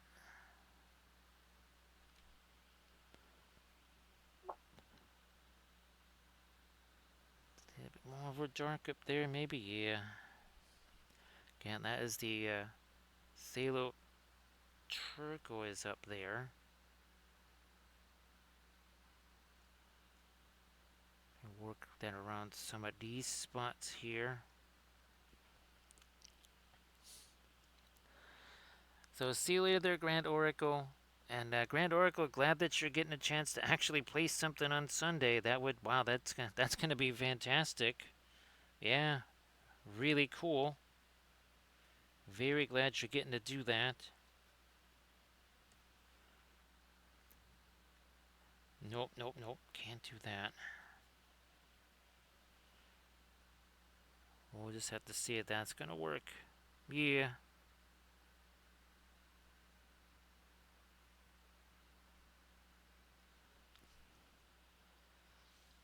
Well, that should be fun there, Grand Oracle. Actually, well, Grand Oracle, if you shoot me a picture or something like that of the goings on. Yeah, that'll be fantastic. That you finally get a chance to play again. Ooh, you know what I should try to do here? Let me change this around. Get this out of here. Let me grab some of this.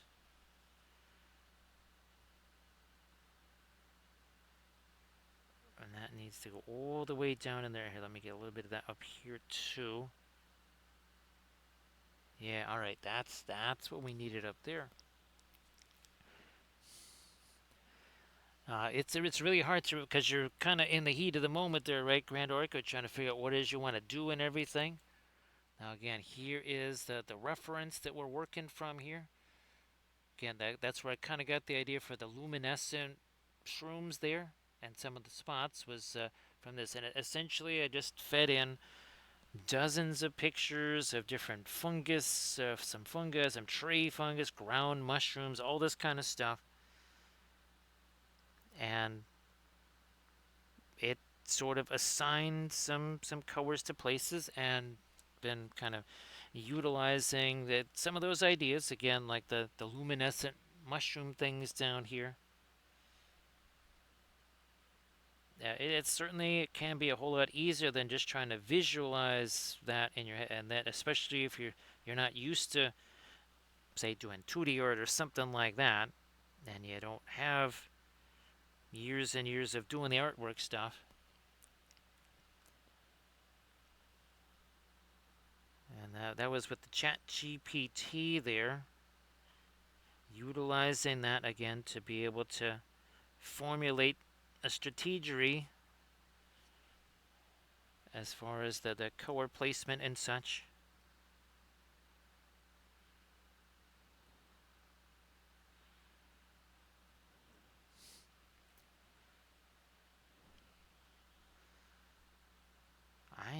You know what? I'm going to try to, after I do this, we'll try and get some of our cadmium yellow in this too again. So the cadmium yellow mixed with our cadmium orange. I still got my cadmium scarlet and all that stuff that we used to use for all of our object source lighting.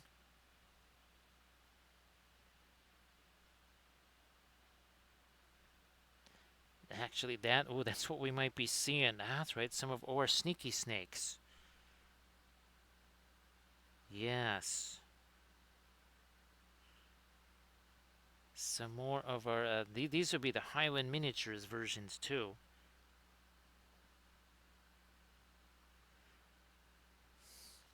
And, well, we can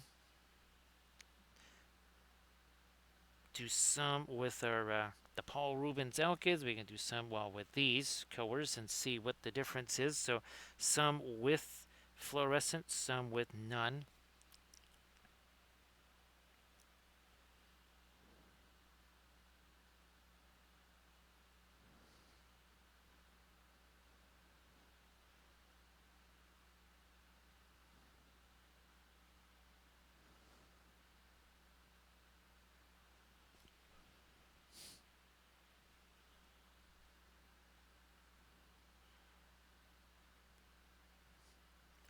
Do I want to? No, I don't think I really mixed it. No, I didn't mix any of the white in there. That's not quite doing it. Let me go back to my orange here.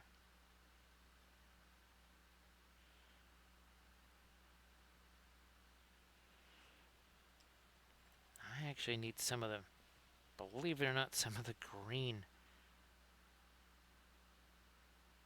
We'll let that mix with our orange there. Let me try this again now. Here's some of the orange. It mixes slightly with our green. We do too much, that's just gonna be mud. Let's not do too much of that.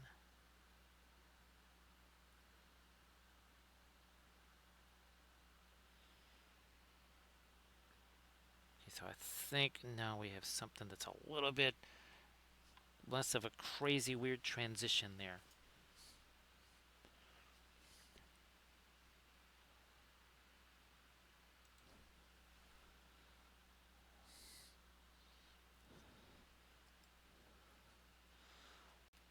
I want to maybe I did. Maybe I did. So we got, well, here, we got some of this. More of our white into that yellow. Thin it down slightly.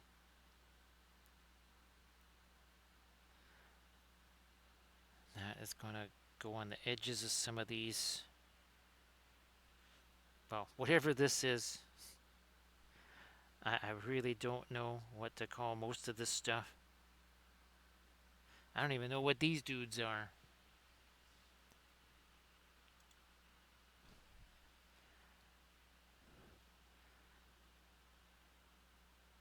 So basically, the approach now is to can take essentially their photo with a miniature, or if it's like this, a STL file, maybe a picture of the render, and then you take your photos and you kind of give it some direction on how to basically colorize it. All it's going to do is just give you kind of a general idea. It's not going to give you anything exact.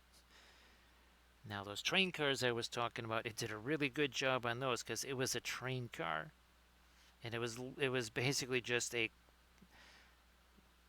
it was just a coal carrier. I mean, it was just an open bucket. That's all it was. Now, something like this with all these wacky shapes and everything, well, it has a real hard time figuring out what some of this stuff is.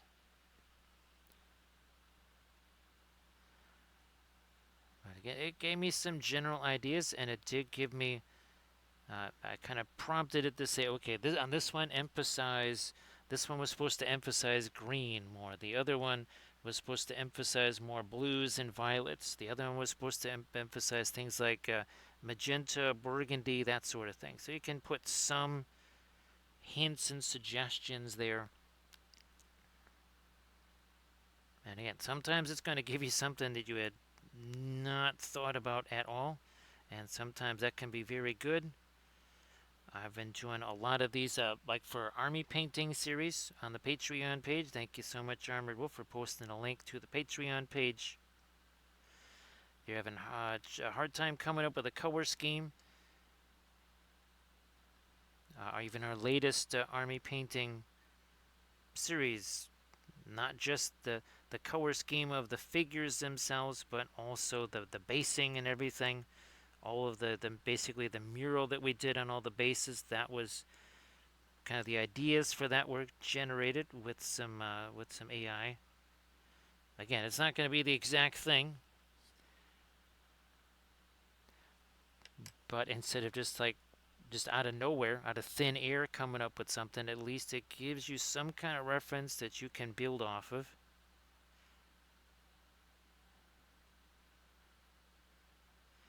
Again, it's different when the miniature painting, the art stuff is something you've been doing your whole life versus, well, never. And that's why I kind of talk about that sort of a thing, is for folks that just they want to have a color scheme that's a little bit more interesting than just, okay, well, I'll make them green.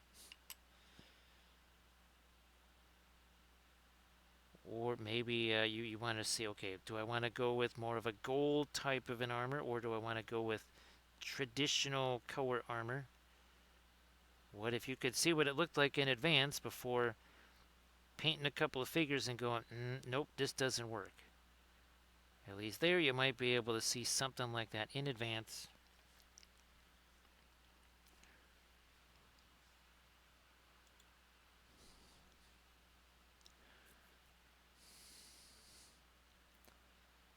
Where are we at here with our lighter yellow there?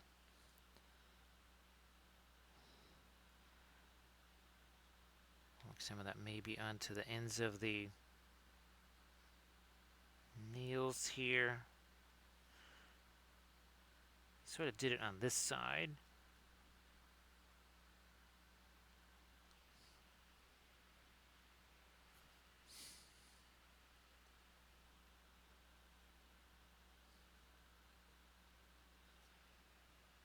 Anything later? Yeah, let me take a little bit more of this.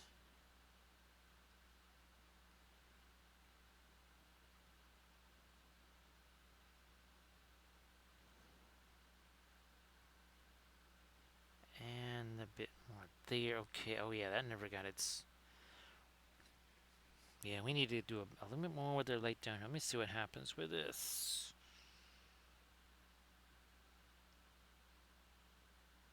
Because this actually would kind of catch some light anyways. It's kind of sticking out that way a little bit. It's definitely going to make this blue recede, no doubt about that. So I wanted to either get something lighter on those blues or do something maybe like a little burgundy in the shadows or something. We'll see how that goes. Yeah, well, now we are fully 4 hours into this.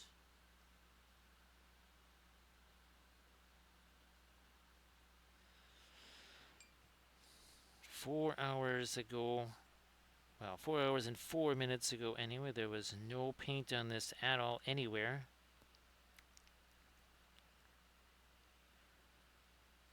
It all just happened in a little over 4 hours.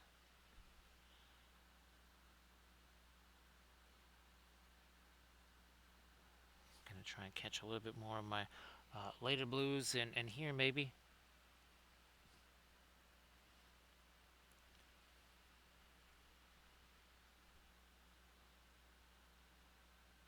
A little touch of it up there too. Yeah, sure. Maybe. Oh yeah, definitely up here. Definitely up there.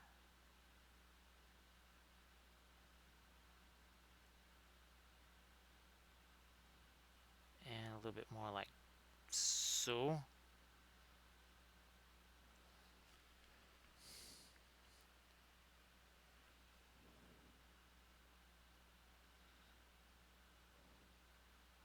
And yeah, let me try and get some of this now.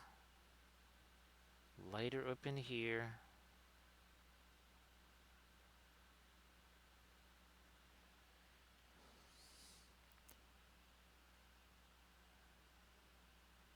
I don't want those to get too light. They'll look like those are supposed to be. The cloth will be looking like the metal part. Don't want that. Let me tone some of that down a little bit there.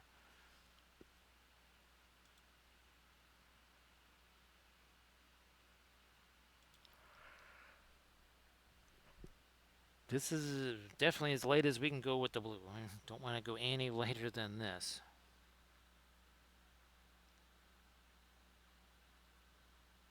Get some of that down over here on the ground.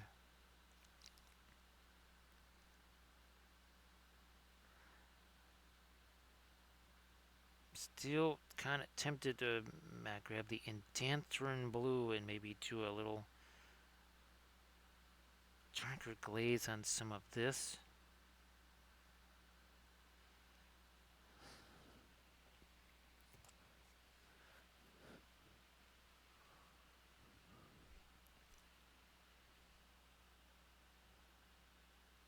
Oh, wow, that's a weird spear up there, that's for sure. Okay, let me get. Nope, that's too much of the blue. Let's get more of the Payne's gray.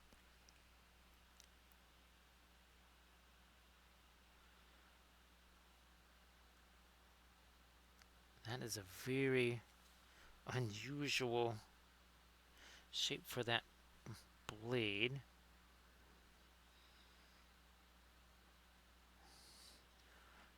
This, oh yeah, let's just get some of our latest light and see how that works on here now.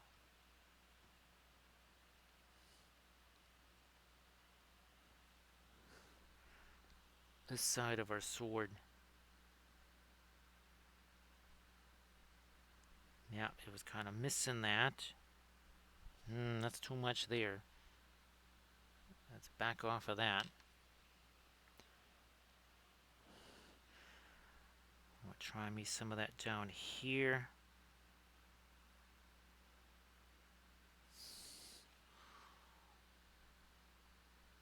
And now maybe I'll try to do something darker here. Let me get the Van Dyke brown going.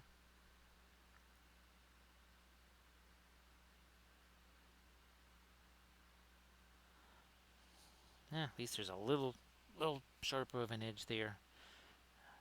Back to our green here.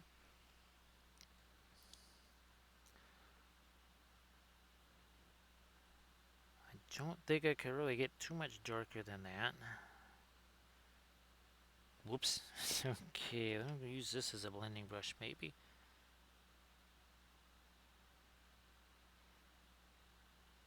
Yeah, might even just take out that spot right there.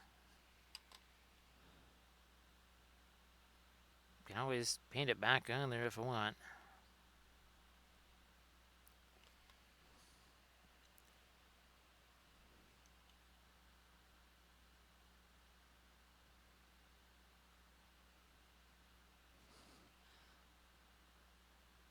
And there. More of that out here too.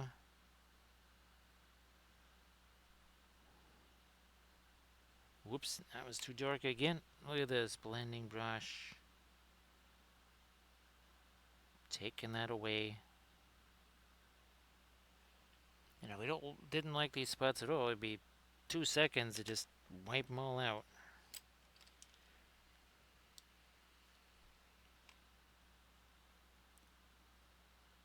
Gonna soften the edges on a couple of these now.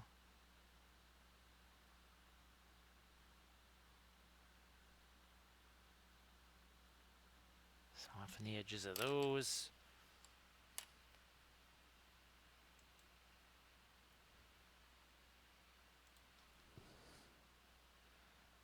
Back to that darker green again.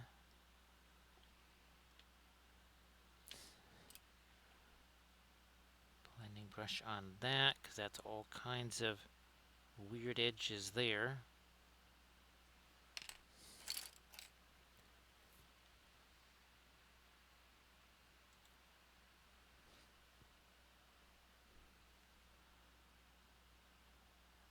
Feed some more of our darker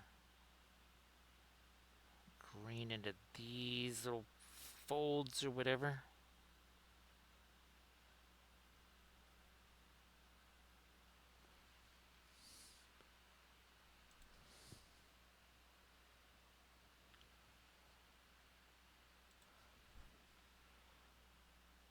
This one down here too. Yep.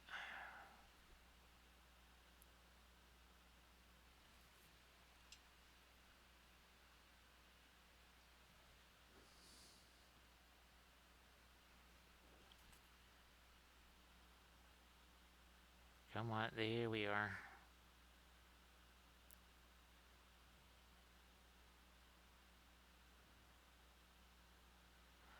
Okay, now over here, this stuff.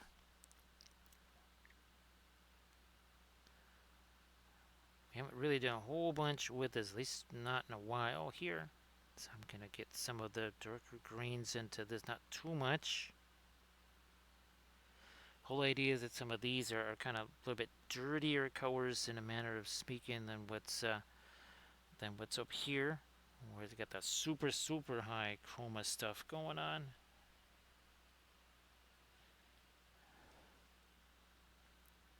Got a little more of the Turarosa mixed in here.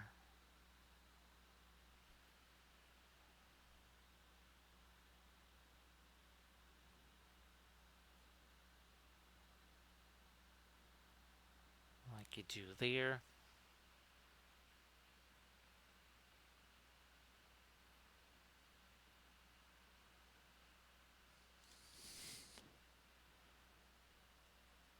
That's taking our basically our Turarosa there. I need to let me get some of that Naples yellow mixed in.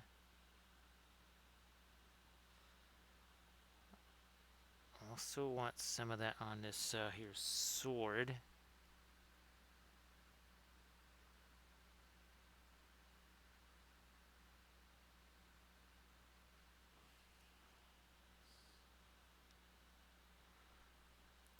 Because some of those are a little too sudden of a transition there. Now this might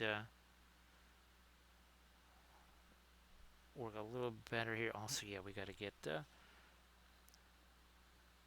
a little something down in there. There's nothing there. Not an easy place to get the brush, but with the oils. Nice thing is, you just basically, we call it blind blending sometimes. We're basically just putting the brush down in there. It's going to be mixing with something.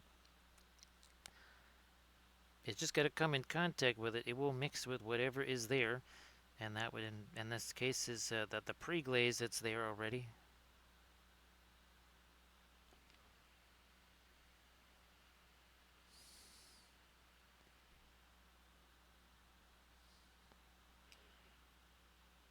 Work it, and again, here's some of the kind of the mid-tones there.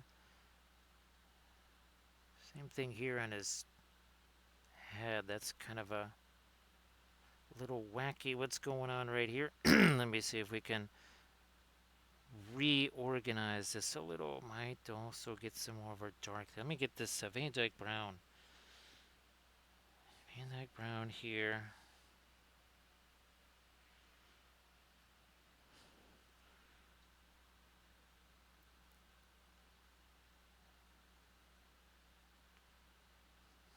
Trying to give him some sort of a mouth there, and then separate that that that sort of tree fungus kind of face that he has.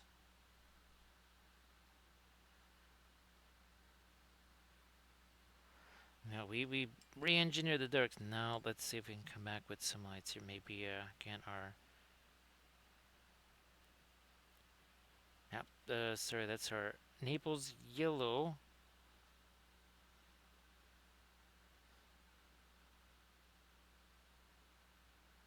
I mean, I guess those are teeth. I can't really tell. I think a lot of this is just a whole bunch of maybe some spores or something, I guess.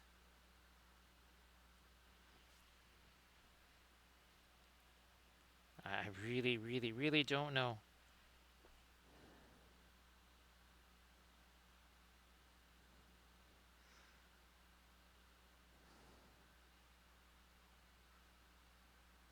Just not quite sure what his face is supposed to be there. Some of the other ones a little bit easier to tell. I don't even think my reference here of him is just kind of a okay. Well, I guess we'll get back to some dark maybe in his mouth there again.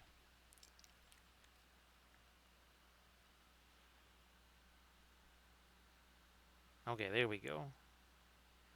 And this, where's there's my some of my yellow ochre.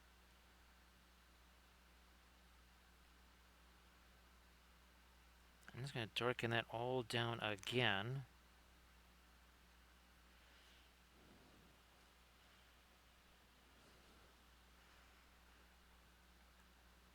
So a little bit of the cadmium yellow there. Now I'll try the I think this is actually more my white right here. Yeah, that's what that is.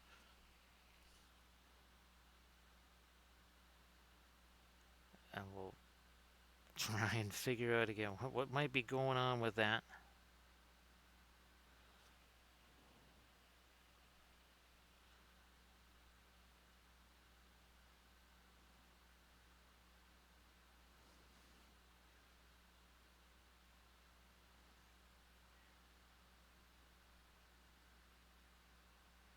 I'm gonna do a little something something on the sword blade here.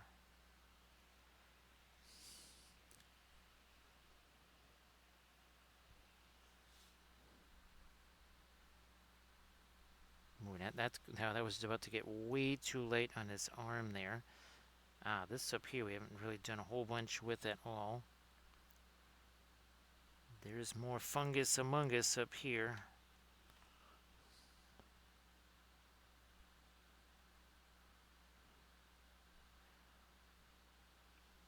Trying to get that later course to get on there.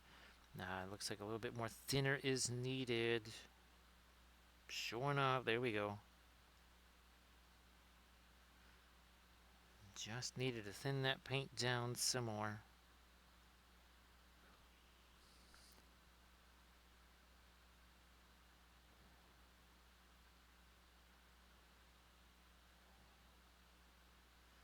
Let me see what I can do with some of this here.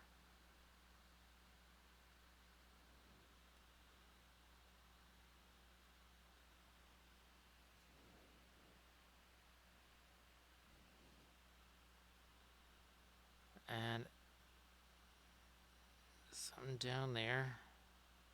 Ooh, not too much. Not too much in that recess. I mean, up here is okay. Not down in that recess there. Oh, yeah, here's a...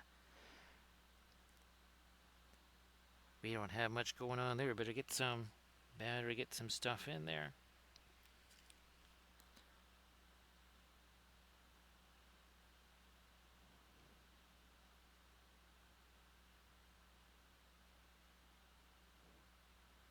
Yeah, these are 3D printed from Archvillain.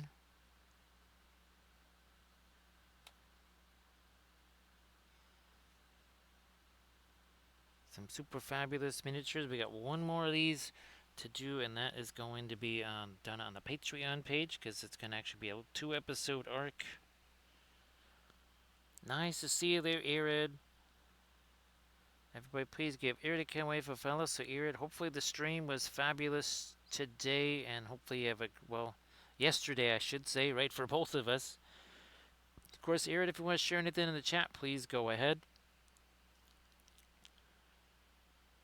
Yeah, Stevie, we call these the truffle lights here.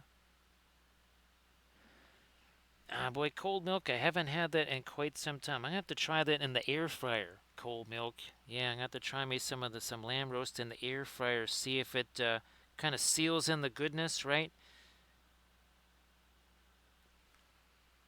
Everybody, please check out that Pinterest link that Erika and wife just shared. So cold milk, especially on streams. On stream, it's going to be always oils all the time. I mean, it's really the preferred medium all the time since it's so much easier, so much faster, like orders of magnitude faster than the acrylics. And it works so much better for terrain, vehicles, everything because, well, in addition to everything else, it's very, very rugged. And it won't be too long before we get back into some more of our terrain stuff here again, like our, let's see, where's my, well, this was the Marvel Crisis Protocol terrain we painted, but we're definitely going to get back into some stuff like this right here. Our Hobbit holes, I have tons of, well, I have more ships that we got to paint. Actually, we have more of our Candace shirts to do, and then let's see, oh yeah, here we still have tons of our Easterling buildings to paint yet. Tons of Easterling buildings to paint. And also now dwarf buildings too. So everybody please check out that link that Irida Wife just shared. And everybody please give Irida Wife a follow.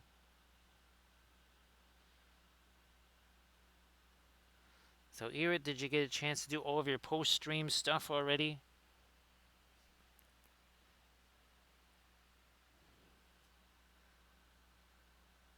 Get some of that out into here.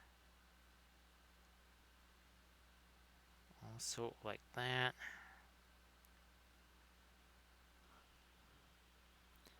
Now that's fabulous there, Irid. Now, Irid, I guess let's see. I don't think you've had a chance to consult there with the folks to say, okay, what's the deal with this knee? What's going on with this thing?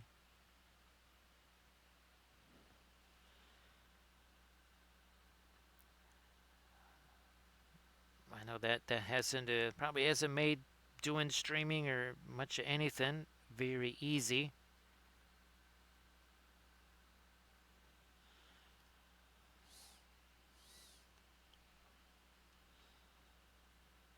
Who knows? Maybe there's some anodyne magic on that would also just kind of make things feel a bit better too. I gotta get me one of those anodyne devices.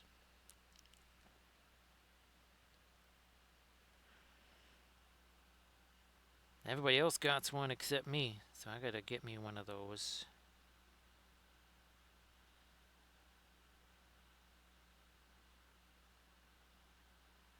I'm gonna try and get me some of this much lighter stuff up here.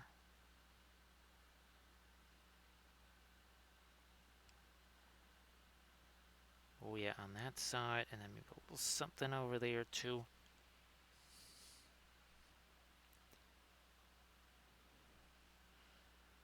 So again, everybody please check out the link that Ear to Camwife just shared and give Ear to Camwife a follow while you're at it.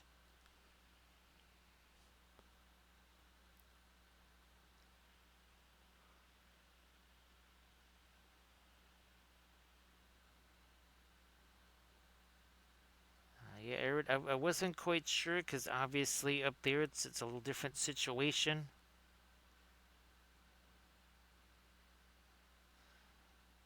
A little bit more of the wait and wait and wait and then see.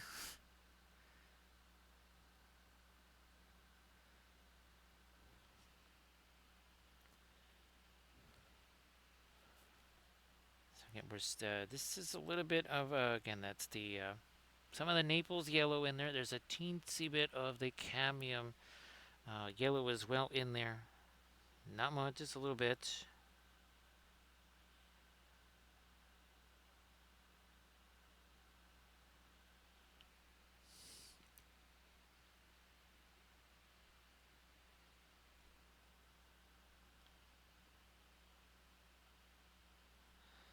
So let's keep rolling on here.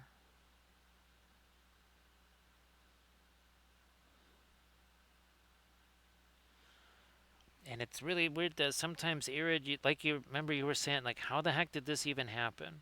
Like, what did I do? Like you just want to, okay, what was this specific motion or whatever it was that caused this to happen? Because all I know is that the last 2 days, for whatever reason, there was some, but that my left knee had like this little bit of swelling going on. I'm like, I don't remember mashing it into something or twisting it or whatever. I'd actually wasn't even doing all that much because I wasn't really able to do any kind of work outside or whatever.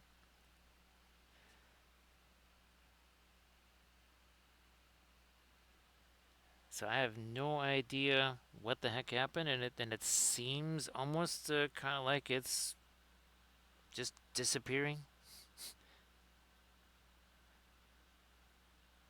But just out of nowhere, all of a sudden, I'm like, okay, what the heck is going on here? Because that sure feels like there's a little bit of swelling there or something. And then it all went away.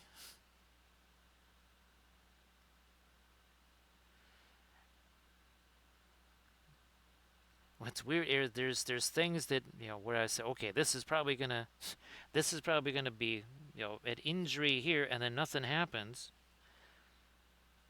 right? And then you all of a sudden you're like, I didn't do anything to this.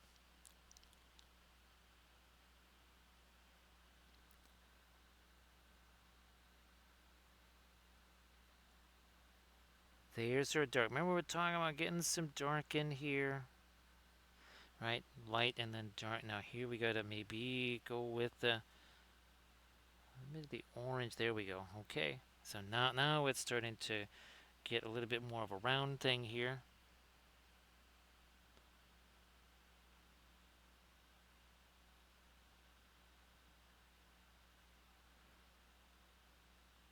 Now that's looking a little bit more round. I might try to. How light is this green? Is it too? No, not too light. Also has a little bit of our bluishness to it. And I was kind of wanting some of that.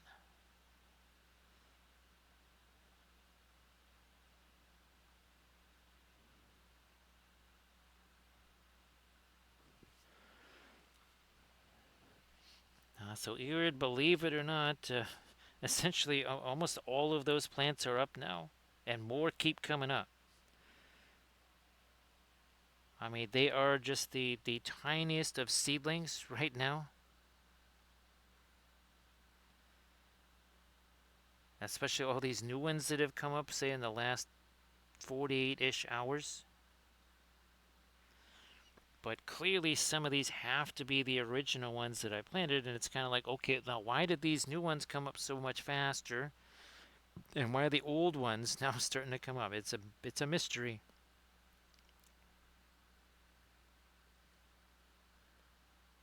That's got a little bit of our green on there too.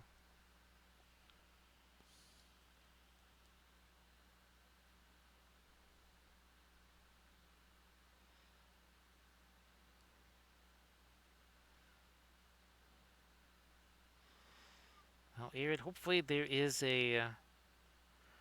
might be a physical therapy regime that is successful, and that can maybe be a first choice, and then other things, maybe more. Okay, should this not work? Whatever, that sort of thing. Here's hoping that kind of is how it plays out.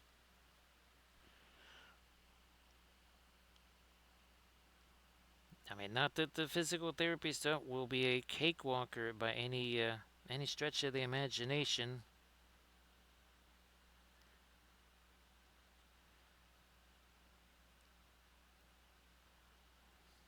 But he's hoping that that kind of maybe works out.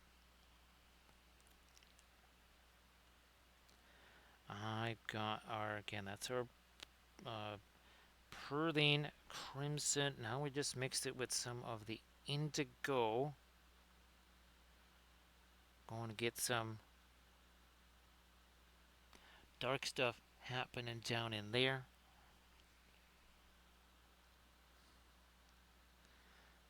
And yeah, 4.5 hours ago, this was just, it was literally just flat gray primer. There was no zenithal, there was no nothing here.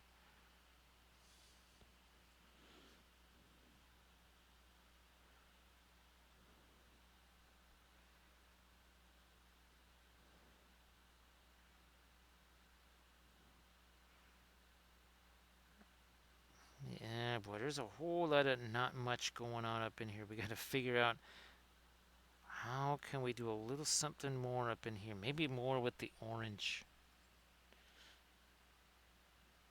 Oh, I haven't even touched the cadmium red yet.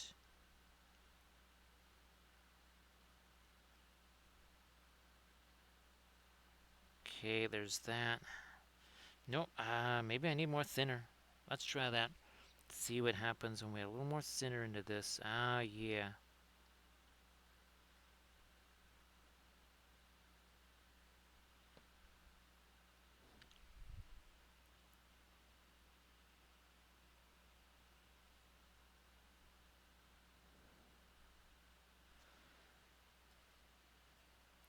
Some of our orange here.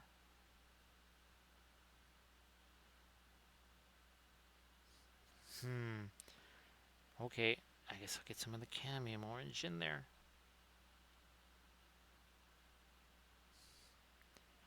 More. I don't know, maybe we'll thin that down even a little bit more, see how that works. Yeah, okay, there we go. Bingo.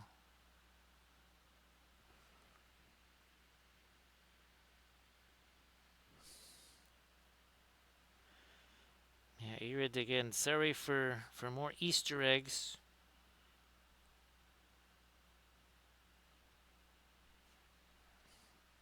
Definitely have to make some kind of image of the psychotic Easter Bunny, right, Irid, so that people know his name, know his appearance, and then he will lose his power.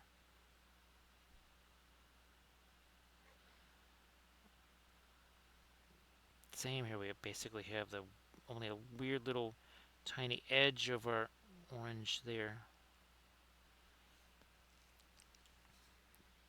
I don't want to lose that little bit of green that is that's out here. Yeah, let's not lose that. I mean, I don't mind the orange mixing with the green to create kind of a more of an olive color there, but we got to at least keep some of that green.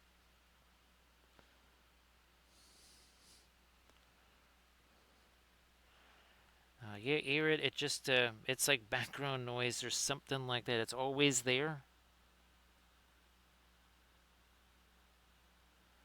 but you kind of sort of compensate for it and favor it. I think what we're talking about in the recent stream there, Arid, right, where you just, okay, well, I just don't do this. And for years, just not doing that motion or that motion is kind of enough to keep the worst at bay.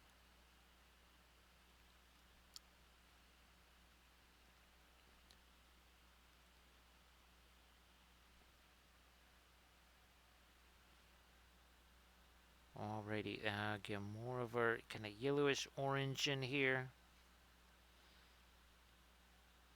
Also over there too.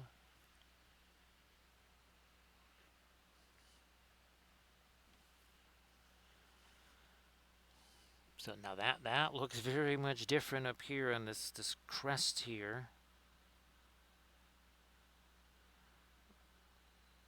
Can I sneak in a little bit more of the orange there? Okay. Actually, it looks like both. Yeah, see that's different on that side. It is actually different.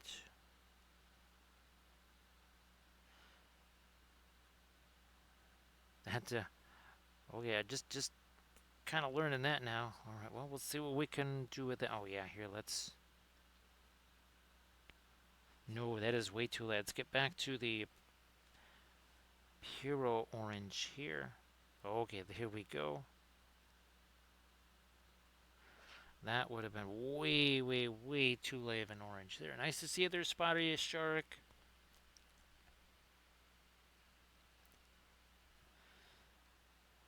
So Spotty Shark, hope to do it well.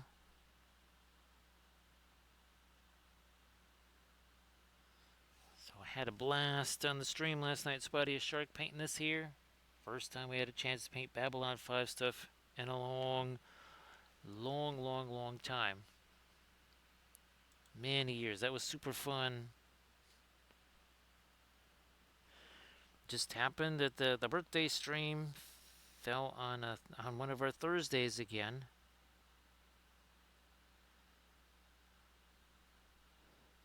I think that's probably the first flat art I did on my birthday since 2020. No, man, 2021. Yeah, I think it might have been 2021.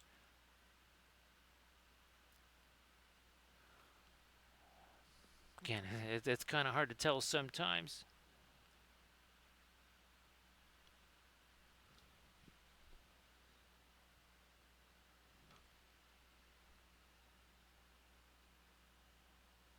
Yeah, let me get some of this orange down in here. That works.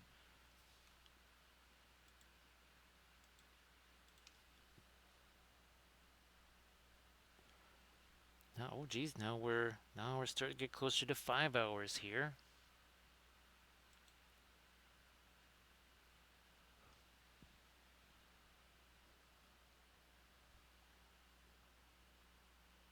And again, this was just some gray primer. Steino Res gray primer.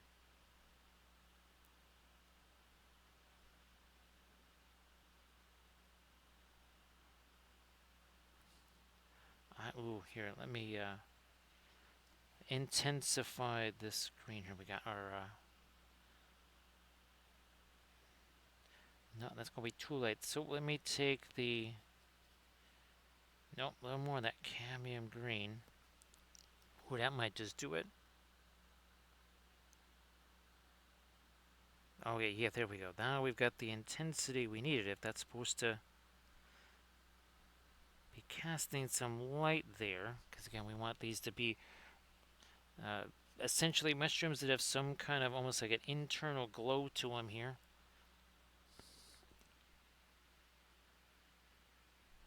Thank you so much, Armored Wolf, for posting a link to the Patreon page.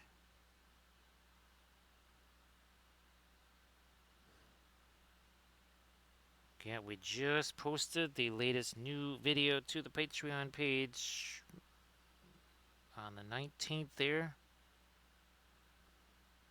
But there's another one that's coming up real soon, because again, about every 3 days or so, new video on the Patreon page.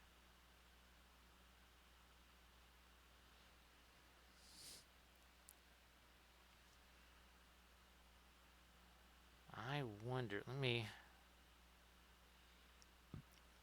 get a little, oh yeah, a bit more of our glowy stuff over there.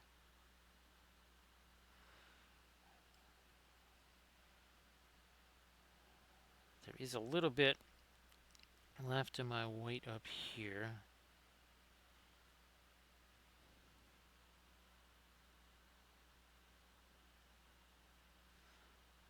Trying to make that later too.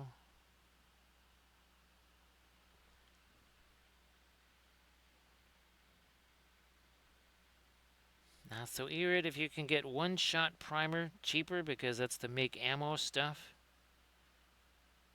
You can try to, because that's, well, the Badger makes that. It's just Steino Res with a different name. So yeah, you can look and see if you can get MIG ammo one-shot primer.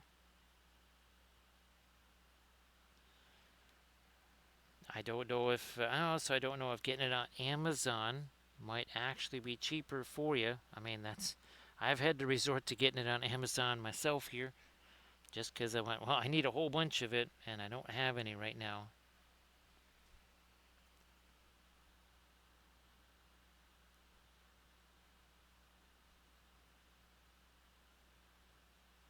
So yeah, if you can get MiG ammo one shot, that's the same stuff.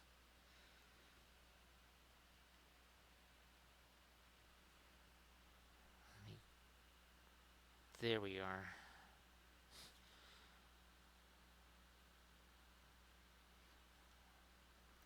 Guess, oh yeah, we should carry that glow down into here.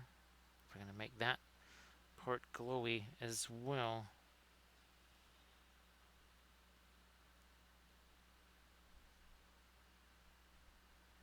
Let me hit that with some more green here.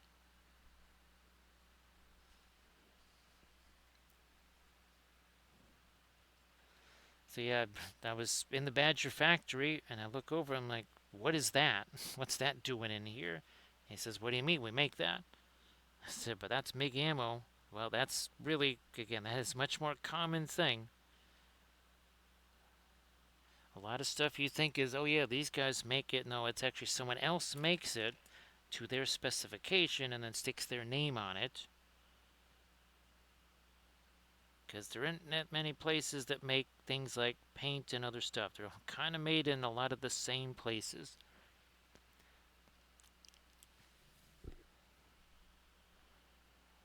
Yeah, Era, there are no game stores by me at all. You would not think that would be the case, but no, there are none by me whatsoever. So sorry, that's such a long haul there. So Blades, actually Blades, things are not too crazy up there weather-wise, right? I think maybe that was a couple of days ago, because I know how much Cooper really loves all the stormy stuff. Yeah, Cooper's a massive fan of that, right? Right, Blades? Nope, that would be too much. Let me try this a little bit here.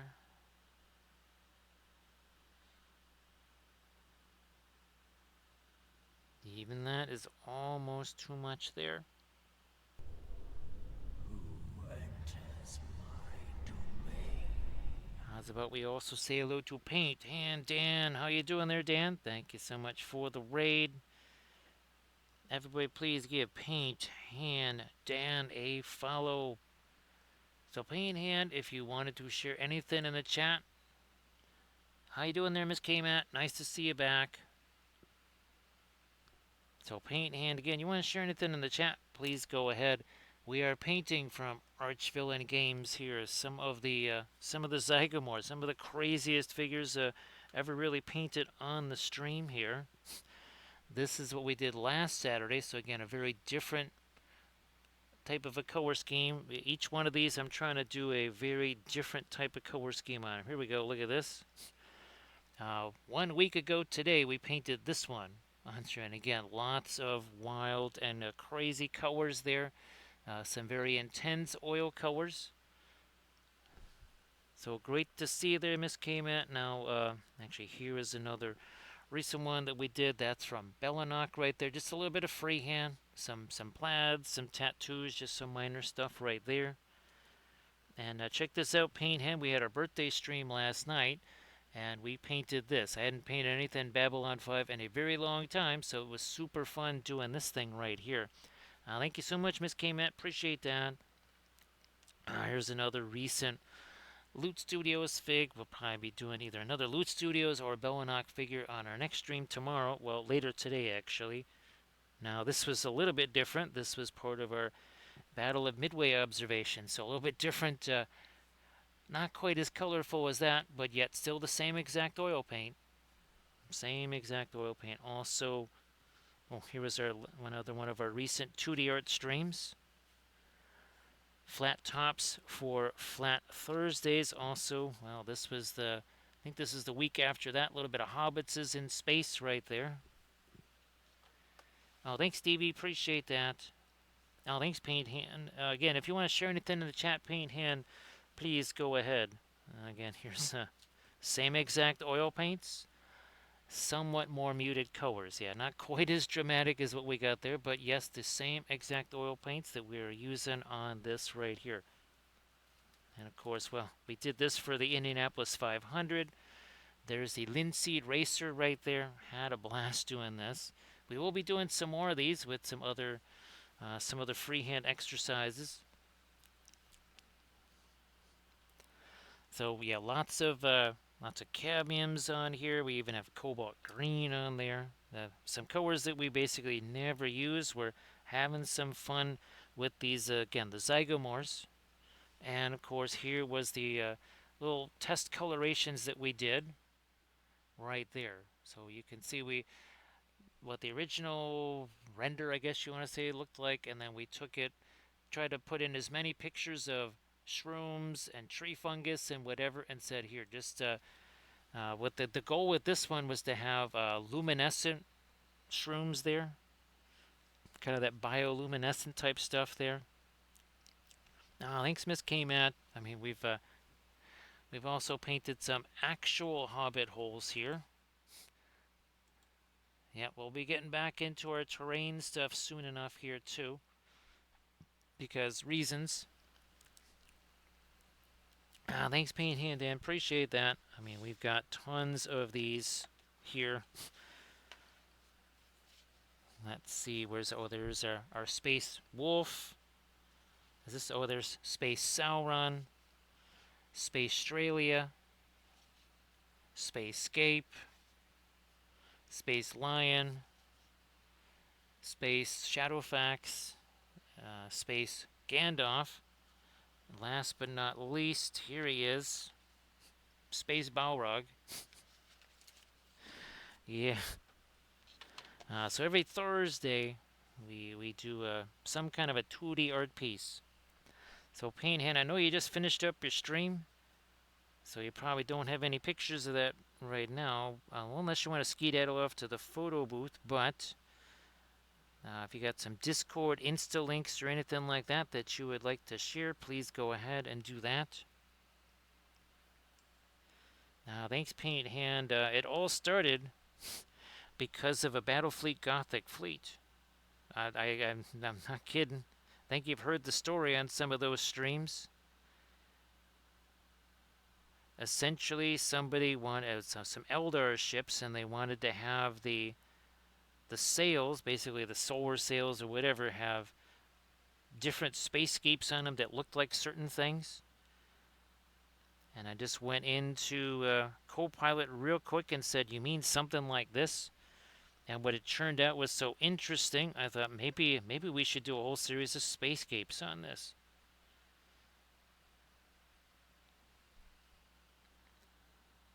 And oh, that's right, we did the Space Rose a few weeks ago. I think that was one of the first ones we did in May.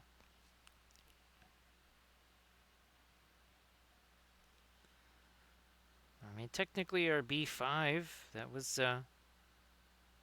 still of an interstellar nature.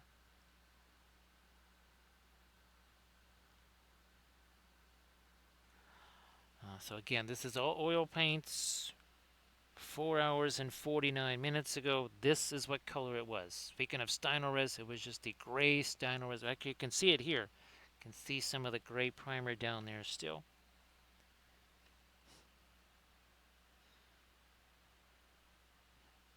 And using regular traditional oil paints right out of the tube.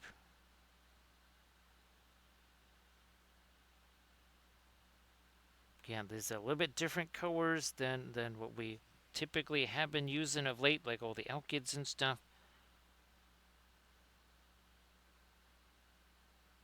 But Kathy's sister sent me a whole bunch of oil paints. Rather exotic colors, so we thought, well, okay, we have them. Let's try them out. Now, thanks, Painthead. Well, the oils really do help with that. They really do help make short work of things because, well, you don't have to spend all that time doing the layers and all that kind of stuff. You're just going to, you put the paint on there and you let it mix itself. Because some of this stuff, the orange and the green, we're just mixing wet into wet. And you might think that's pretty crazy. There's no way that's going to work. Actually, it does just fine. Again, that's the orange and the green mixing together. Can you imagine having to go, okay, well, how much green, how much orange am I going to put into this mix? Instead, we just let the oil paints figure it out. You can see, I mean, here, there's really not a whole bunch of mixing that happens on the palette. This is really where the mixing happens. Let the miniature be the palette.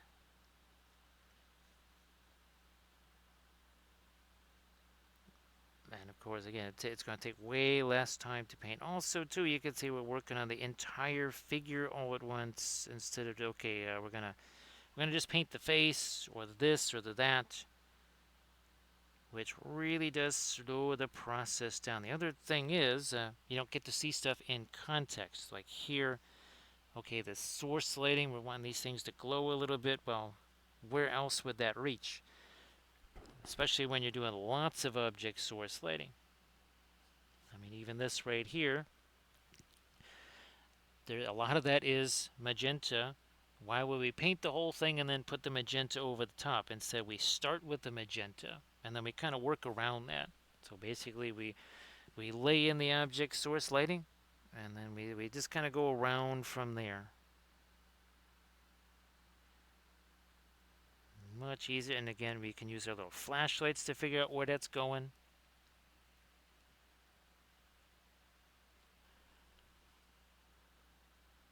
Let me see if we can't stick a little bit of this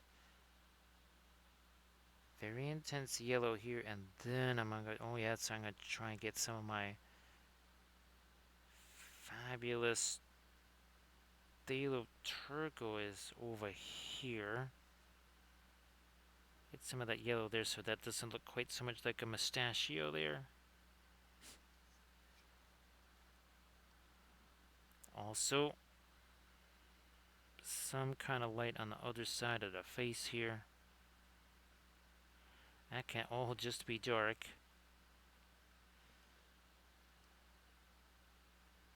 Alright, something like that.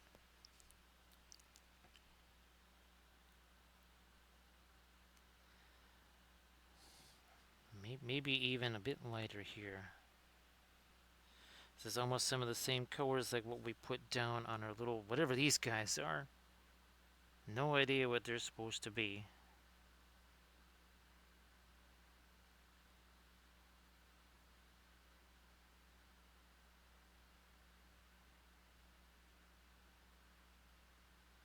Alright, back to our almost a phthalo green here. Nope, still got a little lighter than that. Alright, we got this here. Let's see what happens. Alrighty then.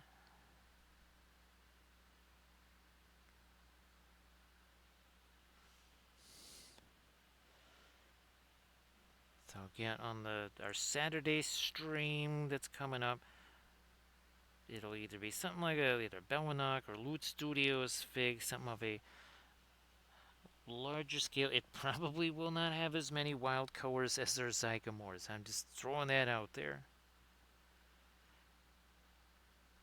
It'll almost seem muted by comparison. It'll seem more like a Trench Crusade fig. And yes, eventually I'll get back to the Trench Crusade stuff. I have not had a chance to prep any of that.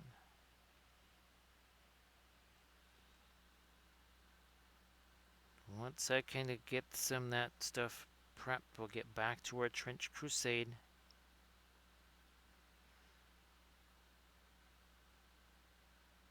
I'm going to spread some of this a little bit further out here. Get some of our little spots is there.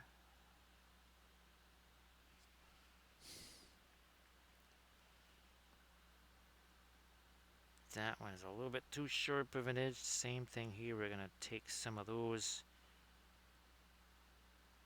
This is just kind of like what we would do to the start. That's what we were doing to the lights on our Babylon 5 station. What we're doing around these is essentially the same exact thing. These little red lights that you see everywhere here. The little kind of shimmer around the outside, and that's the same thing we're doing with these white spots, except again, that's 2D, and that is 3D.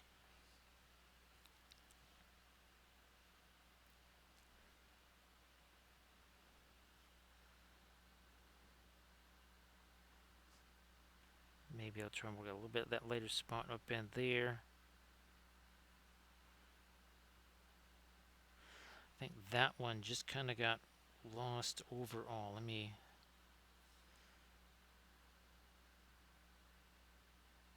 smush that one up a little bit. Same there. Now let's get to some of this darker green again around some of these guys.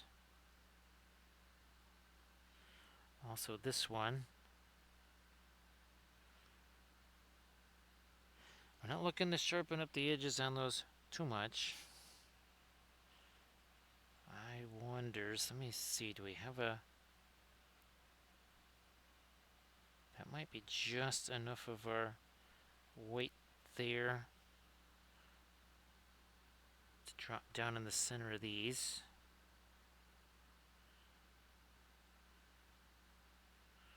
Like you do.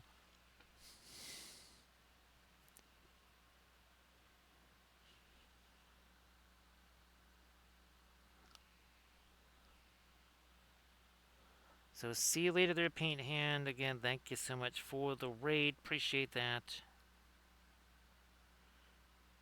And again, everybody please give Paint Hand Dan a follow if you could.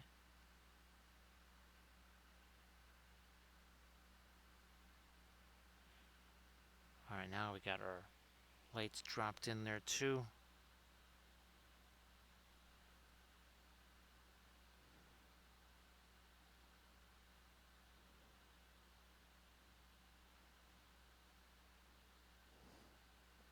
Let's lighten up some of that now. Yep.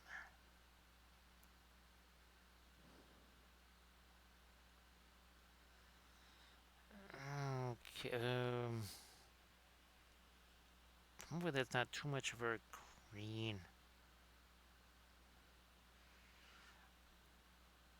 This crazy stuff again on top of his head here.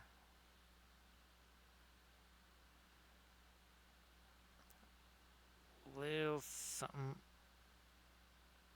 on that chest. Trying to catch a few more lights on there. Maybe more than I went. And let's leave that there. Let's leave that here.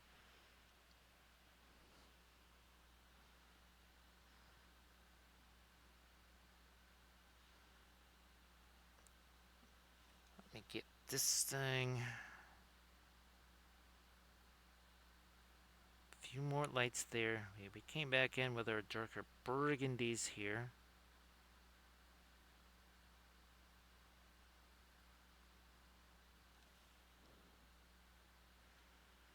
I'm going to leave that kind of towards the darker side there. If we want that to have any sort of source lighting. Again, we're trying to make these look a little glowy. I mean, you can kind of see it in the reference here. Take a look in the lower right-hand corner. You can see it kind of has that glowy green stuff going on there. That's kind of what we're trying to do with these guys down here. Again, that wasn't originally the plan, but it was almost kind of like a suggestion.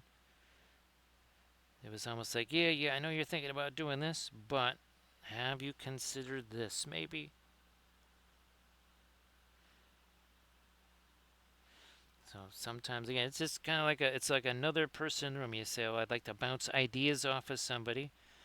That is a way to bounce a whole bunch of ideas, good, bad, and otherwise, very quickly.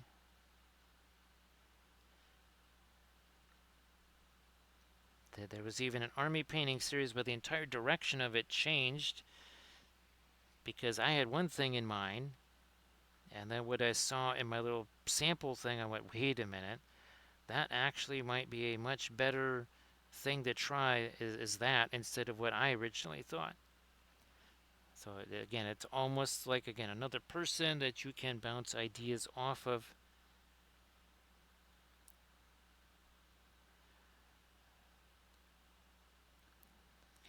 want to get too.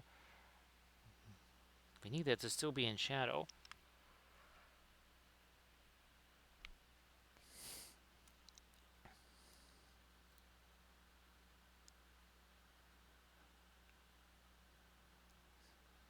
I don't know. Does that really? Again, we don't want to get too light down in there. I mean, this is okay because light's coming down and hitting that, but we gotta be wary of creating a little too much light in some place. Now let me see. Just like the other hand,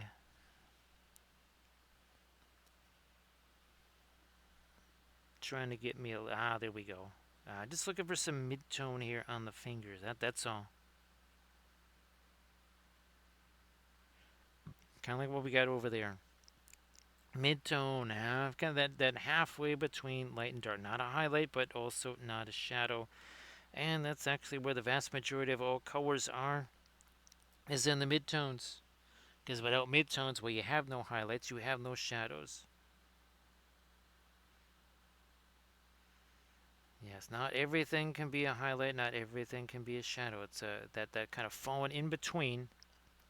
Now I'm going to try and give me some of this green and some of these recesses here. Not a bunch, but again, if color goes somewhere, it must go everywhere. That's why we have a little bit of this dingy green over there too, even where we have some terra rosa. Even in the midst of our oranges, there is green. Oh, let's do a film noir. We haven't done one of those in a while. Well, looky there. I mean, you see a bunch of spots. Otherwise, not so much. Over here. Okay, yeah, there's some shading. Look at this. Check that out. The orange and the green are almost essentially kind of the same value. That's a color differential there. That is not a value contrast. There's so many other types of contrast out there than just value contrast. We've been really going over those a lot lately. Again, strongly emphasizing some kind of variety there. A little bit of green right there, not just reflected light. Same over here. See that? Could be maybe reflecting some of that too. Who knows? It's a crazy fungus person. I mean, we can take liberties.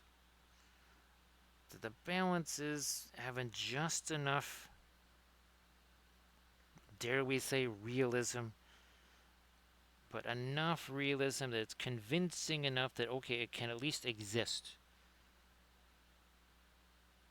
If it's all too wild and funky, then it's going to be a little bit of an issue. We don't want it to get too wild and funky.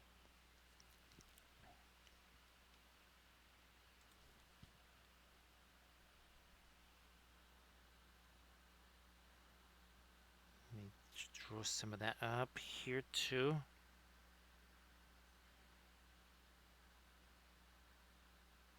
Alrighty.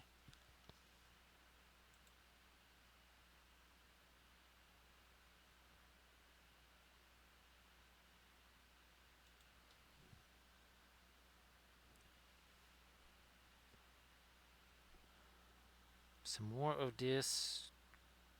Is that going to be too light, that green? No, not really. But you get a little hints of that green now in his hand there.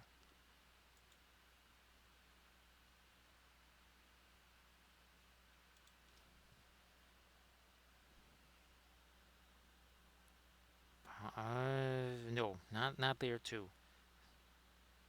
Oh geez, this right here, we got to do a little something on this. A little something more right there.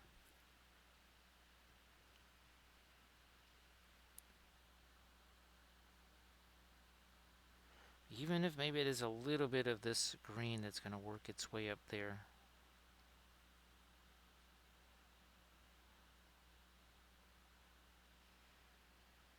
I'm still trying to keep some of the pinkish stuff that's there too.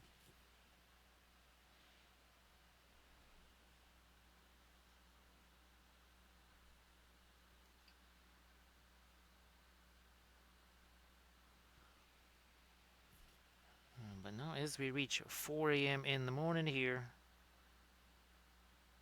that's it. It's time to express some of our thank yous for all the bits and the subs, the follows, the cheers, and the raids. Because guess what? We're going to be right back at it not too long from now. Because, yeah, this is still our Friday stream. The Saturday stream is going to be happening later on today. So see you later there, Arid. Have yourself a good night. And again, just hoping that you don't have to wait too long, no matter what. You don't want to just have to draw that out and wait too long. So I'll try and shoot you a message there, Arid, and get you some pictures of some of these other things here. And again, many thanks to Armored Wolf for doing all the moderations, even though Armored Wolf's got tons of work to do. So we appreciate Armored Wolf doing that as well. And again, thanks for all of the raids. We had a few of those today. And again, this is another one of our Archvillain Zagamores here. So different than our last one here. Look at this. That is really wild to see those two side by side now. I think we got Spoon Handle doing some painting here, so we'll head over Spoon Handle's way. That raid's going to take a little while to get going there. So yes, indeed, another fabulous Zygamore again from Archvillain Miniatures. Super fun. We will be, again, getting back at this tomorrow. So thanks again, everybody, and I will see you on that stream.